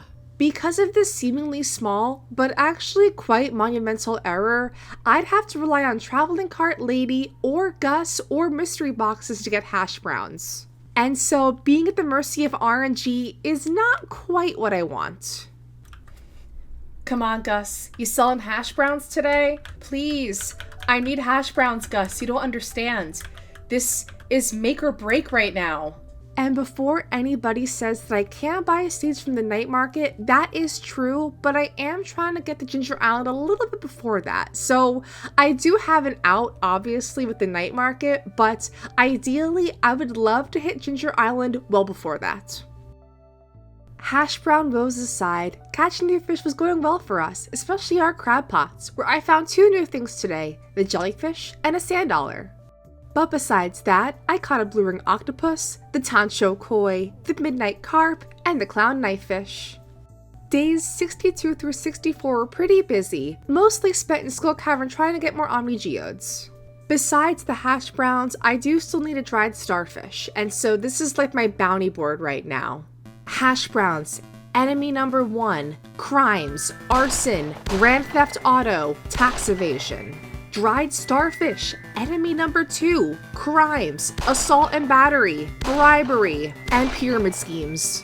If anybody sees either of these 2 dangerous criminals, let me know immediately. Anyway, on day 65, I had an amaranth harvest, hit level 3 farming, and got milk from Otis for our chef's bundle. I also accidentally used my warp totem and opened artifact tropes but didn't get the starfish. The following day though, things got so exciting. All my donations to Gunther finally paid off because he stopped by my house today to give me the rusty key, which means it's time for the sewer, baby. And of course, a new location means new fish as well, including the decapod fish, Blinky, and the next legendary fish, the mutant carp. Meanwhile, the following day, I harvested a pumpkin to finish the Willy bundle, but besides that, got maple syrup today, and crafted a bee house to get honey for our artisan bundle. Unfortunately, the search for both hash browns and the dried starfish continued on. So again, I did more Omni Geode hunting today and the following day. I have never seen this many ghosts. Oh my god, this is so many ghosts! Ah! So many Omni Geodes! But then finally, on day 70, I had a breakthrough. Starfish! No! Starfish! Oh, come on! Please! Ugh! Oh.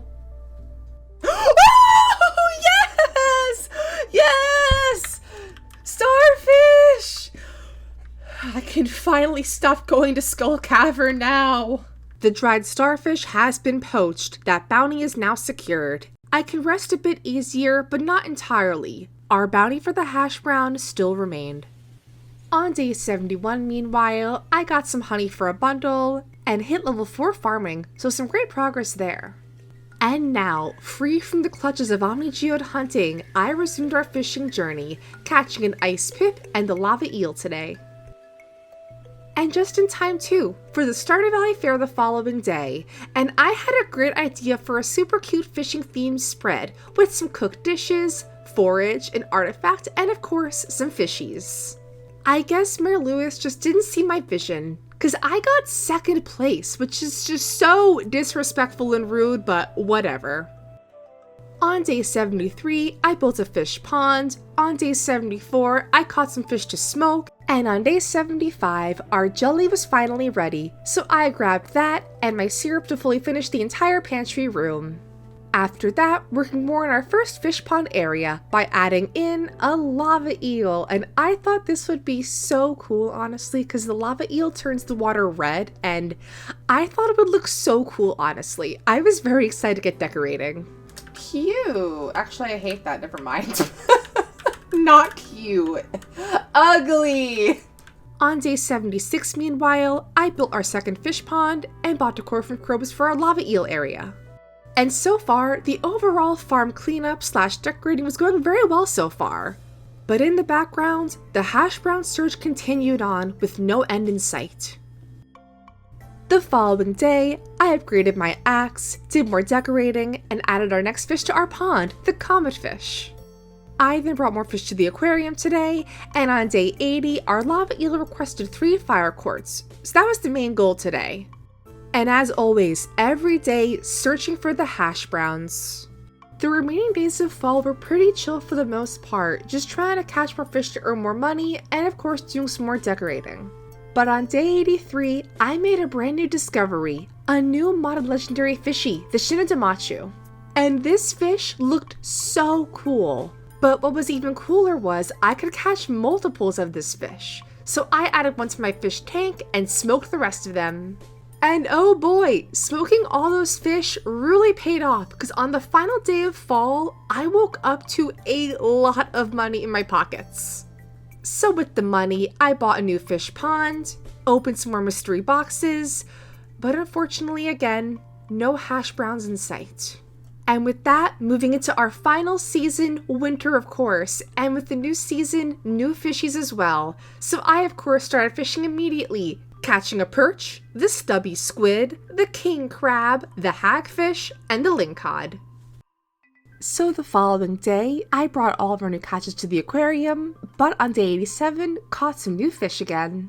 This included the sauger fish, the eyed fish, the shiro utsuri koi, the hi utsuri koi, the longfin ice devil, and a conger fish. I also started making a much bigger effort to try and get mystery boxes, since they can give you hash browns. My main strategy here was treasure hunting, so overnight I changed my profession, and also got yet another owl statue, so cool. Can I please trade this for hash browns? Pretty please? Anyway, I then spent the entire day today fishing for mystery boxes. With Friday here once again though, I had more chances for hash browns. First up, the traveling cart lady.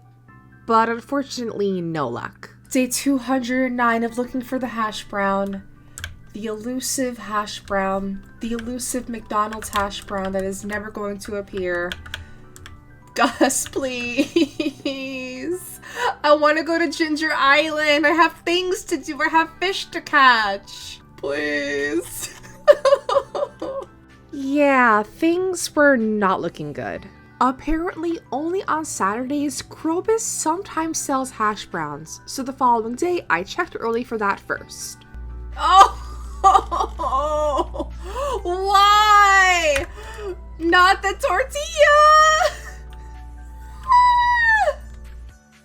The following day, meanwhile, it was finally over.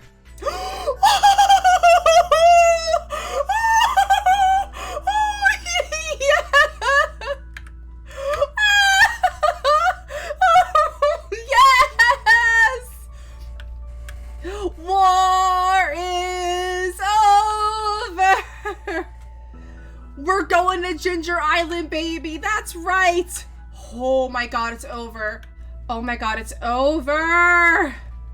Okay, I have to get the fucking pass. I have to get the shell.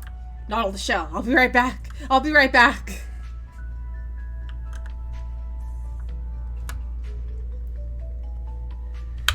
Oh, let's go, gamers. Let's go. It's over. It's finally over. The last bundle. Farewell, Sapphire. I honestly did not think this was possible. I honestly thought I'd have to wait till the night market to get my potato seed. So this outcome just is such a relief to me. But before doing anything else, we did have the Festival of Ice at Marnie's Ranch, where I, of course, won. The celebrations didn't stop there, because the following day on day 93, I officially unlocked Willie's boat quest. And because I had been basically planning for this all since spring, I finished the repair quest the very same day. But with the boat finally repaired now, I could now visit Ginger Island, and that of course meant even more new fishies, and I was so excited to catch them all, you guys. But first things first, getting some golden walnuts to kick things off.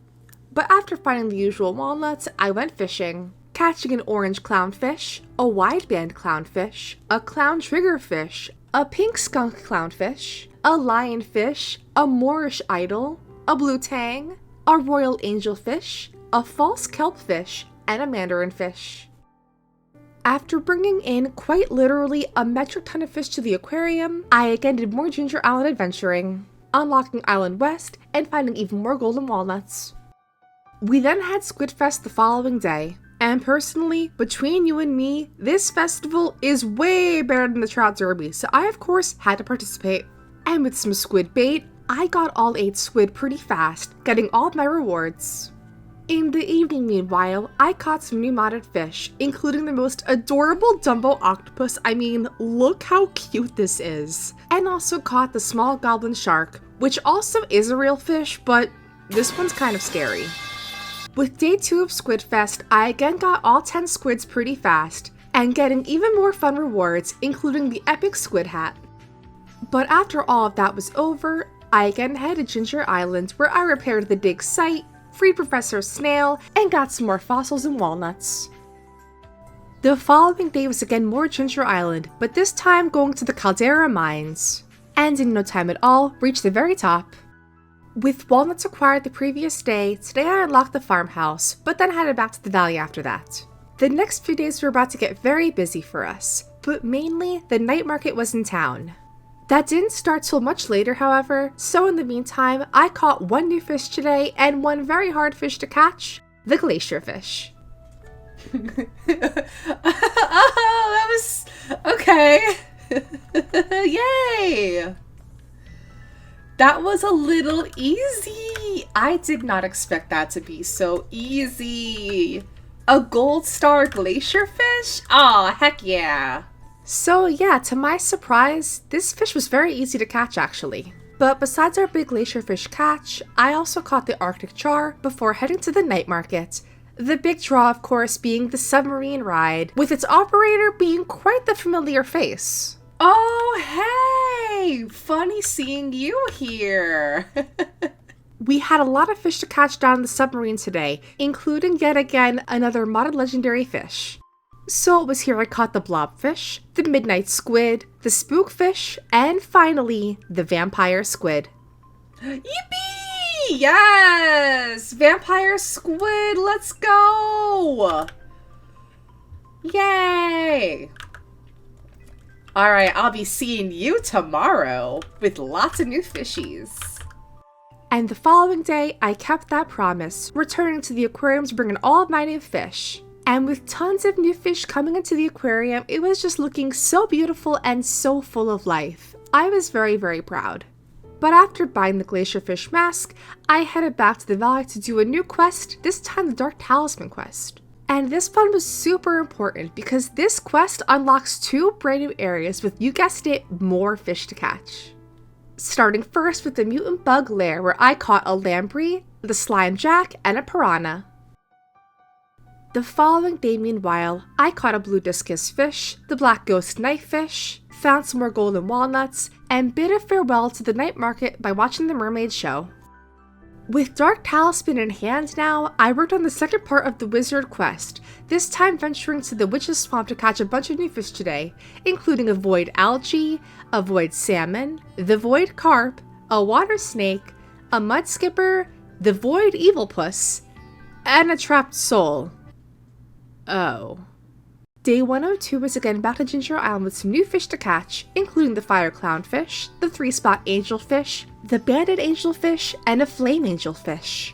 But in the evening, I returned again to the top of the Caldera Mines to catch yet another new rare fish. Mushu. Like from Mulan Mushu, isn't this just so cool?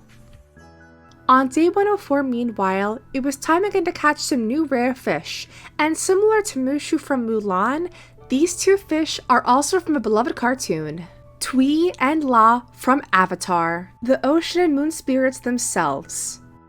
And upon bringing these two fish to the aquarium, you gain access to a replica of the Oasis Pond from the Northern Water Tribe, and this might be the single coolest thing in this entire mod. Meanwhile, on day 106, I caught the Snowball Pleco, and on day 107, caught a Celestial Eye, and found 20 walnuts to repair the island resort.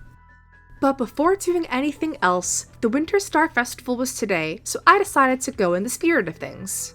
So I gave Abigail her secret gift, a tasty, delicious amethyst, and then got my secret gift. Tea set? Caroline, give me the tea set. Give me the tea set. I know you can do it. I know you can do it. Ugh. I don't want beer. You think I want alcohol for Christmas? Oh my god. Well, A for effort, Caroline. I appreciate it anyway. Anyways, with the resort now open, I could unlock the final area of Ginger Island, Pirates Cove, baby!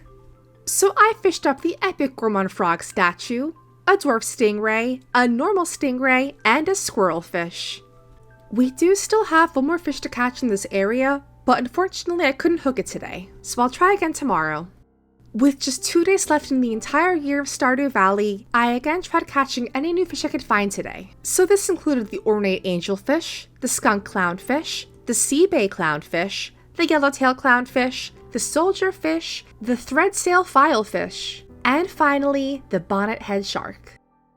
And so, with all of the new fish that I caught, I headed to the aquarium for the final time.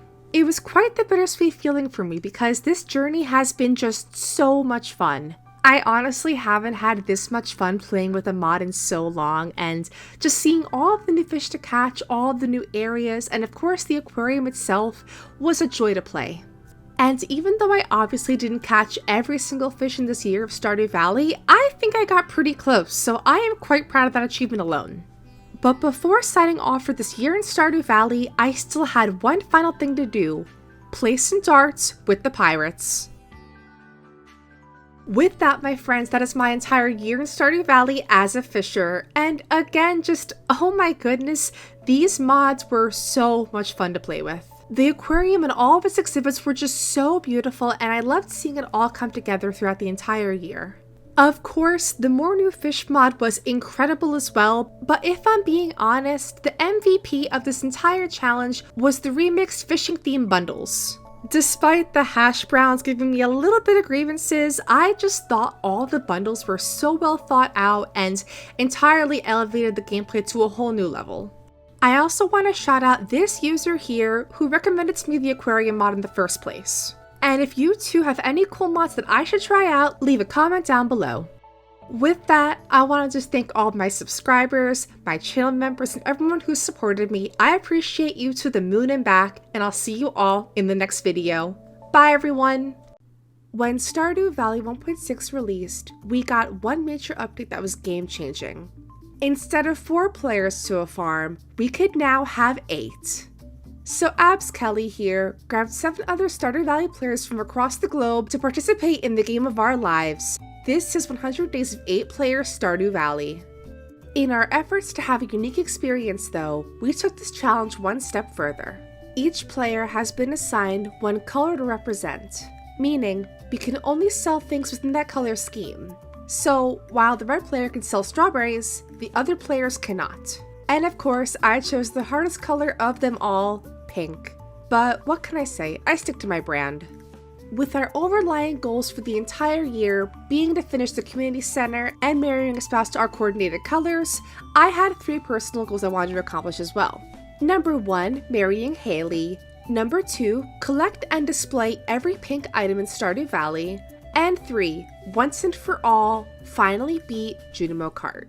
This video has been over a year in the making, with our first gameplay sessions taking place in spring of 2024. So be sure to stay tuned, because here is our year of 8-player Stardew Valley and what we did.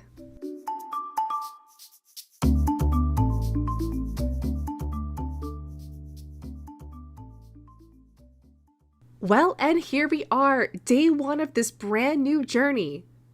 Except, I wasn't actually here for the very first playthrough because I was in urgent care, deathly sick after my trip to Paris.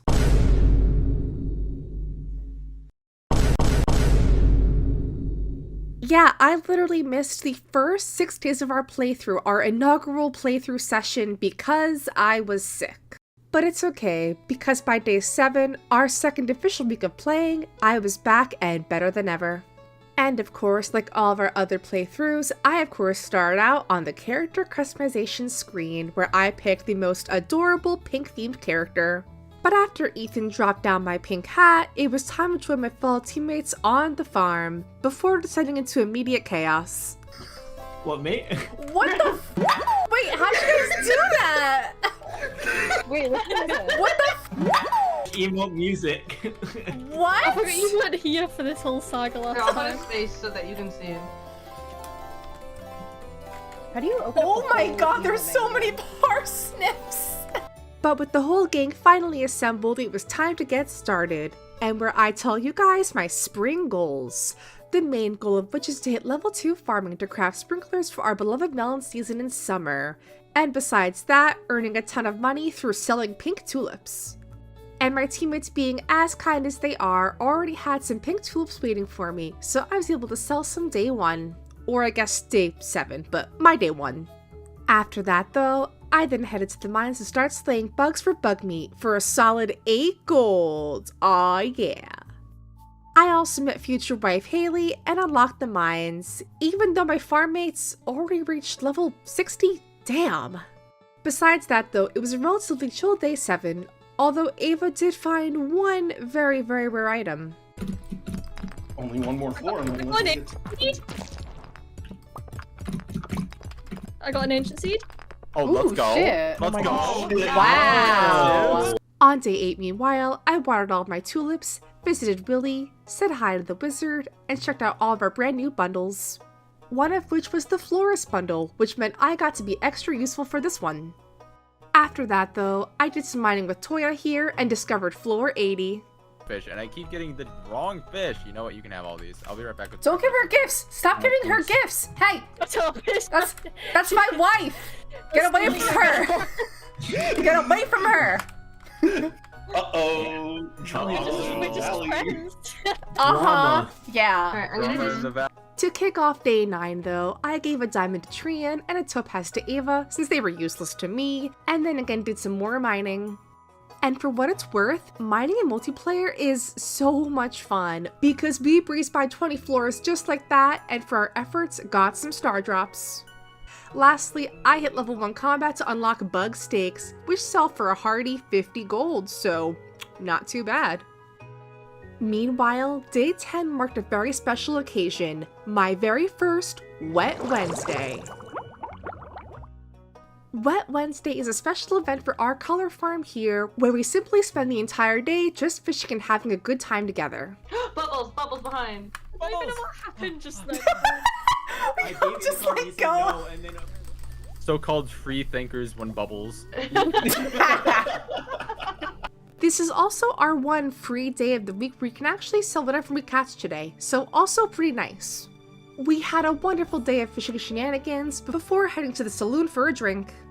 Or rather, that's what everybody else did while I was stuck in a Linus cutscene. But as it turns out, Gus was selling pink cake and I missed out on it. It's a There was love there was gift. a pink gate. There was Where pink was it? I'm zooming. At the I school. got it. I was doing the Linus cutscene! Oh no! Yeah. Look at what you've done. You missed out on romancing your woman. I know, but I love Linus. Personally, I still think the passives are yellow, so I think I was robbed, but you know. No! Are you okay? no. What is happening? I was having an episode. Meanwhile, on day 11, I found Robin's lost axe for some easy gold, gave a gift to Linus, and then killed some more bugs for that sweet, sweet bug meat. Our newly acquired fruit cave also produced a pomegranate, so that was also very, very exciting. The following day, meanwhile, was very, very chill, just trying to actually organize the farm a little bit. It was a little messy, so I organized some chests and some cute text signs to match. While I did this though, everyone else played some Junimo Kart. And it was here I learned just how good my teammates actually are at Junimo Kart. Yeah, Ethan and Toya just were absolutely cracked at this game apparently. But while that was going on, I got a gift from Stella today, the pink logo cap. So thank you, Stella, this was a great find, I really appreciate it. But meanwhile, overnight, the minecarts were repaired, and I also hit level 1 farming and foraging. Day 13, meanwhile, marked the Egg Festival, folks. And while some of my fellow teammates were excited to buy strawberry seeds or do the egg hunt themselves, I had my sights set on one thing and one thing only: buying the giant pink rabbit for my farm. With items bought though, it was time for our egg hunt. But how would that work in 8-player mode anyways? I think they're all already gone. Dude, how the fuck does Brienne Oh have my god. I'm just staring down, eggs? What the Abigail. fuck? Wait. How did I only got 2. how do I have 6? Yeah, what the I hell? like 3. Because you walked. Popped No, Tria definitely. You know what? 3 is more than I expected to get, so I'm alright with it. I'm Honestly, very happy with I that agree. tweet. Oh, cute. Everyone say eggs. Eggs. Day 14, meanwhile, marked Haley's birthday. Ava, what's Haley's schedule today? You know what? Maybe you should do your own 11:30. research about your future wife. Wow. Wow. But since I missed out on buying the pink cake to give her, which, oh my god, that's horrible timing, I instead gave her a gold quality daffodil, and for what it's worth, she seemed to love it, so that's a win in my book. Besides that though, I brought in a tulip to our flower bundle and bought even more tulip seeds.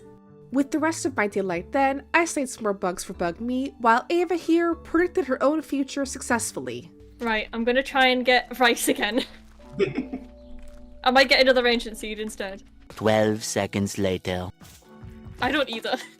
You just get like starfruit. Guys, seeds from I'm not fucking Great kidding. I Wall. actually got another ancient seed. Let's go. I'm What not is kidding. happening? Yeah. This is just killing me, That honestly. was actually that was insane. literally What? like the 4th worm I killed and I got one already. What the hell? Day 15 though was a huge one, because today marked the beginning of our salmonberry season in Stardew Valley.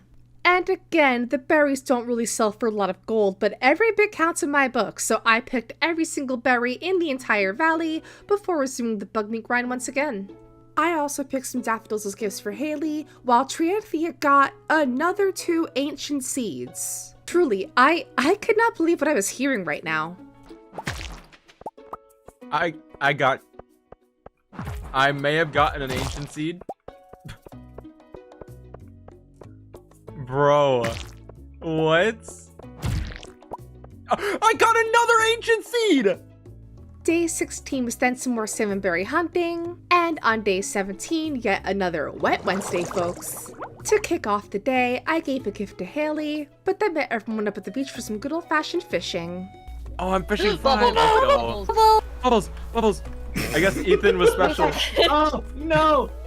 No, I need to eat. Garbage. Free thinkers win bubbles. Who gave me their trash? That was me, sorry. On days 18 and 19, though, my day was mostly occupied by the usual grind, just trying to get some more bug meat and some berries for selling. After a night of hard work, though, we all took the night off with some brews and Junimo Kart. But while Ethan, Trianthania, and Ava continued to flex their awesome Junimo skills, I only suffered. In better news though, my second tulip harvest was finally ready on day 20. And in trying to prep for our melon empire in summer, I then sold all of my pink ones and got resources for sprinklers.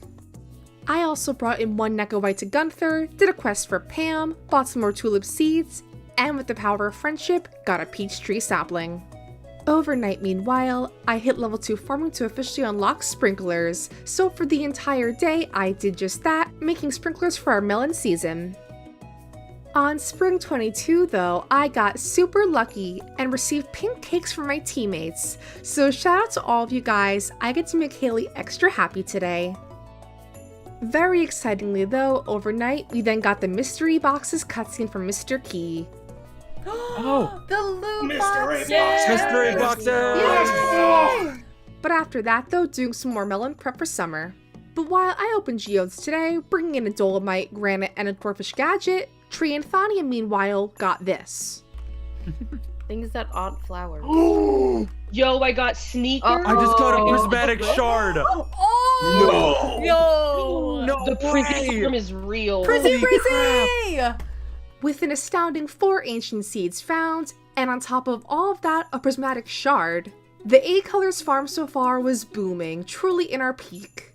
But are we peaking too early? Only time will tell. Spring 24 marked the flower dance, but unfortunately meant missing a Wet Wednesday, so kind of sad. But on the bright side, I danced with Tree and Thania, and then did some more Junimo Kart practice. The following day, meanwhile, I brought in a peach to our artisan bundle, and again worked on the Sprinkler Empire. Stella, meanwhile, built a silo for our farm, and I hit level 3 combat overnight. On day 26 though, I had my final spring tulip harvest. So I picked up all of our pink ones, gave a gift to Linus, and made more sprinklers for a total of 21. With summer almost here though, I was actually ahead of the curve. Without even trying, I already had 72 melon seeds thanks to my teammates picking up their museum rewards, so again, shout out to them, they are all so amazing. While I was off in Junimo Kart land though, my teammates got down to work, this time finishing the entire vault room and unlocking the bus to Calico Desert. Amazing. I didn't even... It's fucking sandfish time. Yeah, baby. And although I really wanted to keep playing Junimo Kart, I instead focused on getting the farm ready for our summer melon season. I don't think that's right.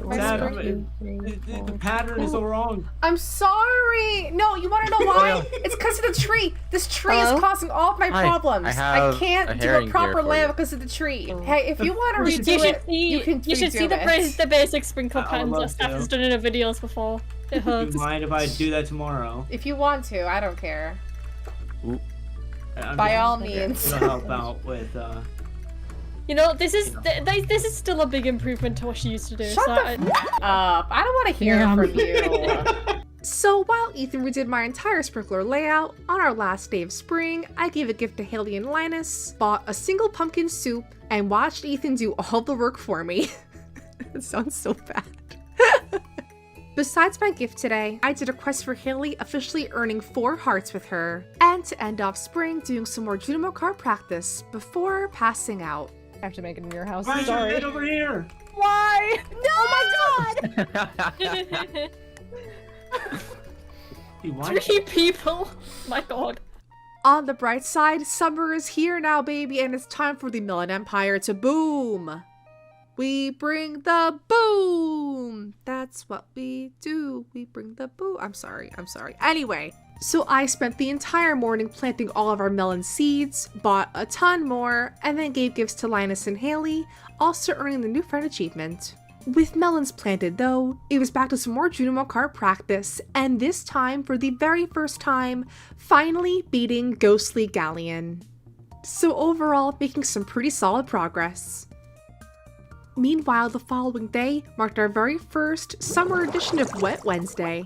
So to kick things off, Ethan here caught the crimson fish, we all scattered for bubbles, bubbles. Bubbles. Yo, team Bubbles. The whole free thing was. and by the end of the night, everyone just basically passed out. But besides that, I hit level 2 foraging and level 3 fishing. The following day was dedicated again to the Junimo Kart grind, and just getting so close, but yet so far to actually beating this. And honestly, once I get going, I have a hard time stopping this game, and so on day 33, I again, I'll say wasted my day on more Junimo Kart, because yeah, that's kind of what I did basically.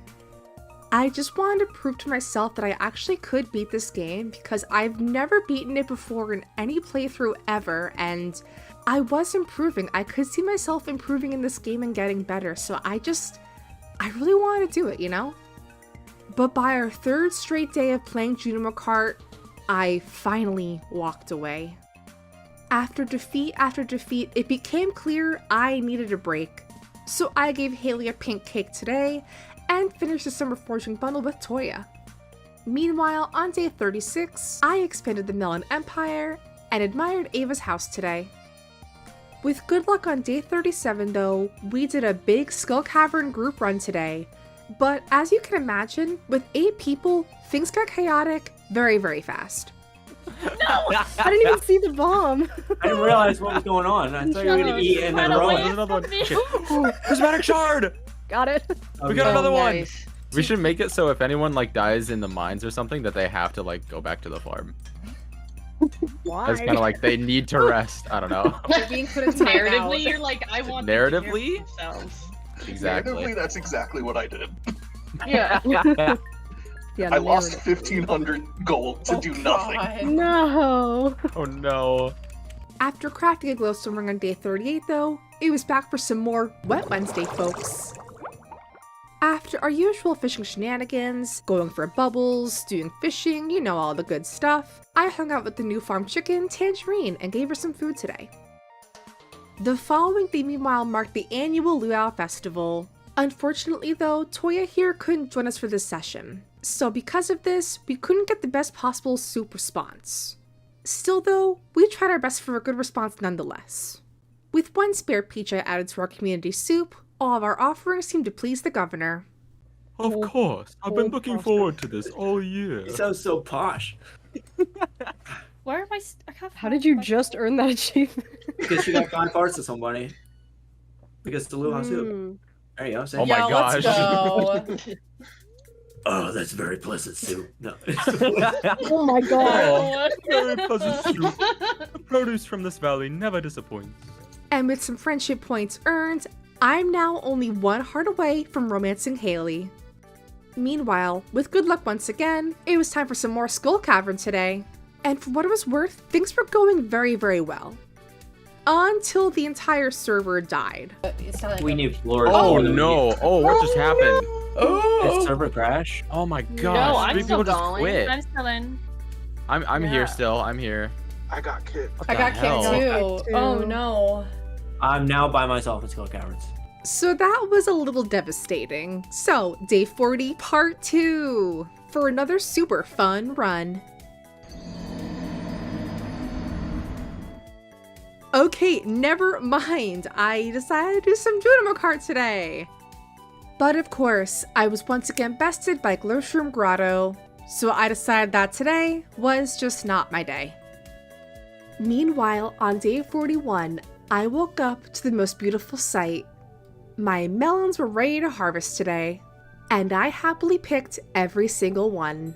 It was real money earning time, folks. Besides that, today, I borrowed a coconut from Stella here as a gift to Haley, and then again did some more Junimo Kart, getting so close, yet so far. Then the following day, I bought more melon seeds, made some more sprinklers, and finished a quest for Robin to earn 1 prize ticket. But on day 43, I officially had 8 hearts with Haley, so today I bought a bouquet and popped the big question. The funny thing was, Try and Thania, who was actually going to marry Emily in the save file, also reached 8 hearts today, so we wooed the sisters at the exact same time. I won't. I can take a screenshot of both. Yeah. This is so funny. You know what they say about summer 15. At the same time. At the same exact time. Okay. Oh, they're both trying to leave. Oh, really? I got the screenshot though. Okay, let's just. Oh no, Emily, slow down. Oh, she's scared of me. Okay, fine. Okay, all right. Okay, ready? 1, Alright, Savannah. 2, No. 3. Damn. that. Yay! Let's Emily has go. a big smile on her face. On day 44, I again bought some more melon seeds before doing some Skull Cavern. And then on day 45, we had another edition of Wet Wednesday, folks. Meanwhile, on day 46, I bought a barn for the family, us. Then chopped some wood the following day to start working on a house upgrade. I also enjoyed the most wholesome Haley cutscene today, and bought a pumpkin soup for my ongoing pink collection of items. I then had again another melon harvest, and then the following day again tried some Skull Cavern. But then I died and decided, you know what, let's do the Trout Derby instead. And this ended up being a ton of fun. We even had a sleepover in the Cindersap Forest that night, which was super wholesome. At the halfway point for our year in Stardew Valley, I gave a gift to Haley again today, got some more wood and iron, and slayed a squid kid for a wizard quest. But being on an 8-player farm did have its setbacks. For instance, trying to get wood was kind of a nightmare. As you can imagine, the forest was very quickly deforested. But then again, it was time for a Wet Wednesday, and a very special one at that, because today was Willie's birthday. So we all celebrated today by doing what Willie loves most, fishing of course. The following day, I again harvested some more melons, bought a backpack upgrade, did a quest for Jody, and then finally upgraded my house today. But being a multiplayer, when several people are also trying to request construction, was kind of a challenge as well. Wait. Shut up. Everyone shut up for 2 seconds. Everyone shut up. All right. 3, 2, 1, go. Yes! Oh my god. That's amazing. Oh my god. I got so anxious. To finish off my day, I again did some more Junimo Kart, but again succumbed to the wrath of the fabled, evil, terrible, horrible, no good Glowshroom Grotto. The following day, meanwhile, I harvested some more melons before again doing some more Skull Cavern. Then the following day, I did absolutely nothing apparently.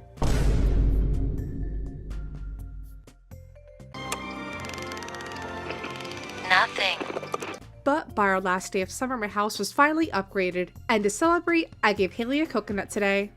To usher in the new season, though, we attended the Dance of the Moonlight Jellies and played a good old-fashioned game of Sardines. So this game, Sardines, is kind of like hide and seek, but in this game, only one player hides while everybody else seeks for them. Then, when somebody finds the hiding player, instead of announcing it, they join them to hide, and so it's kind of a last man standing thing where more and more players join the hider until everybody has been found in a sense. So in our first game, I was the first to find Jake, followed by Ava and Toya shortly after that. Then next to join us was Ethan, Trian, Stella, and finally Abby. I've never actually played any sort of hide and seek game in Stardew Valley before, and this was actually just so much fun, especially seeing players just totally pass by us without even noticing. Very fun overall. I'll say you guys are colder. You're getting colder. I agree. You know what? You're getting colder. Okay, fine. Well, I won't help you then. I'm having a hard time right now. We do this. Perfect. What? No, hey. Nice. Get back in. Get back in. I thought you were gonna like stick in for a second. I got so scared. You found us! I literally went up there. How many pixels were showing? You tell me. It was his entire hat. So with games played and jellies met, we ended summer off with a bang to welcome in the first of fall. I was sad to see our melon empire go, but I did buy one new seed that I could profit from this season, Fairy Rose. This crop can have 6 different colors, with one of them only being a true pink color, so unfortunately kind of slim chances, but hey, it's still money at least, you know? Besides buying our Fairy Rose today, I gave Haley a loved gift, helped Toya water her crops, and got some money and wood for a barn upgrade. So with money in hand, I upgraded our barn the following day. We still needed a single truffle for our bulletin board bundle, and being that I'm the pink player, I'd have to get pigs and hopefully fast. Besides that though, a couple other farmers today declared their love to their spouses, so love was in the air, folks. Meanwhile, Fall 3 marked our very first Fall Wet Wednesday, and today was a very special one because we all decided to go and catch the anglerfish today. True. I got it with a bamboo pole. Nice. Hell yeah. Oh. What? Hooray! I'm not doing Oh. I think all of us have got it. I know, I want to take a photo. That'd be so cute. Still waiting. By the evening, almost all of us caught the anglerfish, except for one farmer, who then became the center of our attention, whether they wanted it or not. Come on, Ava. Come on, Ava. You got this, Ava.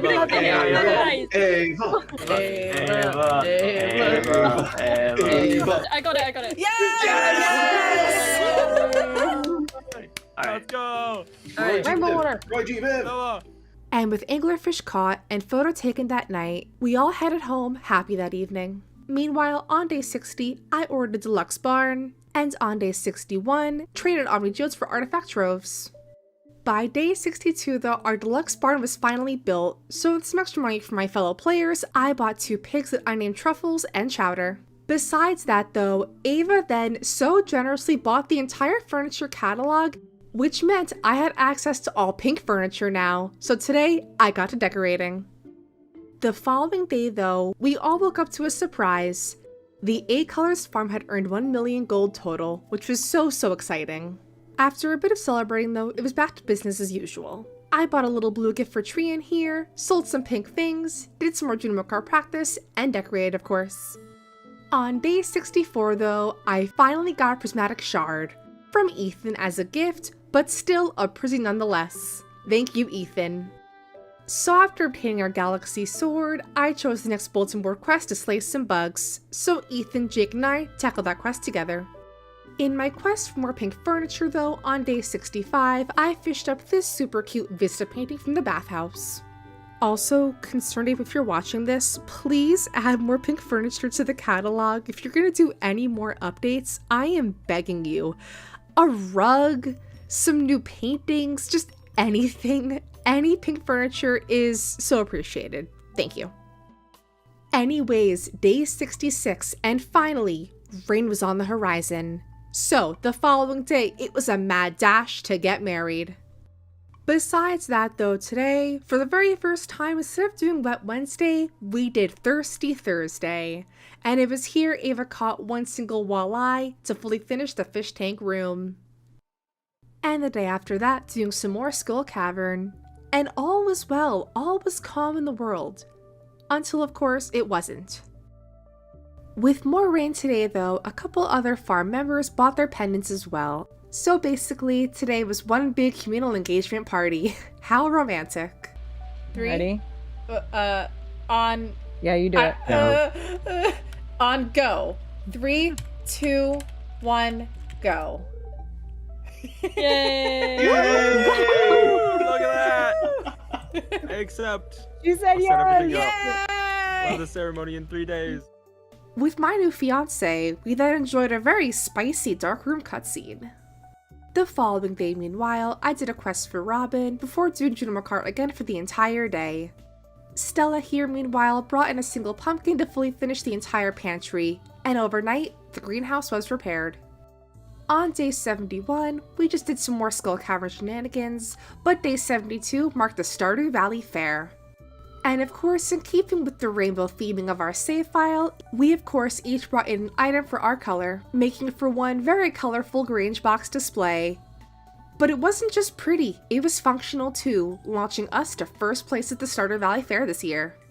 Besides that though, I bought a star drop, got my fortune read, and joined my fellow farmers to eat all the burgers we possibly could. Overall, a super good day. The following day, meanwhile, we had a barrage of wedding celebrations to look forward to. This included Trian and Emily, myself and Haley, Stella and Penny, and Ethan and Sebastian. So wait, how many people are living on the farm now? 12? Yeah, 12, and there will be 16 soon. Yo, we have our new clickbait 16-person farm. 16-person farm. Hi, wife.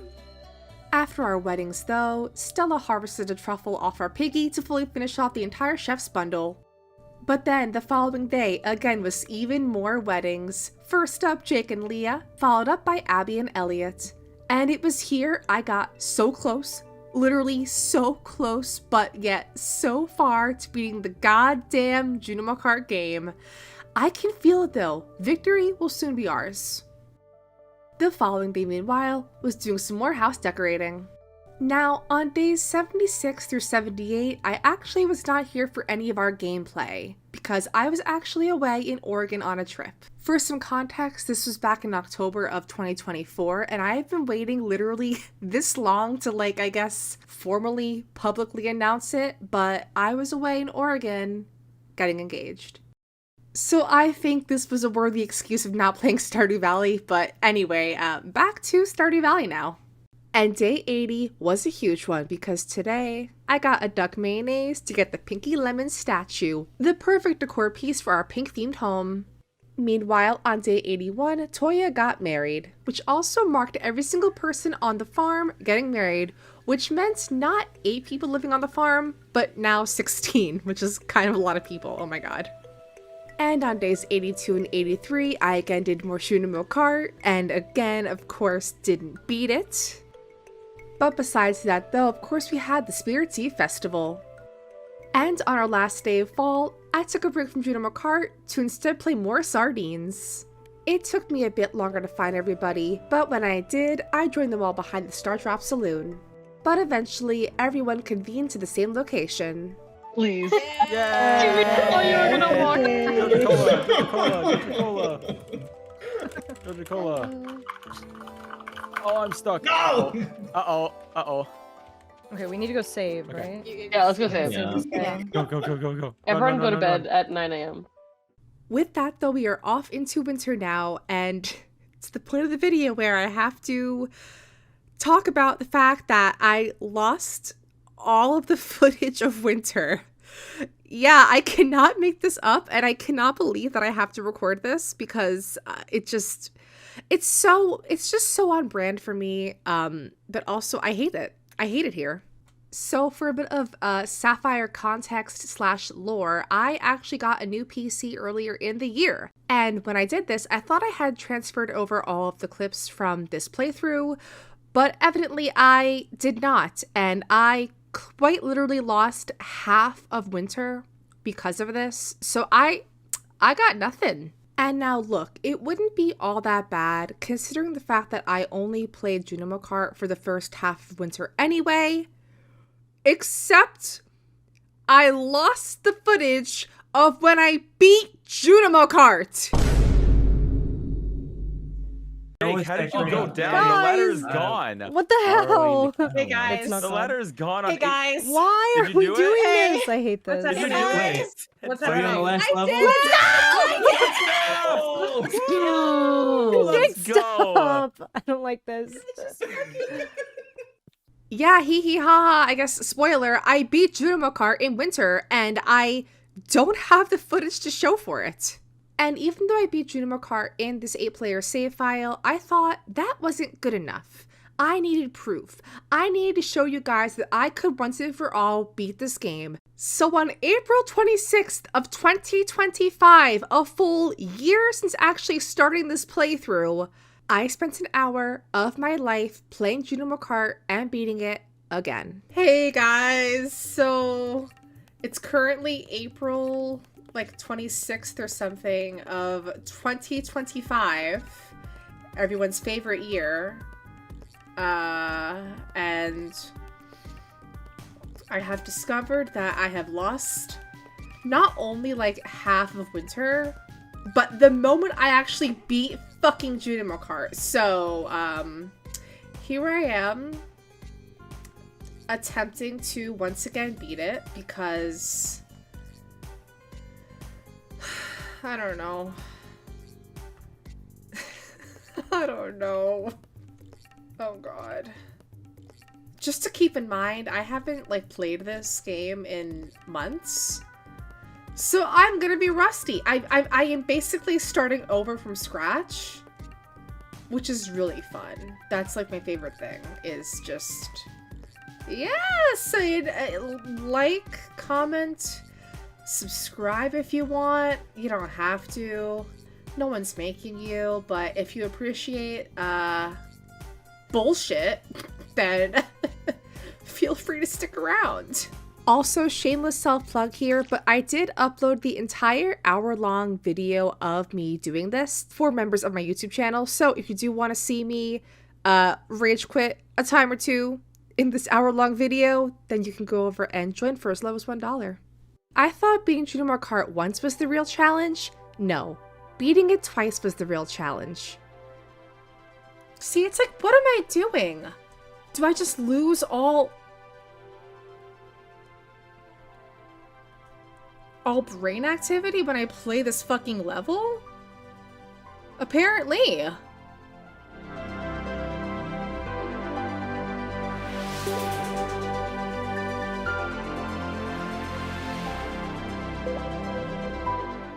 Oh, no, please.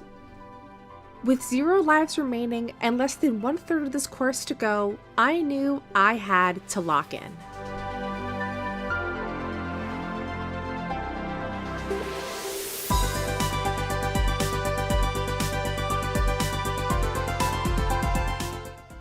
I'm beating it. I'm beating it. Yes! Oh my god, I'm so over this game! Holy shit, I'm... Okay. Okay. Yeah! I did it again! I'm gonna pass out. I gotta go for like a walk after this. Holy shit.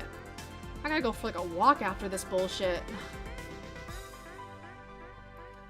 Alright, I did it again! And in only an hour-ish, I did it. But with the Junimar Kart chapter of our lives officially closed, let's move back into winter for our normal programming. But quite frankly, with so few things to do and like half of us not being able to grow crops, all we really had left to finish the entire community center and our goals was to grow some apples. So we did a lot of time skipping, actually. What you say? We're very good at this. Well, it's all for the best. Well, of course it is. But before depositing our apples, we attended one final event, the Feast of the Winter Star. Come on now. No, it's not that. Where is Maru? I need to give... Hello, Maru. Sam. Yes. Have a Where's battery. My wife. Ah, a battery pack. Thanks. Anything purple I can That's all. buy? Sebastian, God. Sebastian's gifting me I something. have Pierre. Pam is Oh, gifting me no. something. Okay. I got Caroline! What is it? Sebastian's Pam? gifting me something too. Great. Tea Jake, get set, out. tea set, tea Jake, set. Jake, Move! You're my puppy. Sabotage. I'm having my puppy. Oh, it's Emily. Okay. T-set! I got T-set! Oh shit, really? Pam gave me a Nautilus shell. With T-set. Oh, guys, get away from my present. It's a blackberry cobbler. I got that too. I got that too. No, I got Clint. And with gifts exchanged and some tea sets earned, all we had left remaining to do now was place 3 apples into our bundle. Are we ready? Yes! Do it. Go for it! Yeah! Woo! Let's go! We did it! Did we get a cool We're all gonna start jumping. Oh, here we go. Oh, damn it. Ah! Let's go. Jake, why are you running around? How is Jake still moving? The last The one animation down. canceled out. I tried, I did it a little too late, so I didn't do it while in the fun position. Let's go, we did One it! position. It's so beautiful. Let's go. Yeah. Look at us go, we did We're all all of this stacked on top of each together! other. Go, go, go, go, go! I feel so Oh, it's gonna be pretty bad. I need to be invited in. Oh, No, go in. Get in now. Thank you. Jake, where are you going? I'm going home. No, this is home! It's too late. I need my wife. Well, You can I pop the kissed my balloon. wife good morning. I don't know about the rest of it. Oh my Yes. goodness! Pop the balloons, pop the balloons. Let's go. Oh, cute. Wait, you can. Yes, you can pop the balloons. It has a counter. What? Oh my god, I had no Yay. idea you could do that. That's so weird. I have done this many a time Pop and all the never knew that. balloons. I've You're never so done like that. That's so fun. I mean, have you ever seen Mars again after that? No, he's dead. Yay! Where does he go? No, he's in the rafters, just hanging in like a bat. I need to cover this. No one has a hoe on them. Aww. We're not centered down. Throwing me We off. did it! Yay! My wife. I'm posting this on X. Oh my god. This is gonna blow up. Like we all did so it. Like, satisfying. We all need to stand in front of them now.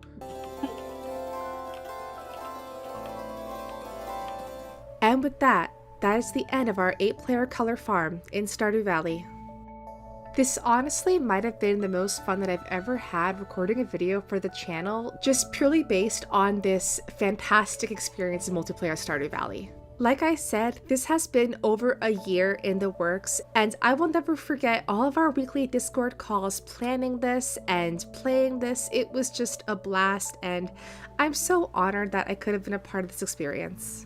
To everyone watching, I appreciate you so much. Thanks for sticking around, and I hope you enjoyed today's video. With all of that being said, myself and the 8-player farm is signing off. I will see you all in the next video.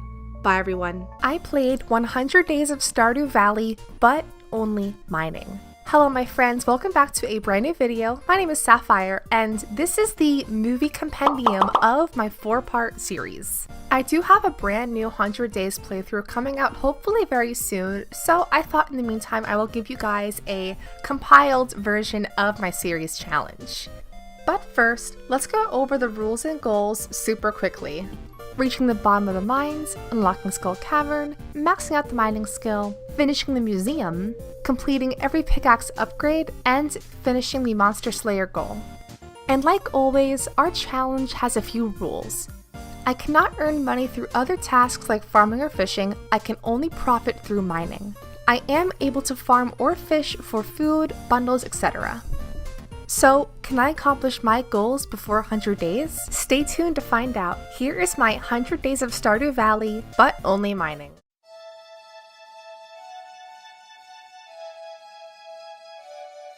I woke up on spring year 1 and immediately struggled opening up the parsnip seed box that Lewis gives you. I planted those, met some villagers, bought all of these spring seeds required for the bundle, chopped some wood, made chests, and stood outside Sebastian's room for hours until he would finally come out. Let me in!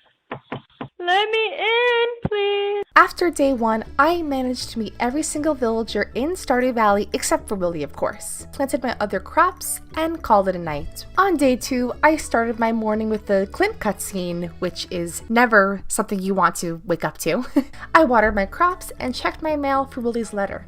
I took a trip to the beach that day and obtained the old rod. I did some fishing at the beach, and I also got the fish required to complete the Willy quest line and earn myself 100 gold.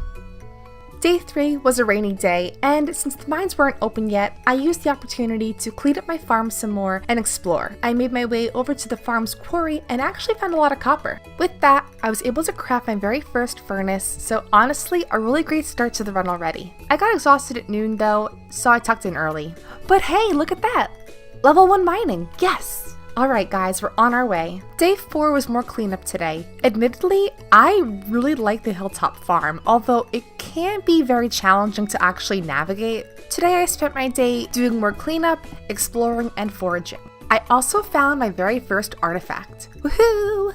Look, I know it's only day 4, but I have such a good feeling about this challenge. You guys, day 5 was huge. First, my parsnips were ready, and I have my very first harvest. These would come very in handy for boosting my stamina in the mines. And speaking of that, today I would finally be able to explore the mines. Also today, the community center became available, so I could finally start working toward more bundles and unlocking Skull Cavern. After entering the mines, it was very apparent that inventory space was going to be an issue. I made a mental note to myself to work toward a backpack upgrade. At the end of the day, I reached level 10 of the mines and sold any extra gems that I found to finally start earning profit from my farm. On day 6, I made another chest to organize museum donations and bundle items. Next, mining. I got to level 19 before passing out and didn't find a single staircase. Yeah, I wasn't too happy about that one either. Day 7, I got Rasmodius's note, watered my crops, sold extra gems, and got everyone's favorite cutscene in the game. I also donated the very first bundle to work toward the vault. For those new to the game, the Vault bundle is required to unlock Calico Desert where Skull Cavern is, so this is kind of the first step to actually achieving this goal. Then spent the rest of the day mining, reaching level 25. Day 8 was a big donation day. This marked my first trip to the Pelican Town Museum, and I finally donated my findings from the past few mining trips. I also started working on some other bundles and did more mining. I managed to go a whole 5 more floors down the mines to reach level 30, and I also found this really cool forest sword along the way, so that was pretty exciting. On day 9, I did more mining. I'm super close to the next backpack upgrade, so that was my motivation to start, in my opinion, the hardest part of the mines.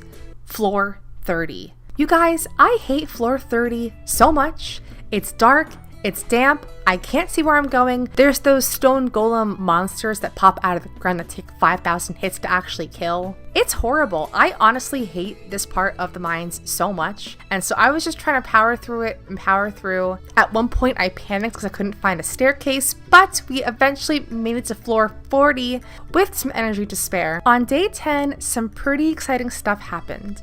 I was first able to adopt my dog that I named Scooby. I also got my second parsnip harvest. Having reached level 40, I took a break from mining to spend the day foraging and looking for artifact spots. But I had really awful luck finding anything, so... We back in the mine, got our pickaxe swinging. Day 11. I finally had enough to buy the pack upgrade, so after watering my crops, I made a beeline straight for Pierre's. I also donated some items for the bundles, and returned Robin's lost axe. I finished day 11 by farming for more copper to work toward the first pickaxe upgrade. Today I had somewhat extra luck, and with some money to spend, I did my first big geode haul at Clint's. With this being my first geode haul, I had a pretty sizable portion of new stuff to donate, so that was a pretty big help. I ended up passing out at floor 57, which was fine with me because... Day 13, that's right, first festival of Pelican Town, baby, Egg Festival, let's go! Bunny Day who? I'm looking at you, Animal Crossing, Mr. Zipper T Bunny, yeah. Bunny Day can't hold a candle to the raw power of the Pelican Town egg hunt. Oh yeah, anyway. I ended my run with 12 eggs and actually came in first place. Take that, Abigail. On day 14, I donated more stuff to the museum and finally gave Clint my pickaxe for the first upgrade. I also finished off the Spring Crops bundle to unlock the boiler room. I realized here I could actually finish off only one more bundle in this room to get even closer to the vault. The next day, I woke up to find a note from my dad with 500 gold. Aw, thanks, Dad. Without my pickaxe, I spent most of the day foraging and artifact hunting. Also on day 15 marked the annual salmonberry harvest, so I decided to get some berries as another food source for the mines. On day 16, my pickaxe was ready, so I picked that up and headed straight for the mines to test out its new strength. At the end of day 16, I ended up reaching floor 65, so pretty good progress so far. On day 17, I decided to smelt the copper, silver, and gold that I needed to finish off the last bundle in the boiler room, and by doing this, I unlocked the vault finally. And as a reward for doing so, I actually purchased the first and cheapest option and got some cake as a reward. I also made it to floor 70, met Papyrus, and then made it an additional 10 floors. At the end of day 17, I got level 5 in mining and decided to choose the miner class. On day 18, yeah, I don't know what happened on day 18. In my notes for this 100 Days series, I have little notes written down to each day of what I did for the day, and for some reason day 18 has question marks next to it, so I don't know why I wrote that down. I don't know what happened on that day and time when I was recording that, but I'm sure something happened, so we'll just go to day 19 instead. And can you guys guess what I did on day 19? That's right, more mining, of course. So yeah, on this day, we reached level 90, got the Obsidian's Edge, which was super great and helpful with this challenge. I was also working to get enough gold for the next pickaxe upgrade, and actually reached it based on overnight sales, so that was super exciting. On day 20, I donated new artifacts to the museum, cracked open some geodes, got my first iridium, and gave Clint my pickaxe again for another upgrade. After today, I am moneyless. Having no pickaxe with me, I didn't have a whole lot going on today, so I mostly spent my day artifact hunting, found nothing, then passed out. Today, my steel pickaxe was ready, so I jumped out of bed to head over to Clint's. Afterward, I went straight for the mines, and yeah, you guys know where this is going. I found an infested floor, and yeah, that happened. Reached level 100 and got my first star drop. I also got level 6 mining. On day 23, I decided to try and complete the boiler room in order to unlock the mine cars for fast traveling. So I set off to farm the lower levels of the mines to get the earth crystal and frozen tear. I actually found both items pretty quickly though, so I spent the rest of Tuesday journeying deeper into the mine and making it to level 110. I was kind of surprised. I only had 10 more levels to go, and I was almost done with the first season. Day 24 was the flower dance, so not a lot going on today. I donated the rest of my items to the last boiler room bundle and headed off to the dance. Got rejected and watched everyone dance instead. Yeah, that was fun. Yeah, it was super fun. Day 25 and only a few more days left of spring. I finally crafted a glowstone ring because I was tired of seeing in darkness and headed to the mines once again. I really wanted to do more farming for gold and try and boost my funds a bit more. On day 26, something huge happened. I reached the bottom of the mines. You guys, this was so exciting to me because I could finally check off the very first of 6 goals for this challenge. Besides that, I farmed for more gold and headed to bed. The next day, I woke up to Demetrius knocking at my door. I picked mushrooms because this didn't really matter for this particular run, so I figured, hey, why not get some more food? Day 28, the last day of spring is finally here. I was honestly at this point getting a little worried I had gotten too far ahead of myself, but then realized I still needed a lot more gold to unlock Skull Cavern. Regardless, I spent my last day of spring cleaning up the farm and mostly working on the aesthetics of my farm, making it look prettier because right now it was not looking cute at all, so that was a priority just of mine, just to make the farm look a little nicer for myself.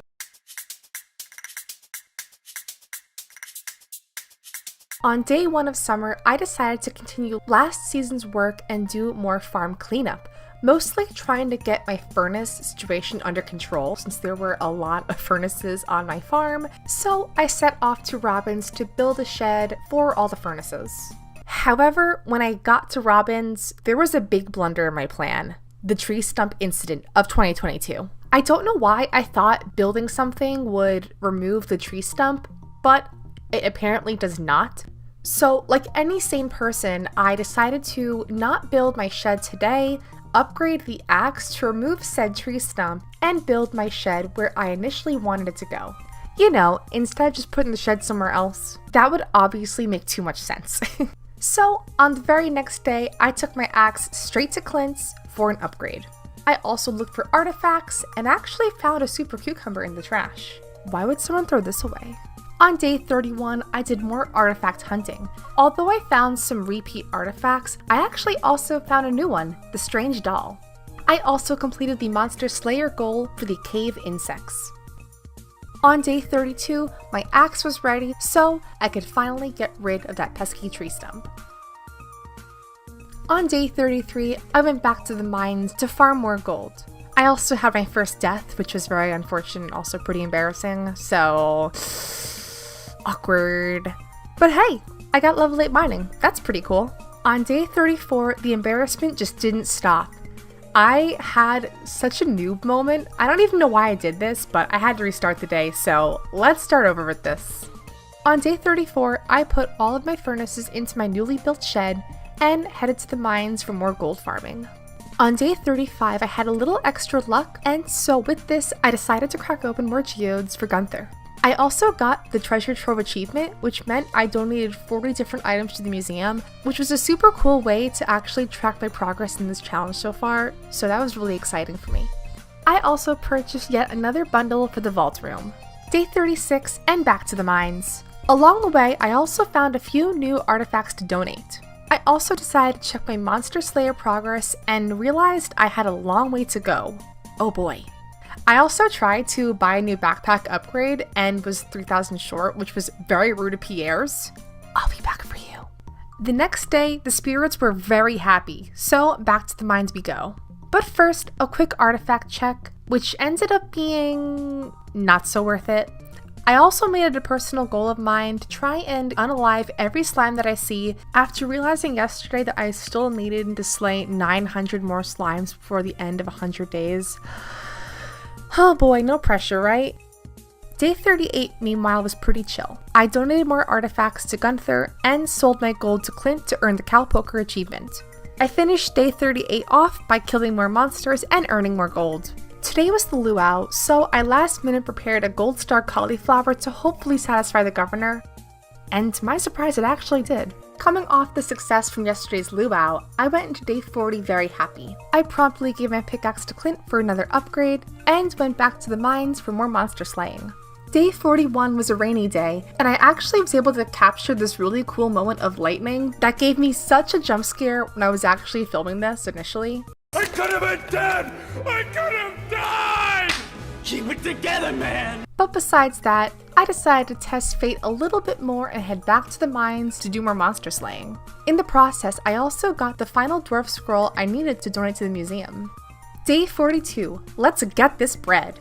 On this day, my gold pickaxe was ready. I also happened to have the best luck, so I cracked open more geodes and gave any new findings to Gunther. On day 42, I also got the Squire's helmet, which was a super cool find. Day 43 was kind of uneventful. I finally went and splurged on the 10k vault bundle, and I also found the prehistoric vertebrae. On day 44, I had a little extra luck on my side, so I went back into the mines to grind out a few more gold and earn the rest of the money I would need for the final vault room bundle. By day's end, I had over 100 gold ore to smelt and got level 8 combat. Day 45 was a big smelting day. I was running low on coal, so I went back to the mines today to also grind out some more coal from the soot sprites. Sorry, little guys. Although I found no new artifacts today, I got more coal and iron at least. Day 46, only 10k more to finish the vault. And it was also a good luck day today. I started today by collecting all of my gold bars and dumping them straight into the shipping bin. I also headed out with my trusty hoe to dig up more artifact spots today, but yeah, I found nothing. I then decided to crack open some more geodes, and yeah, I already had those ones. Alrighty. I finished the day off by grinding for more coal and iron. On day 47, I was 5k away from my next goal. Though yesterday's good luck yielded few rewards, dear Yoba blessed me with a second chance. So, I popped my gold ores into the furnaces and set out on more artifact hunting. Yeah, this is already way better actually. While Clint yielded no new results, I was very happy to at least donate 2 new artifacts to Gunther's. Today was the day I needed to earn the rest of that 25k. Why? I don't know. I just want to go to the desert. I smelted some more gold ore and headed straight to Clint's to try to sell to him instead. As it turns out, those 12 bars was more than plenty to finish off the vault bundle. I ran out of Clint's disgusting, sweaty shop as fast as I humanly could and raced off for the community center. My second of 6 goals was in sight. I happily gave the Junimos those 25k for the vault bundle and happily walked out of there knowing tomorrow I'd be in Calico Desert having fun, finding coconuts, and finally exploring my favorite place in Stardew Valley, the Skull Cavern. Just one day before reaching the halfway point, I was already off for my very first Calico Desert visit. Although the spirits weren't in the best of moods, I certainly was. I didn't really have any expectations or goals for this run. I mostly wanted to use this very first visit just to explore the area, but before I could even set foot on that sweet desert sand, disaster struck. I didn't have enough money for a ticket to the desert. How could I be so stupid? I genuinely don't know how I managed to do this, but that was so embarrassing. But it's okay, I had enough bars left over to sell to Clint, so we're off now. Upon arrival, I found a really cool golden relic artifact and then dared to unlock the Skull Cavern door for the very first time. Unfortunately, that was pretty short-lived. I only got to floor 7 before encountering my very first serpent horde, which was not a good sign, so I took no chances that day and booked it the hell out of there ASAP.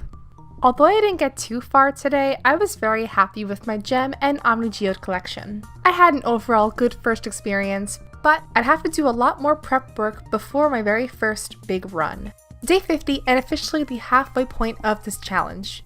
I think it was finally setting in that I really have to work a lot harder to actually achieve my goals. So I headed back to the mines as per usual to farm more gold to craft mega bombs, my main tool for Skull Cavern. Any extra money earned would go toward buying food, and I actually ended up with a pretty good haul of gold, gems, and artifacts today. Today was a pretty decent good luck day, so I decided to focus on more artifact hunting with some of the geodes I found from Skull Cavern. I had a pretty decent haul to actually donate to Gunther today. And after spending my life savings in salads and placing a skeleton friend at the saloon, I headed back to Skull Cavern. Oh. I did it again, you guys. I mean, what I meant to say was, I headed to the regular mines to farm more gold to sell instead. How fun. Totally, so much more fun than Skull Cavern ever would have been. On day 52, the spirits were in pretty decent luck today, so I decided to head back into Skull Cavern today. My goal would be to reach level 25 and make Mr. Key proud. I feel like I haven't talked about why I wanted to do a challenge like this in the first place, but it's really quite simple. I just love Skull Cavern. I don't know why, I find so much joy coming to a place that is full of monsters like this. I just love that element of surprise where each floor is different, you never know what you're gonna get. It's kind of like opening Pokemon cards, which I also really enjoy, where it's like, you may have some bad pulls, you're gonna have some bad Skull Cavern runs, but when you have that sweet, sweet serotonin boost of finding just amazing loot, it is so well worth it. Does that make sense? I know I sound kind of weird right now, I just love Skull Cavern so much. Anyway, this is my TED Talk, thank you for listening. At the end of today, I also got to level 10 mining, so that was super exciting. Consider goal 3 accomplished. On day 53, I got my hearty 10k from Mr. Key. Thank you so much, good sir. This would definitely go toward more saloon salads.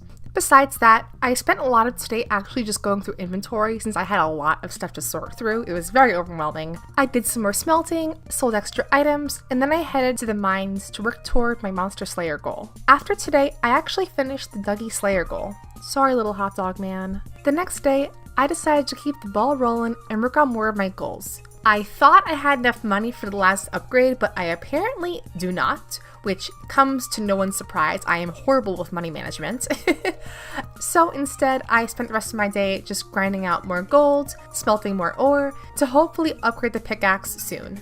Day 55, I needed more money. With good luck on my side, I went back to Skull Cavern, hoping to score big with Iridium today. I didn't make it too far down to Skull Cavern today, but I had a pretty good run in terms of getting iron and gold. I also found my very first Pepper Rex, and even though I was really hoping for a dinosaur egg, I got a tibia, so hey, I can't complain about that.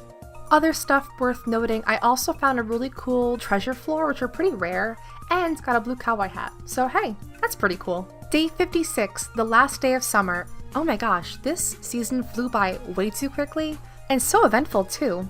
To start, I headed off to smelt the few iridium ore that I got from Skull Cavern yesterday, and organize all my new inventory. I knew if I really wanted to have a true Skull Cavern run, I'd have to do a lot more prep work than I have been doing.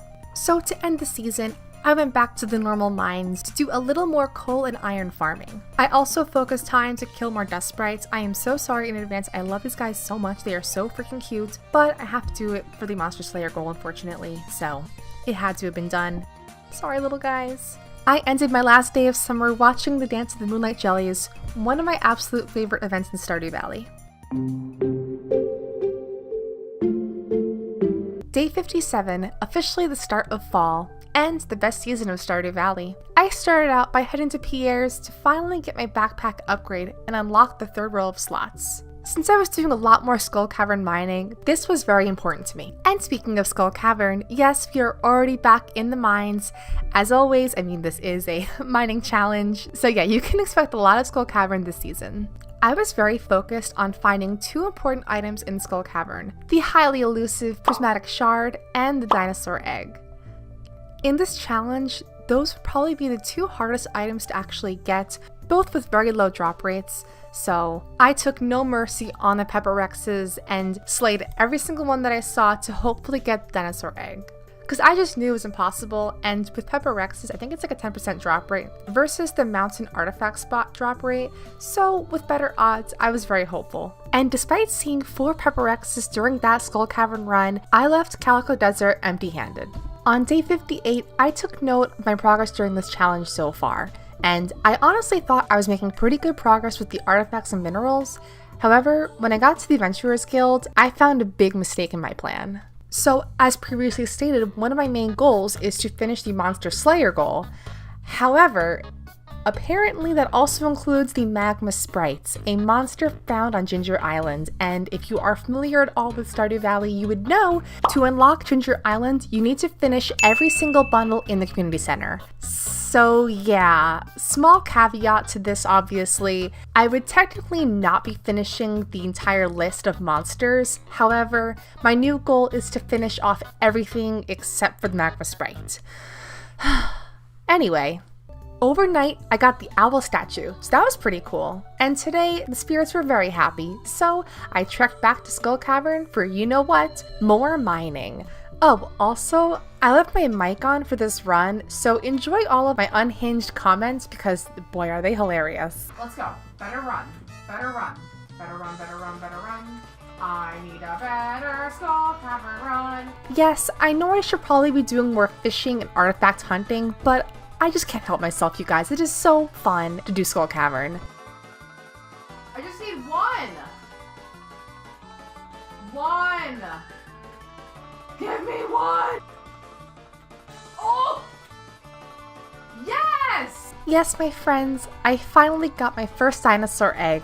I am so sorry to all of them who were unfortunately slain during this run, so 1 like equals 1 prayer. This was by far the best run I've ever had in Skull Cavern. Besides the dinosaur egg, I got not 1, not 2, but 3 prismatic shards, meaning I could donate 1 to Gunther's, keep 1, and sacrifice 1 to get the Galaxy Sword, the strongest sword in the game. Yeah, today was a pretty good day. On day 60, I organized loot from the previous Skull Cavern run and made a chest for all of my Skull Cavern supplies.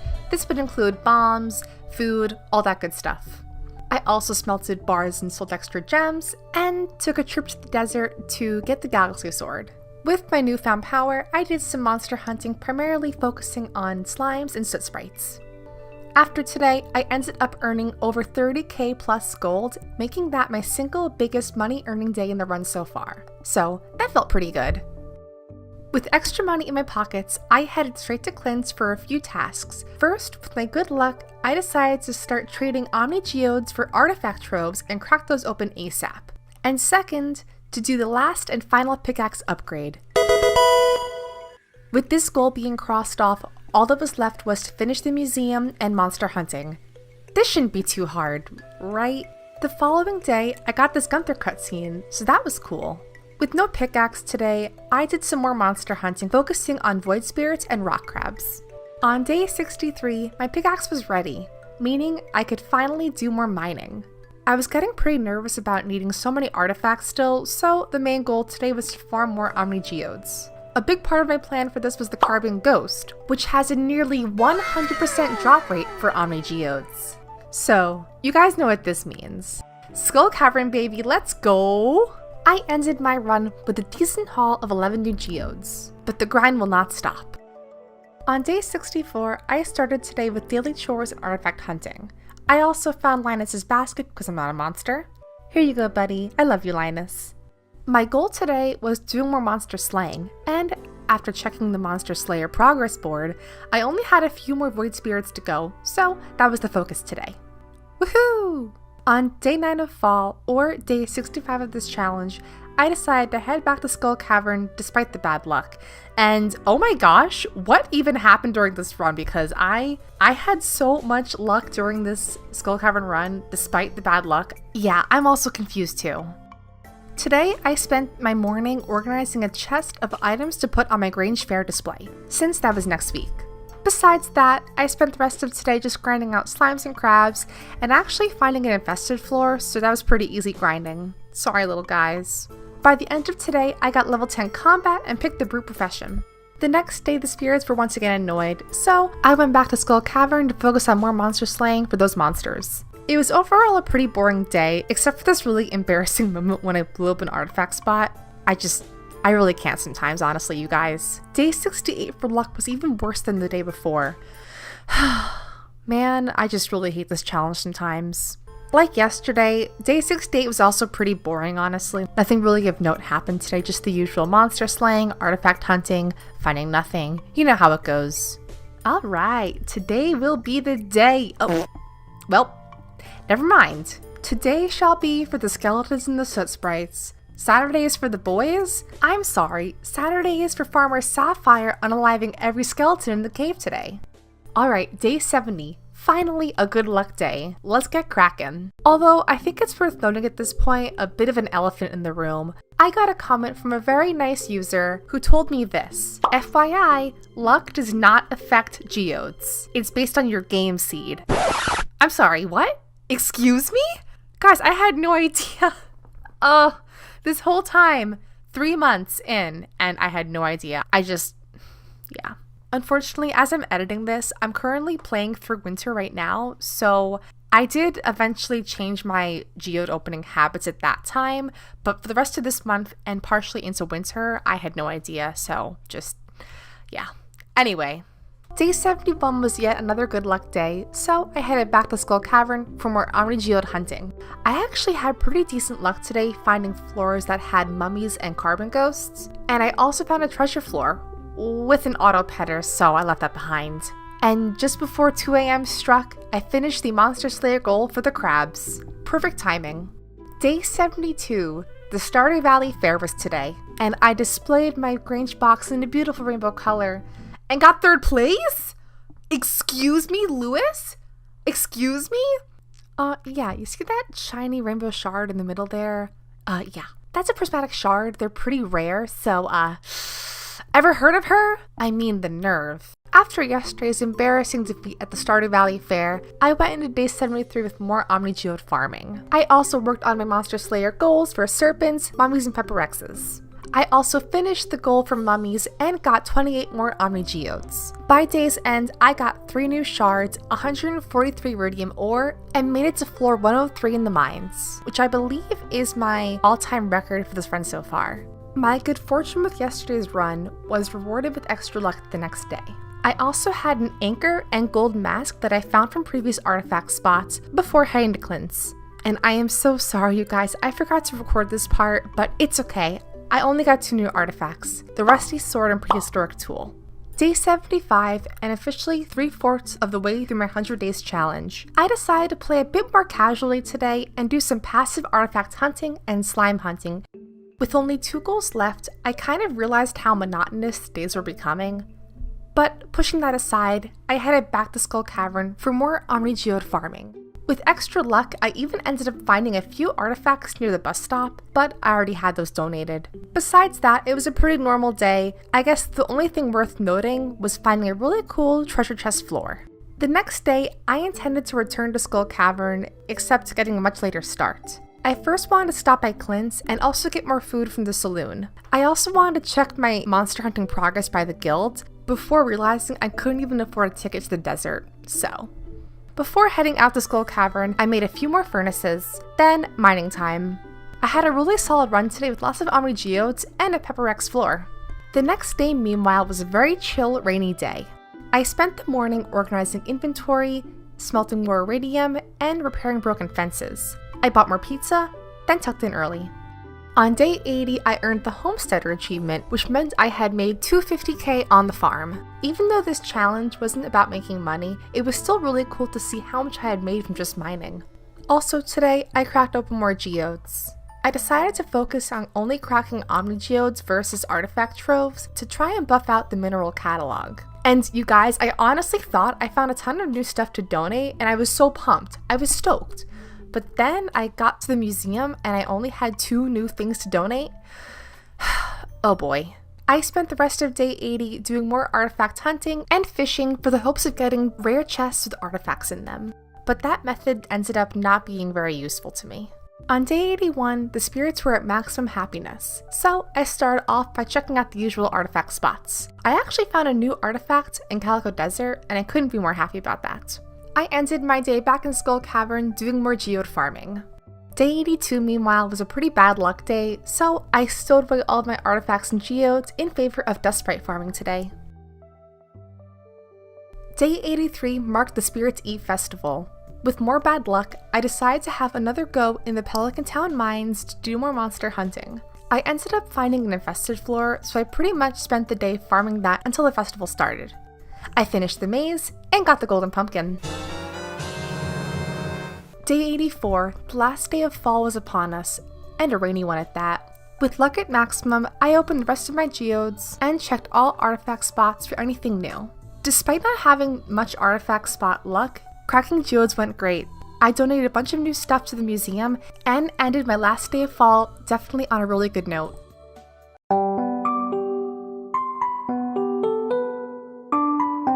The first day of winter, and officially only 2 goals to go. It's the final countdown.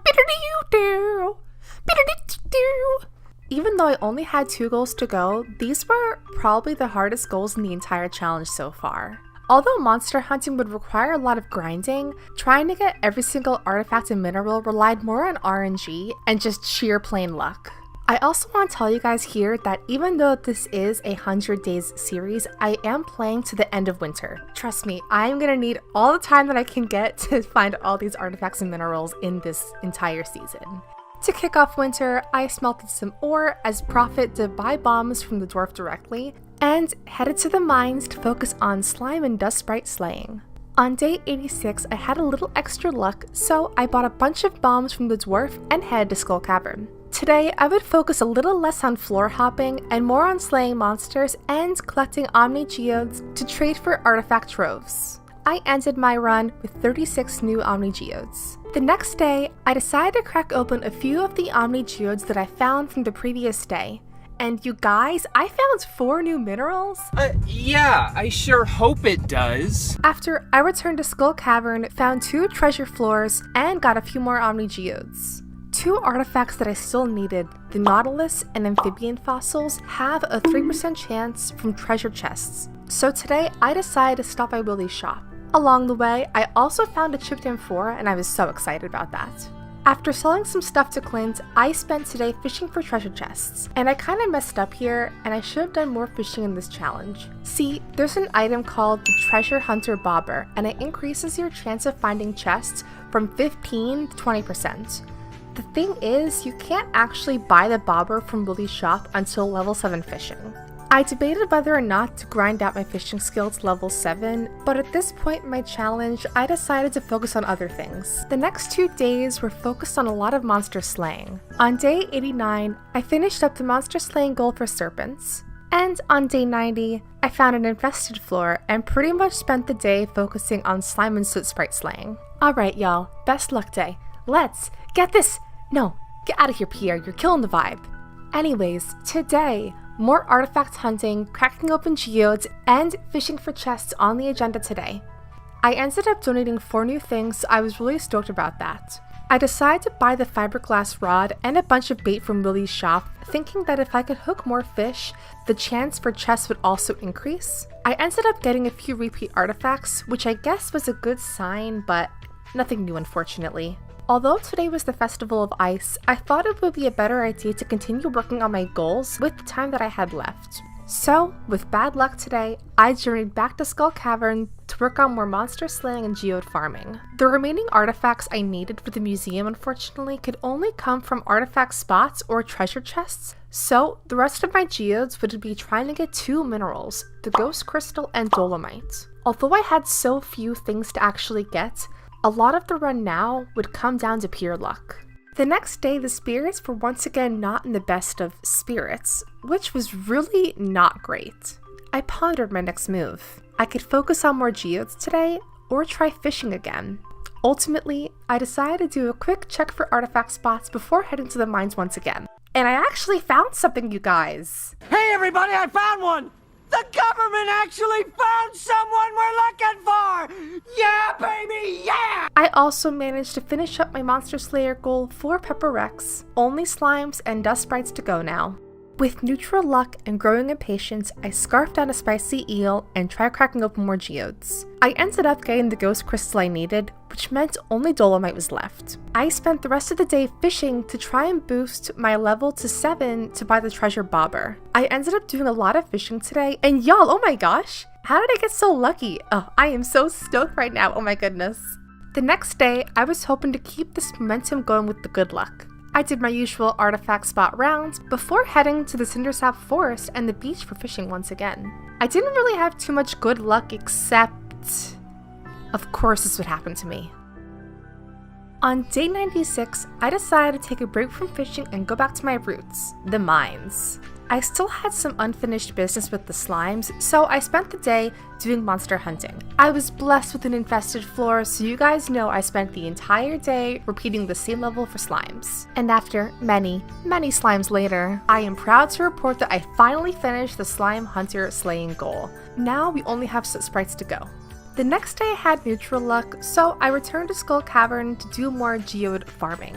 I finished that day with 27, so I'm hoping that was enough to obtain the dolomite. The next day, I decided to finally crack open more geodes with Clint. After walking up to his shop, handing him over all those geodes, and seeing him crack open each one after the other, I didn't get it. But that's okay, guys. I am not giving up hope. Despite this morning's defeat, I decided to put fate into my own hands and control my challenge, monster hunting. So, I set off to finish the final Slayer goal, the soot sprites. Day 99, and only a few more days to go to get 1 mineral and 3 artifacts. The pressure is mounting now, but I pressed on to do my best. Today was very boring, nothing really happened, I didn't find anything from artifact hunting or fishing, so we move on to Day 100, and technically 12 days left of winter. With the best possible luck, I set out on more artifact hunting, but no luck. I decided to just keep on fishing to get level 7 and buy the treasure bobber. And around 3 p.m. I actually hit level 7. So I rushed over to Willie's shop to buy the bobber and an iridium rod. At day 101, I really needed to reevaluate some things. At this point in my challenge, I only needed 3 more artifacts: the prehistoric skull, skeletal hand, and nautilus fossil. At this rate though, these items are found for the most part only via artifact spots, aka RNG. However, you may notice that both the skull and hand have a 1.3% drop rate from haunted skulls, a monster found in the quarry mines. At this point you're all thinking, Sapphire, you haven't unlocked the quarry mines yet. And yes, I know that. A few of you guys might know where I'm going with this, but if you don't, allow me to introduce to you the chair hopping glitch. I know, many of you might see this as cheating, but honestly, at this point, this is my challenge and I want to actually do well in my goals.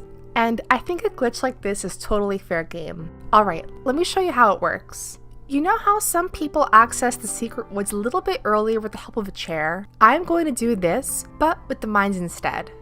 Essentially, if you place the chair to the left of the minecarts, you're able to clip out of bounds and essentially walk through walls with this glitch. Again, this is the only glitch I'm actually going to be utilizing in this game. I still have to actually get the items myself. I have to still farm and spend the time to actually hopefully get the items, but this at least gives me a chance to actually farm haunted skulls for these 2 artifacts. The next day, I sorted through my inventory and smelted more bars to earn extra money. I then did my usual artifact rounds, bought extra bobbers from Willie's shop, and headed to the quarry for more haunted skull farming. Unfortunately, I did not get a single thing today.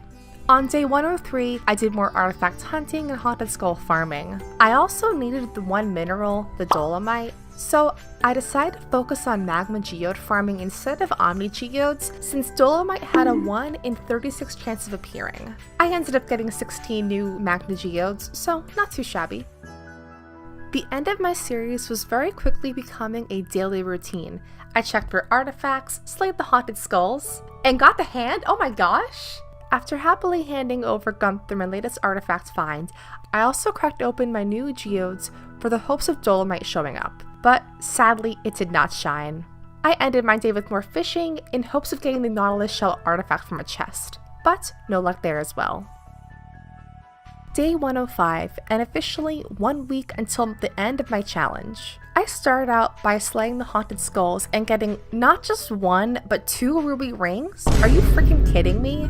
What are even the odds of this happening? Really?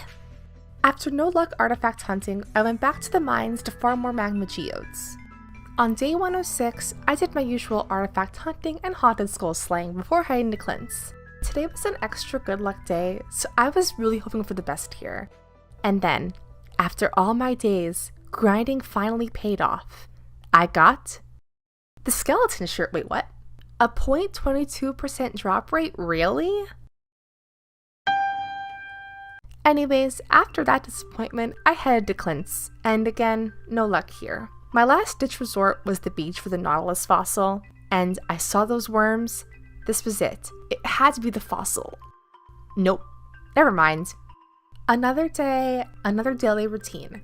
But this time, yeah, nothing again. With little success with artifact spots and the quarry skulls, I headed to the mines to gather more magma geodes. Through sheer willpower, or desperation, I got 19 more to crack open. Day 108, and only 4 days left of my challenge. The pressure to collect every artifact was only getting more intense. After smelting some ore and scarping down a spicy eel, I headed back to the quarry mines for my daily haunted skull slaying. And then, this happened.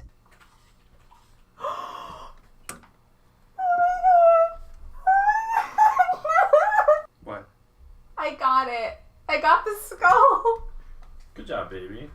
You guys, I legit almost cried. I could not believe how lucky I got with this, seriously. Perhaps this challenge actually was in reach after all. The next day was the Feast of the Winter Star, and although in previous seasons I did enjoy the town's festivals, with only 3 days left, I needed all the time that I had. With only 2 more artifacts to get, the Nautilus fossil and dolomite, I devised a new daily routine. My plan was to spend the mornings collecting magma geodes, cracking them open with Clint, and then fishing till I pass out.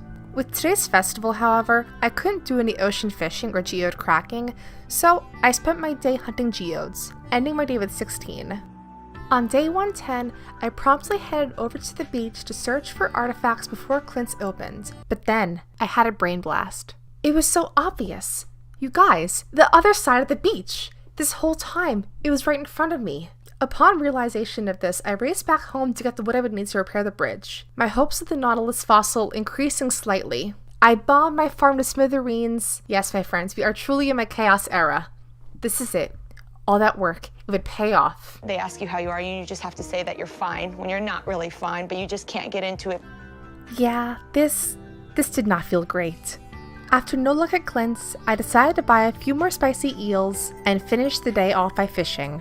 But then, a miracle happened.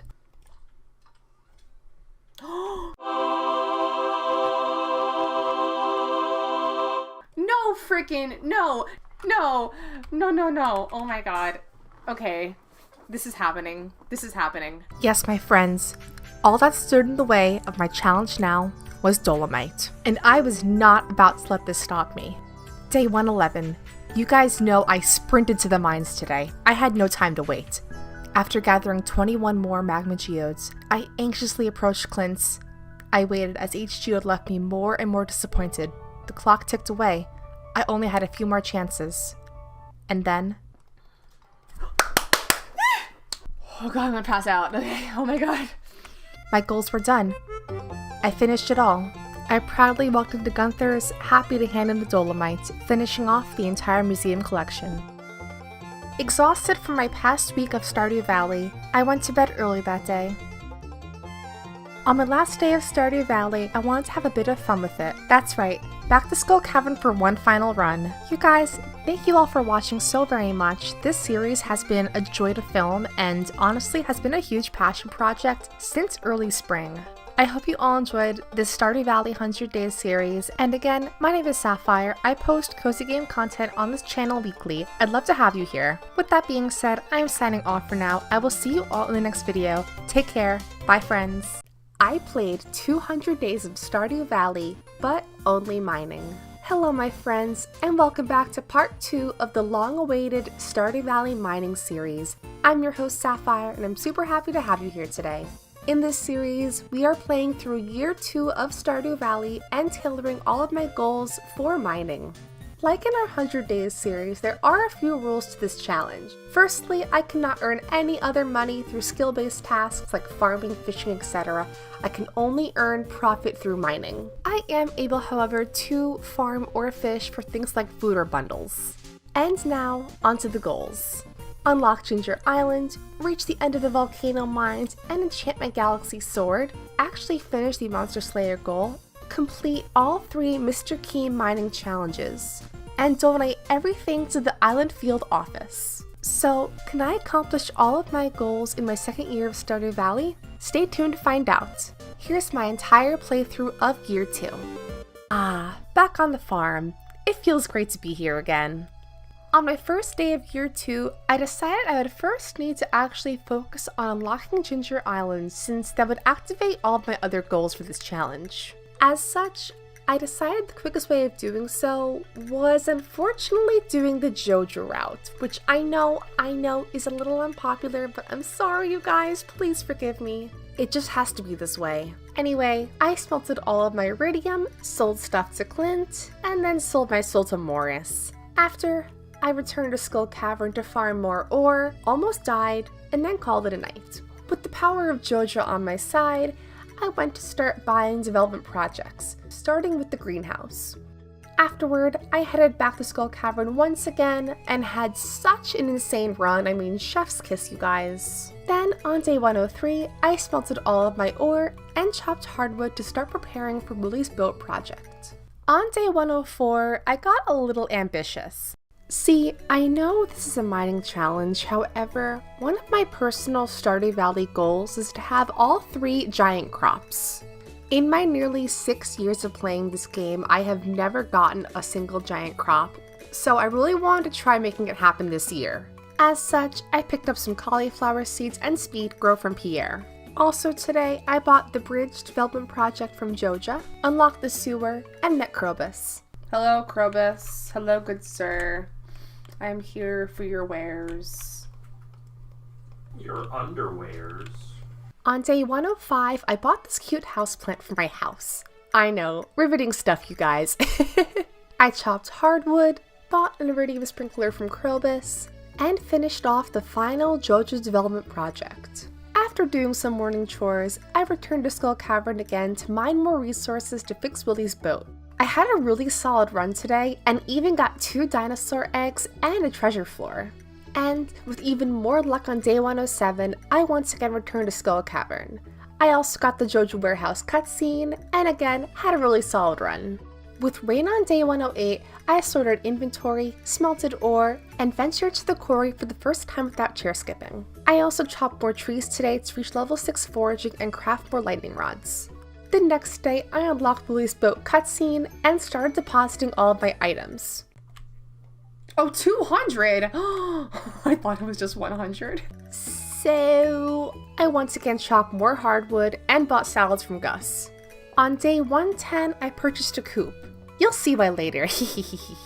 I also upgraded my axe with Clint. Despite the bad luck on day 111, I ventured back to Skull Cavern to earn more money. And even though I had bad luck, I ended up finding a treasure floor, tons of iridium, and 2 prismatic shards. Does anybody else feel like they end up having the luckiest Skull Cavern runs on days that are unlucky? Or is it just me? On day 112, my steel axe was ready, so I picked that up and started working on chopping some of the larger stumps from my farm. In no time, I had all of the hardwood for Willie's boat. And once again, batteries were the kryptonite of my run. I wasn't too concerned, however, since it was only spring. Surely I'd have to get 1 thunderstorm, right?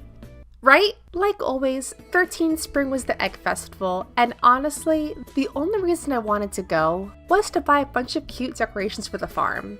The next day, I was feeling really inspired to do some decorating, so I took a small break from my challenge to buy some cute furniture and decorate my farm, and honestly, I think it turned out super cute. On day 115, I requested a coupe upgrade from Robin, then more Skull Cavern adventures. Today, I got 2 treasure floors, 2 batteries, and 2 prismatic shards, not to mention over 100 iridium ore. All I want to know is, where was this battery luck during my hat challenge? I was low-key salty, y'all. With only 1 battery to obtain, I decided to activate my rain totem that I acquired during my first 100 Days series. So, with rain on day 117 and my coop upgraded, I popped my first of 2 dino eggs into the incubator.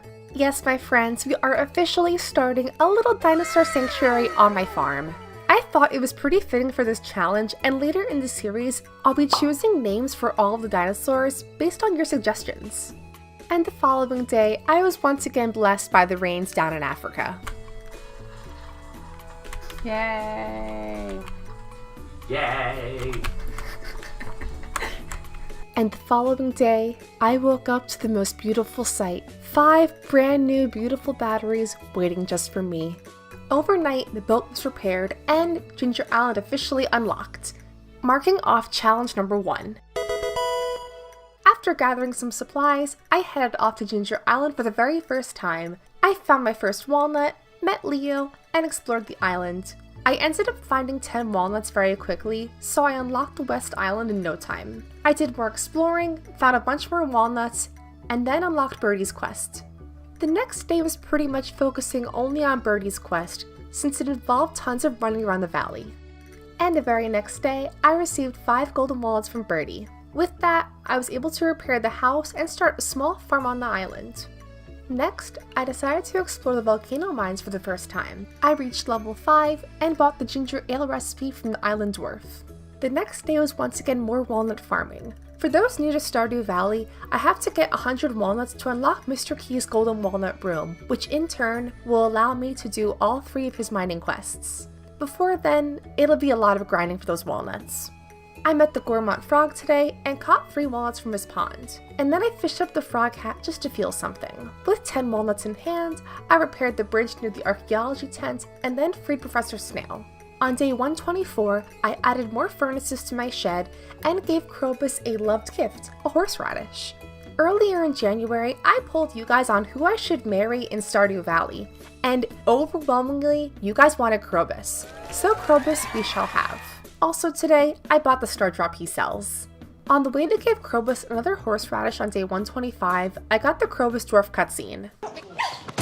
Stop the violence. Also on day 125, the heat broke in my apartment, and so I had 2 maintenance guys come over and fix it. Sorry? Yeah. Yeah. On day 126, I focused on finishing Professor Snail's museum, donating both the mummified bat and frog, as well as finishing off the island survey. On day 127, I got a prismatic shard from a little flame dude. Alright, moving on. On the last day of spring, I was ultimately betrayed. My giant cauliflower didn't grow. Instead, I picked them all up and gave them out as gifts to villagers. I also gave Krobus his 3rd horseradish, and then foraged for more until spring ended. On the first day of summer, I bought up melon seeds in my 2nd attempt at a giant crop, the giant melon of course. I then headed back to Ginger Island for more walnut hunting. On day 130, I donated a snake vertebrae, cracked open some golden coconuts, and planted some trees. Also today, my first dinosaur hatched. I had asked all of you lovely folks for some name suggestions, and our first name comes from Loon Angelo, who suggested Sir Skeleton. After giving Sir Skeleton some pets, I popped in my 2nd dinosaur egg into the incubator. On day 131, I bought a house upgrade and then unlocked the island resort. This allowed the southeast island to open up, so I explored that a bit, got more walnuts, and then captured this jump scare.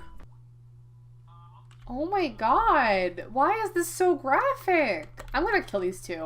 I'm sorry, you guys can't live after this. On day 132, I cracked open more golden coconuts and got the fossilized skull I needed for Snail's collection. Then, I went to the Pirate Cove for the first time and won darts to earn 3 more walnuts. Easy. Gamers! The next day, I got a few walnuts from farming and this mussel node. Then, I fished up a snake skull for Professor Snail. And the next day, my house was upgraded. I did a quick circuit on Ginger Island before heading mainland again. I was running pretty low on funds, so I returned to Skull Cavern to do more mining. With the ore acquired, I smelted ore today, and then again returned to Ginger Island to look for more fossils to donate. On day 136, I woke up on Ginger Island and decided to tackle a new goal today, making it to the end of the volcano mines. So, after grabbing a few supplies, I headed out early on a new adventure. I also got 1 more golden walnut, so with this I unlocked the island trader. After reaching level 4 in the volcano mines, I got the deluxe pirate hat. Okay, but seriously, where was this during my hat challenge, huh? After 7 p.m., I made it to the forge. And to cross off goal 2, I enchanted my galaxy sword with topaz for added defense. On day 137, Sir Skeleton produced his first dino egg, so I made a chest inside the coop to store all future eggs for hatching. I then again returned to Ginger Island for more walnut farming. I only had 25 more golden walnuts to go until I could unlock Mr. Key's golden walnut room. Also today, I ended up finding a snake vertebrae, completing one of Professor Snail's large fossil exhibits and awarding me 3 walnuts. And to finish off my day, I bought the mango curry recipe and a bottle of mango wine from Gus. After giving a gift to Krobus and cracking open more coconuts at Clint's, I returned to Skull Cavern once again for some good old-fashioned mining. Today's treasures included 2 treasure floors, a prismatic shard, and lots of iridium. Today was the luau, and this time I made sure I was prepared. Also, full disclosure, that soup looks disgusting. It looks like literal vomit. Well, he likes it at least. Running pretty low on coal, I decided on day 140 to start working on crafting a bunch of charcoal kilns as a more reliable source of getting coal. And by the next day, I finished off my new area. On day 142, I got the witch cutscene, but more importantly, a new dinosaur. I decided this time to name this one Littlefoot, a name suggestion by TBG Beats. Also today, I found the fossilized tail via panning and was able to finish off the entire Ginger Island Museum collection, officially crossing off goal number 5. The very next day, I cooked up a tropical curry and then crafted myself the super cute tropical sunrise shirt. Then I finally got the magnifying glass cutscene since I forgot to do that last year. I also gave a golden pumpkin to Krobus, putting me at 3 hearts. Day 144 was again another Skull Cavern day, and day 145, could you guess what I did, you guys? I sold more gems and smelted ore. On day 146, I got 5 more golden walnuts from the Gourmand Frog for growing wheat. Thank you, my good sir. With this, I only needed 6 more walnuts to unlock the golden walnut room. Then the following day, I placed 1 more coop upgrade with Robin. On day 148, I once again did more Skull Cavern mining for more resources. I ended up with a few infested floors, but got a lot new with dinosaur eggs in the process. The following day again was pretty grindy, selling gems, smelting ore, and chopping wood for coal. On day 150, marking the halfway point of my 200 days challenge, I finally got my star drop from Gunther. Yeah, I forgot to do this 2 seasons ago, oops. On day 151, I finished off the island gem puzzle to earn 5 more walnuts. With this, I needed just 1 more to unlock Mr. Key's walnut room. The next day, meanwhile, was rainy. With this, I spent much of the day collecting more iron for bombs, since I knew soon I'd pretty much be devoting my days to Mr. Key's mining challenges. On day 153, my melon patch suffered the lightning curse, striking the middle melon and making it now impossible to get the beloved giant melon crop. With more rain and luck today though, I decided to head up to Skull Cavern again, but Pam never showed up for work.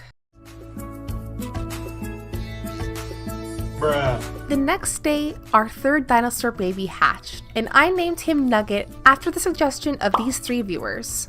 And on day 155, I smelted ore, chopped wood, and ordered another coop to expand my dinosaur empire. And on the last day of summer, I gave a gift to Krobus, gave head pats to all of my dinosaurs, and watched the dance of the moonlight jellies. On my first day of fall year 2, I headed straight to Pierre's to purchase my pumpkins. So far though, my giant crop luck has not been great. Pumpkins were my last hope now. On a lighter note, I managed to pull 1 more walnut from farming to officially unlock Mr. Key's walnut room. And upon closer examination of the quests available, Skull Cavern Invasion 1 to 3 mining quests was already available for me. So I accepted that as my first challenge. With 6 days left to complete the Skull Cavern Invasion, I decided to focus days 158, 159, and 160 all on prep work. This included gathering resources for bombs, buying salads and life elixirs, and getting staircases. Now we wait for the best possible luck, which happened to be on day 162.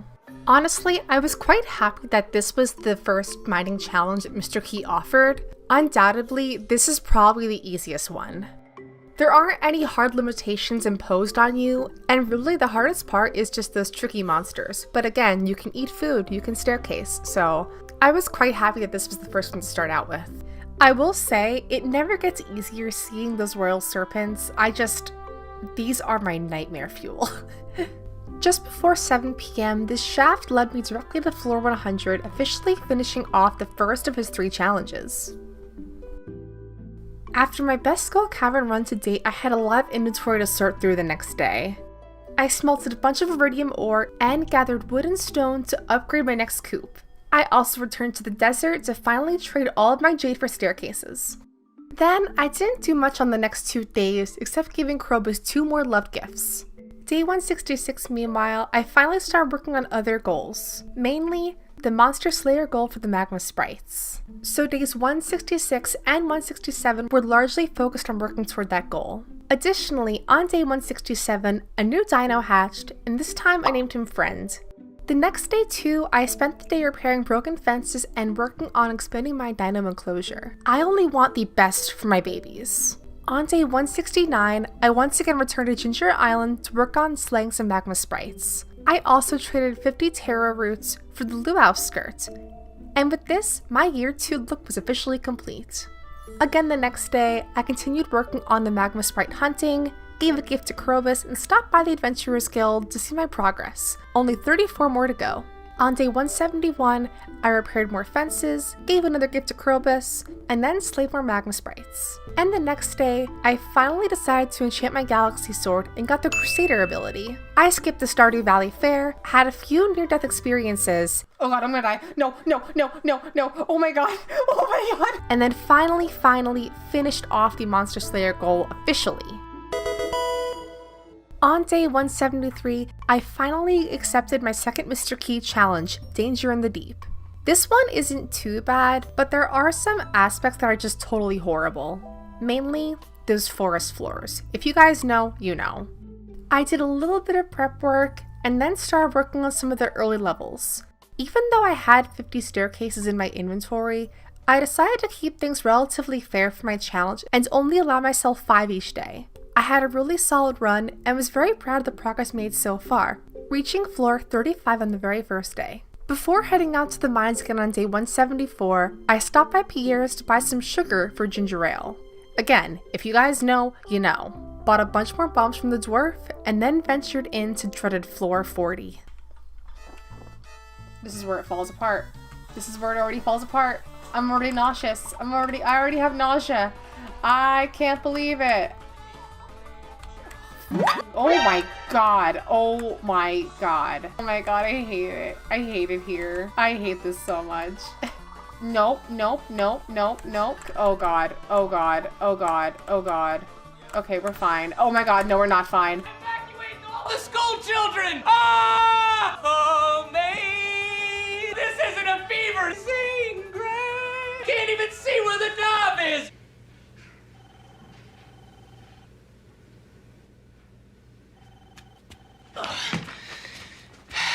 And scene. Yeah, despite all of my worrying, I was totally fine. I didn't even die once.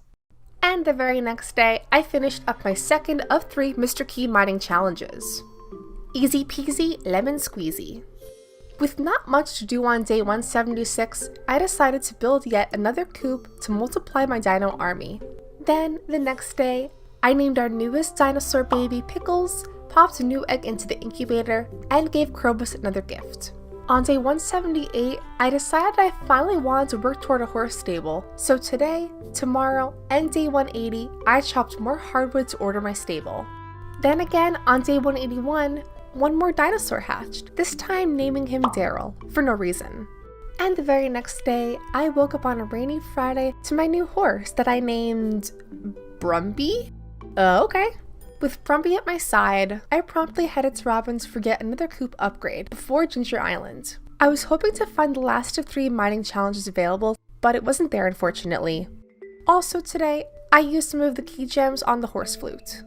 Day 183 was the Spirit Eve Festival, and I decided to attend to purchase some more decor for the farm before calling it a night. And on day 184, I have some bad news to report unfortunately. My giant pumpkin did not grow. My dreams of giant crops dashed. Oh well. On the last day of fall, I gathered up all of my hanes at the silo and bought heaters from Marnie for my 3 dino enclosures. The first day of winter, day 185, was a pretty big day. And some of my Krobus fans might know why. Today's his birthday. My gold star pumpkin gift ended up being the perfect present because today I reached max hearts. After popping a new dino egg into the incubator, I headed back to Ginger Island. Luckily, the 3rd mining challenge, Key's Hungry Challenge, was waiting for me. With only a few days left until my next big Skull Cavern run, I decided to focus on grinding iron and gold for more bomb making. Then, on day 187, I took a trip to the desert to exchange bat wings for one very important item. The butterfly hutch? Wait, what? Oh, it's void essence. Oops, my bad. I traded for the void ghost pendant. Krobus and I were officially roommates. Then days 188, 189, and 190 were all spent on preparing for the final Mr. Key challenge. Also on day 189, a new dinosaur hatched and I named this one Yoshi. And on day 190, Krobus moved in. On day 191, the final day to achieve my last mining goal, I set out for Skull Cavern. I decided for this run, since I couldn't heal with food, I would equip the vampire and crab shell rings. And as an added challenge for myself, I would only allow myself 5 staircases. Up until this point, I was feeling pretty confident. I had not died a single time during the 2nd year, so truthfully, I thought this would be a breeze. But how wrong I was about to be, my loyal subscribers. I'm so dead. I'm so fucking dead. I took damage from that? This is like actually so stupid. I'm gonna die. Oh my god! Dead. I'm actually dead. I think I died here.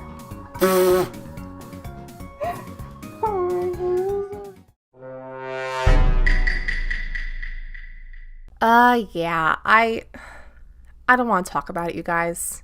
On my 2nd attempt, I allowed myself 5 more staircases and swapped the vampire's ring for a lucky ring. And for an added luck bonus, I also traded this JoJo worker, a rabbit's foot, for a lucky charm.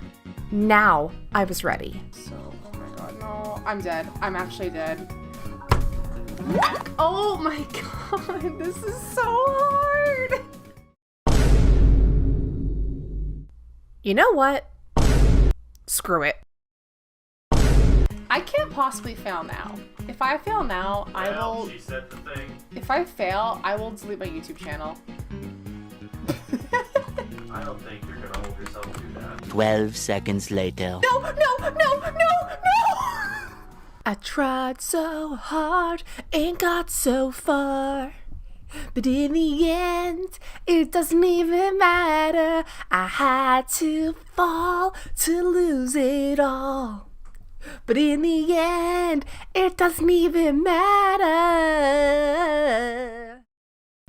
But then, I finally did it, you guys. All my goals achieved, and in record time too. If you don't count all of the restarts. The following day, I sold a bunch of extra gems to earn the millionaire achievement overnight. With all of my goals done, and with 9 days to spare, I pretty much slept all through winter until the rest of my dinosaur eggs hatched.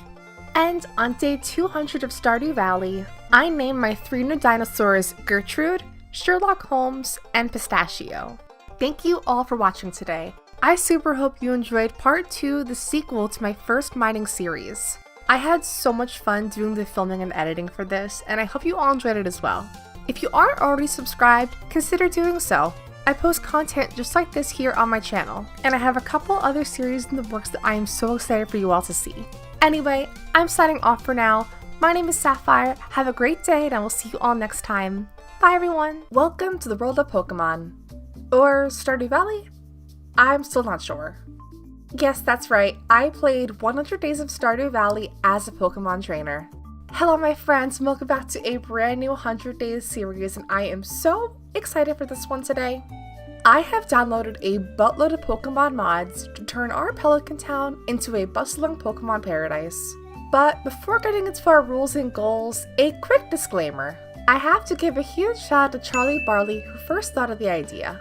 I was a huge fan of her live streams during this playthrough, which inspired me to start my own playthrough last November. She also posted a video earlier this year going over her entire year through, so I'll have a link below for you to watch that as well. In my playthrough though, we're gonna have some major goals to go through, as well as some pretty big content changes, not just Pokemon related. So without further ado, here are our goals for this challenge. Number 1, catching them all, having at least one of each farm animal. Number 2, fishing them all, getting the Master Angler achievement. Number 3, collecting every Pokédoll for my house. And number 4, finishing the community center. But I've done that before, in other playthroughs on this channel no less. So for a bit of spice, I downloaded this mod to give us all new bundles. And oh boy, are they something else. With all of that out of the way though, here is my year in Stardew Valley as a Pokemon trainer. Let's get into it.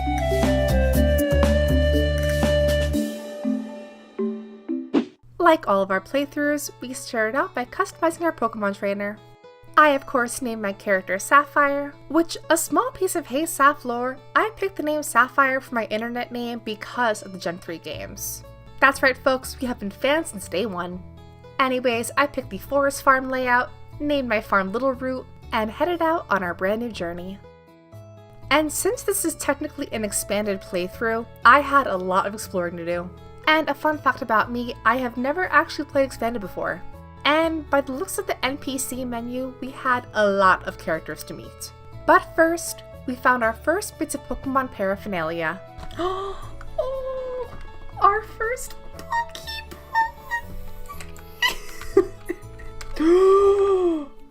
Oh my god, no. No way. Ah! So cute! Oh my god, it's so cute! Since I was most excited to buy animals from Pokemon from Marnie, I needed to make money and quick. So I bought some kale seeds, like all of 2 seeds, planted those up, and then met some new expanded characters, Andy and Sophia. On day 2, we met Willie and got the fishing rod, which meant catching water Pokemon. But as it turned out, I actually didn't install the Pokefy mod correctly, so after some troubleshooting, I loaded the game back up, and yeah, this was more like it. Okay, I think it definitely works now. Wait a minute. Oh my god!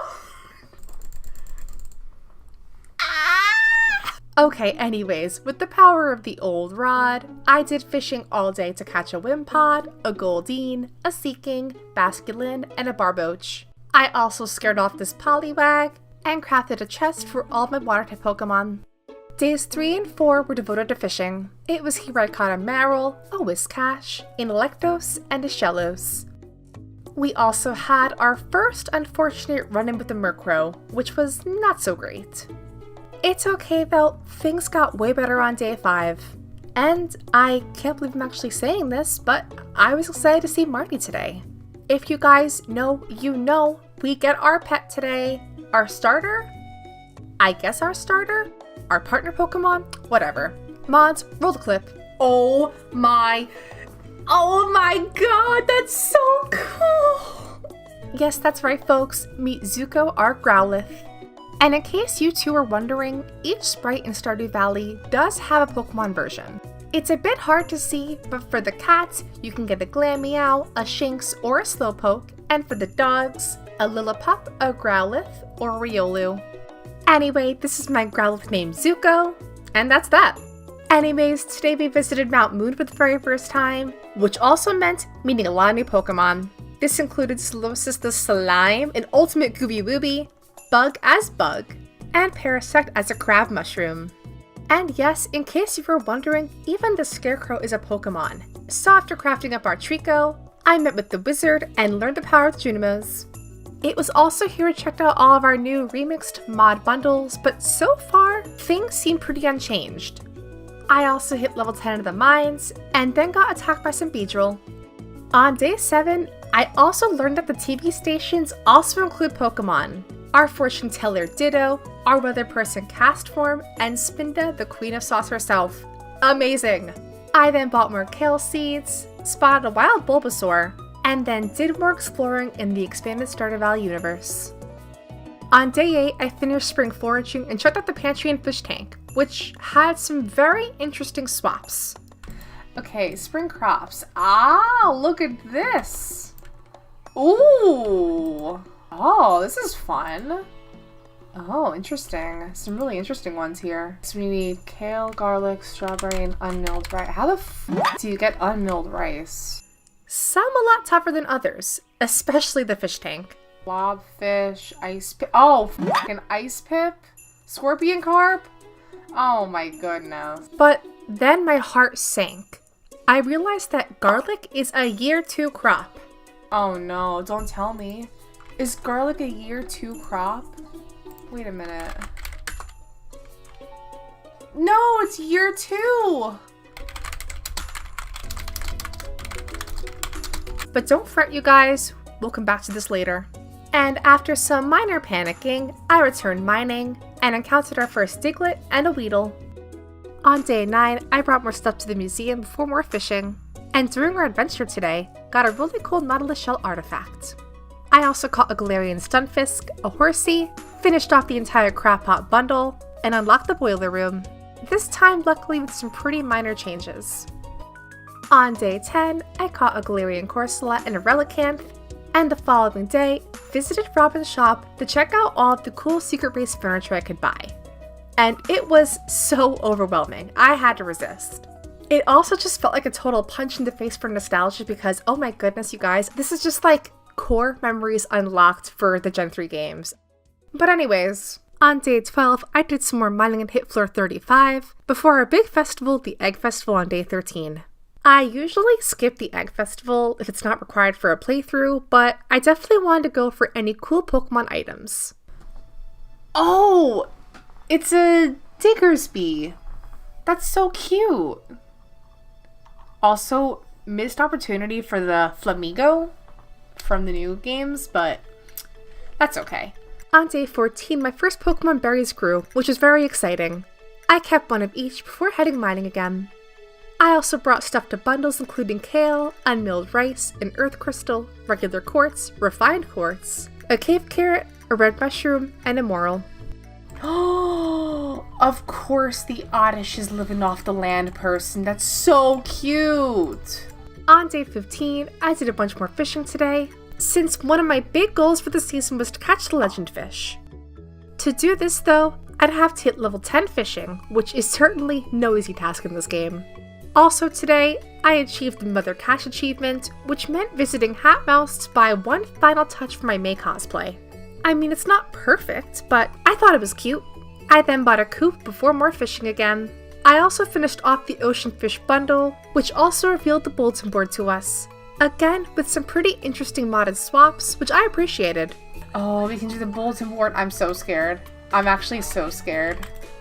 Chef's bundle. Omelet, hash browns, bread. Oh, fuck. Okay. Interesting. Wait, I have a salmon berry. There we go. Again, it was nothing too out of our wheelhouse, but overall, just some pretty fun swaps. The next couple of days, I devoted myself entirely to fishing. What can I say? I really want the legend fish, you guys. But while fishing today, this happened. No! I stopped recording!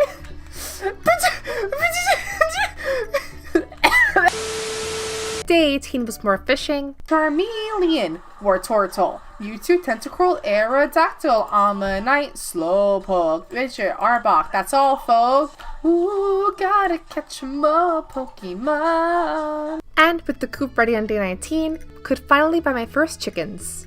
Well, sort of. Oh my god, they're running around! This is so weird! So yeah, we have eggs to hatch before our first chicken Pokemon, which I think is really fun personally. Day 20 was more mining and fishing, and the following day, chopped more wood for our first barn purchase, and upgraded the pickaxe. On day 22, I got bamboozled.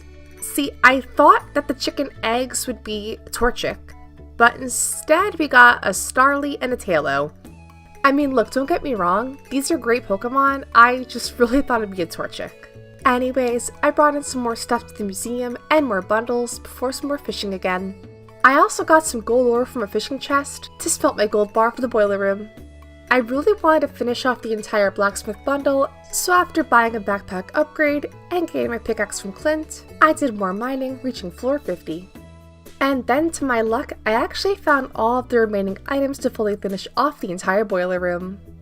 Day 24 marked the flower dance, and I really didn't want to go, but much like the egg festival, I wanted to check the shop out for any exclusive Pokemon decor. And you guys, I am so happy I checked because I got a Pseudo-Wudo Scarecrow. Yes, you heard me right, a Pseudo-Wudo Scarecrow. This is amazing, thank you very much. Then the following day, I bought 2 more chickens from Marnie.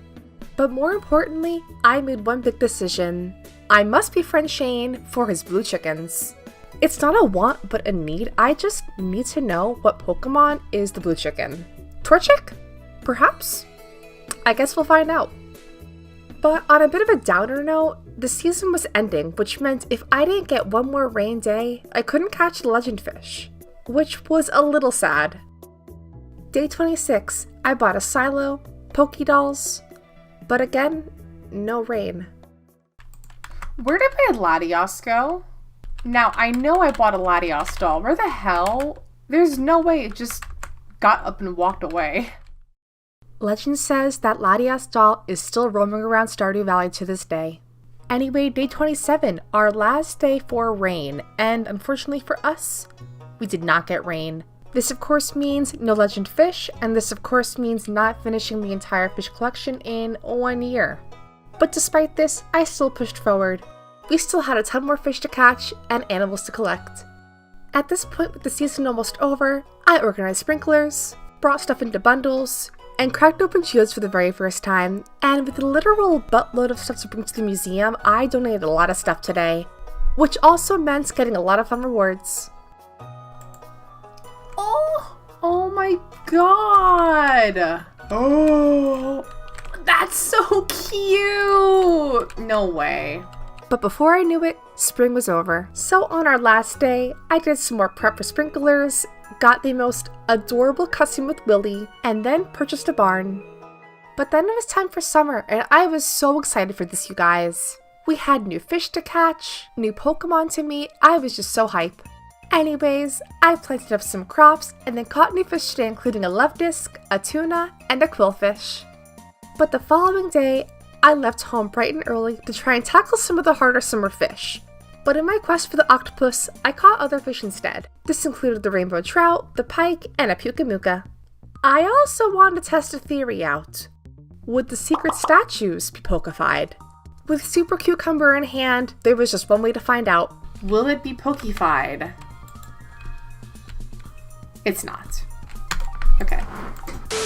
Anyways, on day 31, I met a new character named Susan, finished summer foraging, and then bought some cows. Botchley, what a horrible name. If I don't get a shiny blue Miltank from Marnie, I will be pissed. Okay, moment of truth. Oh! Haha, let's go! That's awesome.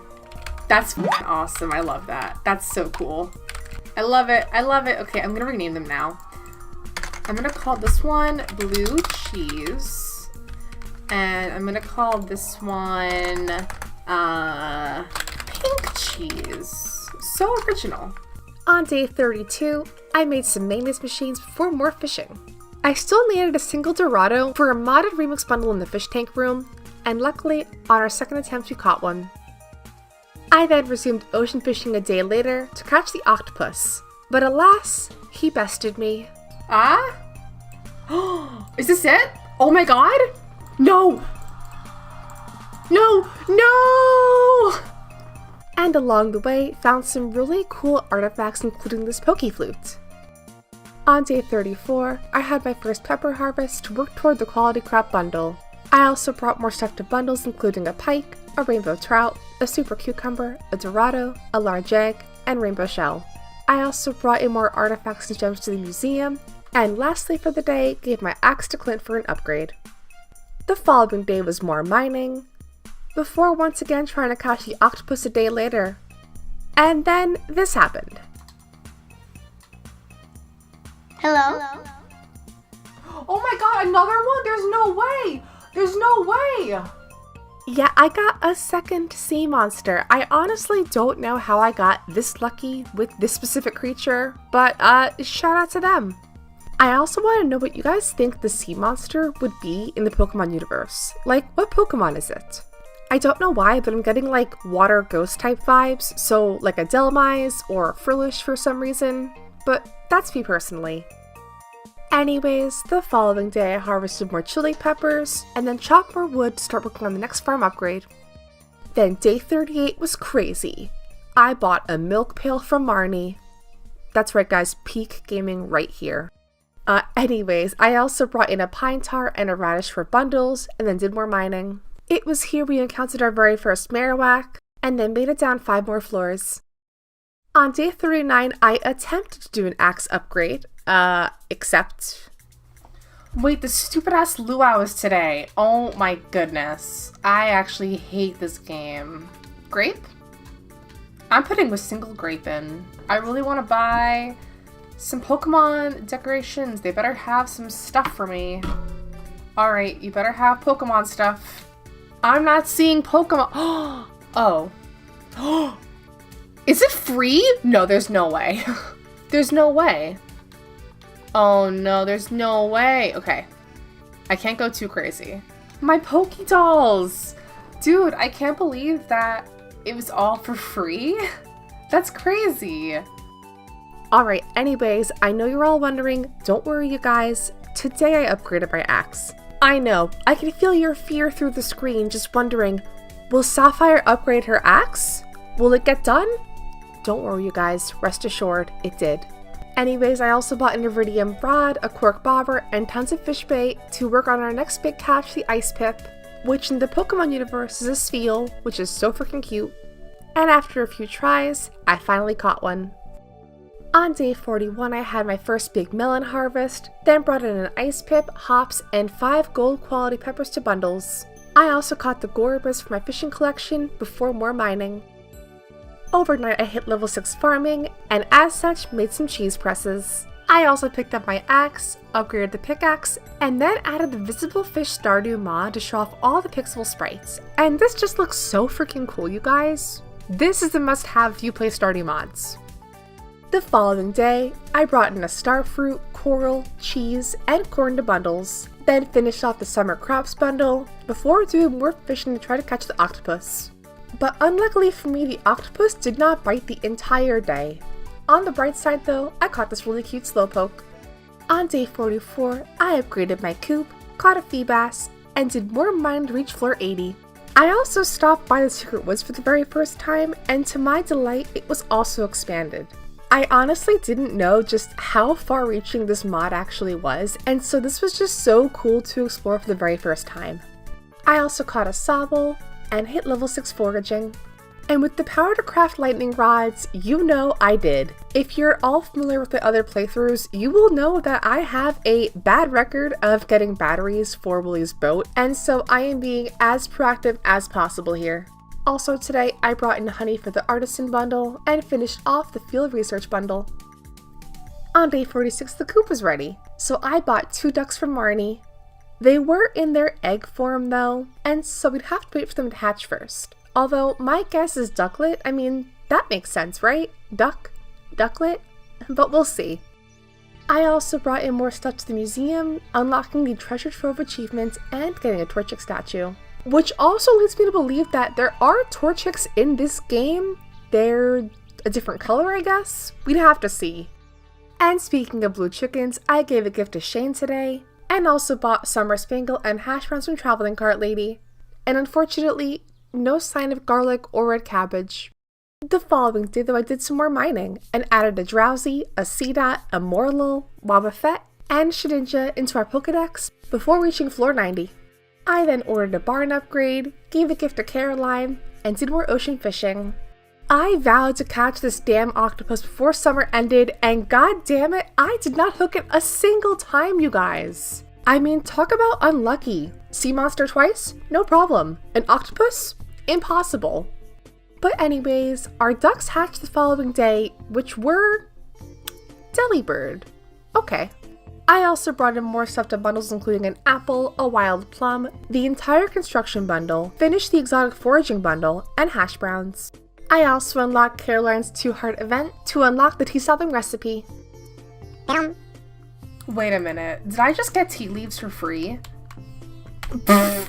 Okay, thanks Caroline! Thanks bestie! I then purchased 2 goats, which happened to be, some seal. Interesting choice. Interesting. I'm not really sure where the goat's milk comes from. I don't know if, like, seals produce milk, but okay. I'll respect it. I also did more mining today, cataloged as ghastly, and hit floor 100. We then resumed the octopus hunt on day 53, and finally managed to actually hook one. But could I catch it now? Is this it? Is this really it? Yes! Oh my god, I'm so happy. I then brought in a void essence and a large milk to bundles before more mining, hitting floor 110. The following day I had the best possible luck, so today I fully finished off the entire mines. And as a reward to myself, I also purchased 2 vault bundles. And here we are, day 56, the last day of summer, although I had a small problem. I still needed 2 gold star tomatoes for the quality crops bundle. And if this here batch did not provide those to me, we'd be totally screwed. So it was now or never. I need 2 more and oh, okay. You got them? Great. Send them off, we're done. And to end summer, of course, I attended the annual Dance of the Moonlight Jellies and added even more plushies to my already very full house. Anyway, it is fall time now. I bought all my seeds, caught some new fall fish, but then realized the artichoke for our modded bundle is yet another year 2 crop. This worked out okay though because artichoke can be acquired from mixed seeds. Thank God for that. The following day was a big donation day. I brought in goat cheese, fish, and then finished off fall foraging. I then again did more mining for gold and hunting for the remaining dwarf scrolls. In our modded enchanters bundle, it requires oil of garlic. And as we've established, very so sadly, I cannot get garlic until year 2, and so I'm trying to get all the dwarf scrolls to buy it from the dwarf instead. And the next day was the same thing pretty much. On day 61, meanwhile, I bought this really cute ICQ Rarecrow from Traveling Cart Lady for my collection for once again more mining. I also managed to get a bottle of squidding for a bundle, and the 4th dwarf scroll. All I had left now was dwarf scroll number 3. I then had my very first eggplant harvest and managed to get all 5 gold quality ones for the bundle. This finished off the entire quality crops bundle. Yay! I also brought in bok choy, wheat, maple syrup, and squidding to bundles before working on catching our next legendary fish. Probably a lantern. Has to be a lantern. If not, I'll be very shocked. Oh, here it is! Here he is! Yay! Our legendary fishy! Then the following day, things got super exciting. I finally finished off the entire vault, which meant unlocking Calico Desert and Skull Cavern. The Traveling Cart Lady also happened to be selling artichoke, which just felt like a sick cruel joke.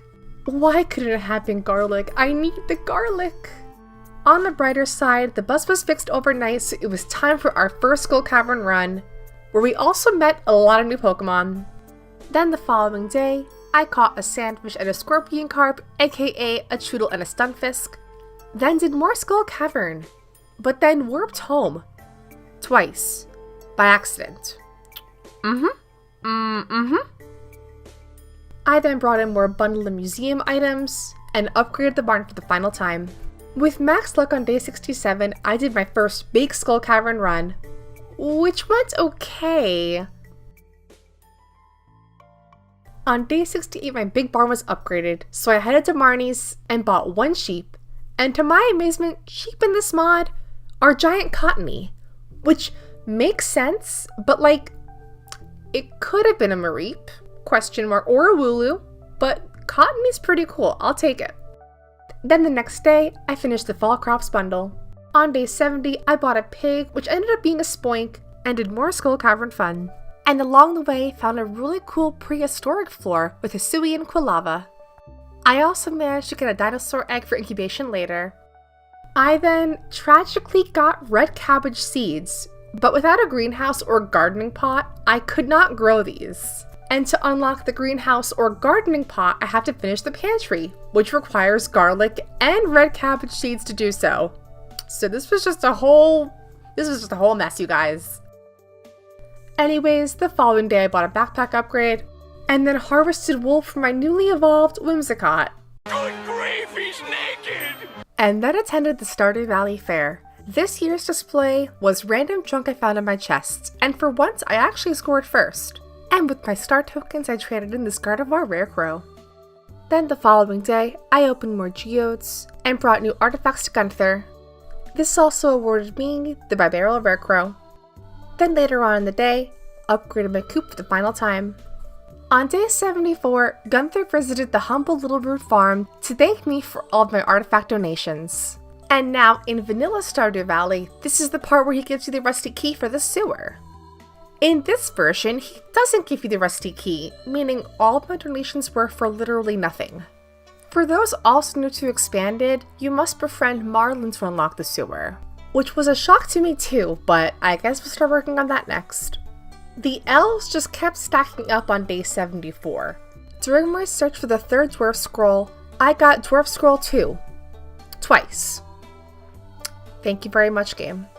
In better news, my big coop was ready the following day, so I bought a single rabbit, an adorable bunnery, and then overnight, got a Spiritomb. On day 76, I upgraded my house again, and then resumed the hunt for Dwarf Scroll 3, but again got nothing. I then brought in a crystal fruit, wool, a bottle of wine, and finished off the artisan bundle, and then again desperately searched for Dwarf Scroll 3. I got Dwarf Scroll 2, and then passed out. But on the brighter side, my house was finally upgraded, which meant more room for more plushies. But then again, I got another Dwarf Scroll 2. Oh my god! 12 seconds later. On the bright side here, because we are trying to stay positive here, I got the Burglar's Ring. This is good, right? This is a good thing for us. This ring enhances all monster loot drops, which means I should hopefully get the Dwarf Scroll soon, right? Oh my god! There's no way! There's no... But finally, on day 82, I finally got it. And with all 4 scrolls donated, could finally talk to LGM, but more importantly, buy an oil of garlic, finishing off the entire Enchanter's bundle. The following day, my dinosaur egg hatched into an Archon, which was just so cute. And also finished off the animal bundle, meaning I would just need garlic to finish off the entire pantry room. So, maybe someday. Day 83 was the Spirits Eve Festival, which in Expanded is the most miserable time, you guys. I spent 10 minutes on, literally 10 minutes on this maze. Is it just me? Am I just an idiot? Like, I couldn't figure it out. I was so stuck. I think I had to use like a guide online to solve it. It just, miserable, horrible time. This was a nightmare, which I guess is fitting for the spooky season, but anyway, last day of fall now. I gave gifts to Shane and Marlin, caught the lava eel, and then spent my entire life savings on Pokédolls for my home. But then this sort of weird glitch happened where I placed down the Snorlax doll and it turned into a Junimo chest. Okay, alright, I'm not sure what happens here, but okay, cool. But with that, we are off to winter now. And there were 2 big goals to hopefully tackle. Number 1, of course, getting lucky and finding garlic and traveling cart, which wasn't the most likely. But number 2 could definitely happen. Catching the glacier fish. With goals manifested and ready to go, we got our magnifying glass, and then got the stone Junimo by accident, fully finished off the entire crafts room, and then caught a perch, a lingcod, and a squid to fully finish off the river, lake, and night fishing bundles. All that remained now was to catch 1 fish, the blobfish, to finish off the entire fish tank. I then bought a stable on day 86, did the usual chores the following day later, and on day 88, got my very own horse, the very majestic Rapidash. I named her Celeste, and if you know, you know. In the Pokemon Platinum contest video, I used a Ponyta named Celeste, so it was just so fitting here. Then the following day I finished off the chef's bundle, which meant I only had the red cabbage to finish off for the dye bundle for the bulletin board. Then on day 90, my void egg hatched into a regular egg, okay. And then once again, did not get garlic or red cabbage. Garlic, garlic, garlic. Ugh! I'll buy these for Shane at least. I did Skull Cavern the following day, and it was largely pretty uneventful. We did, however, get, that's right, 2 Prizzy Rizzies. Come on, Prizzy, Prizzy, Prizzy! Prizzy, Prizzy, let's go! I sacrificed one to get the Galaxy Sword, and my Void Egg finally hatched into a Hoot Hoot. I also finally hit level 9 foraging, which meant I could craft a rain totem to witness a very depressing Shane cutscene. This cutscene is actually necessary for the blue chickens, so I have to go do it. So after a bit of time skipping, and reaching 8 hearts with Shane, I unlocked his most wholesome cutscene and the blue chickens. Oh, are the blue chickens Torchics? Yes, that is so awesome! After that, I attempted to catch the glacier fish for my collection, but literally failed it 10 times. I just could not hook this thing. No! No! Oh, it's so hard! Dude, that's so hard!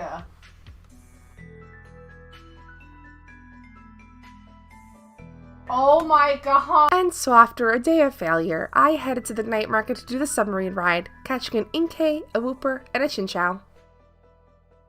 But then, my hunt for the glacier fish continued, and this time I even bought different bobbers, but I was just having the most horrible time. Until finally...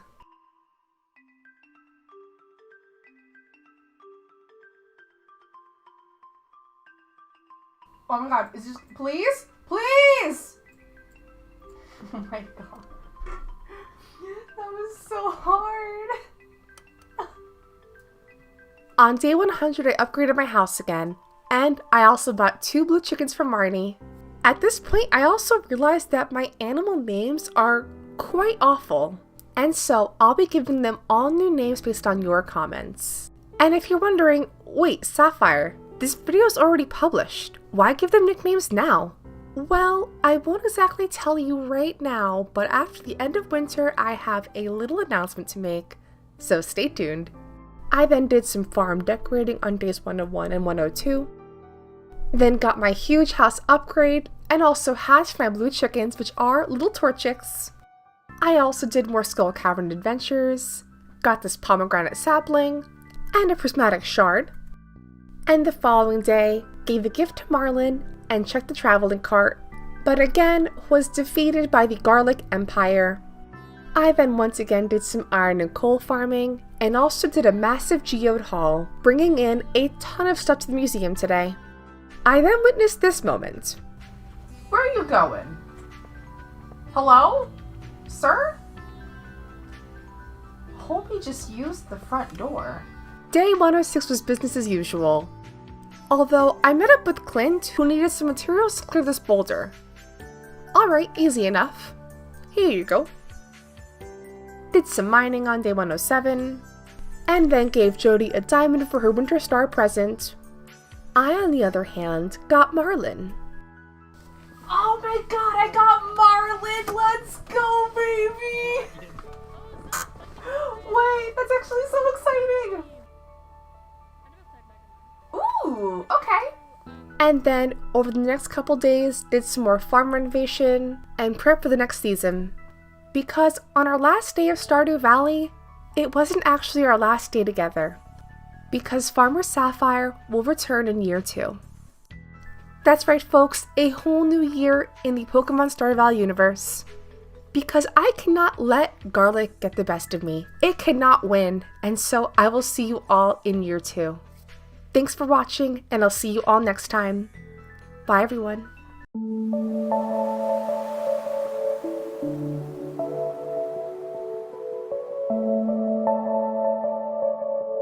Thank you.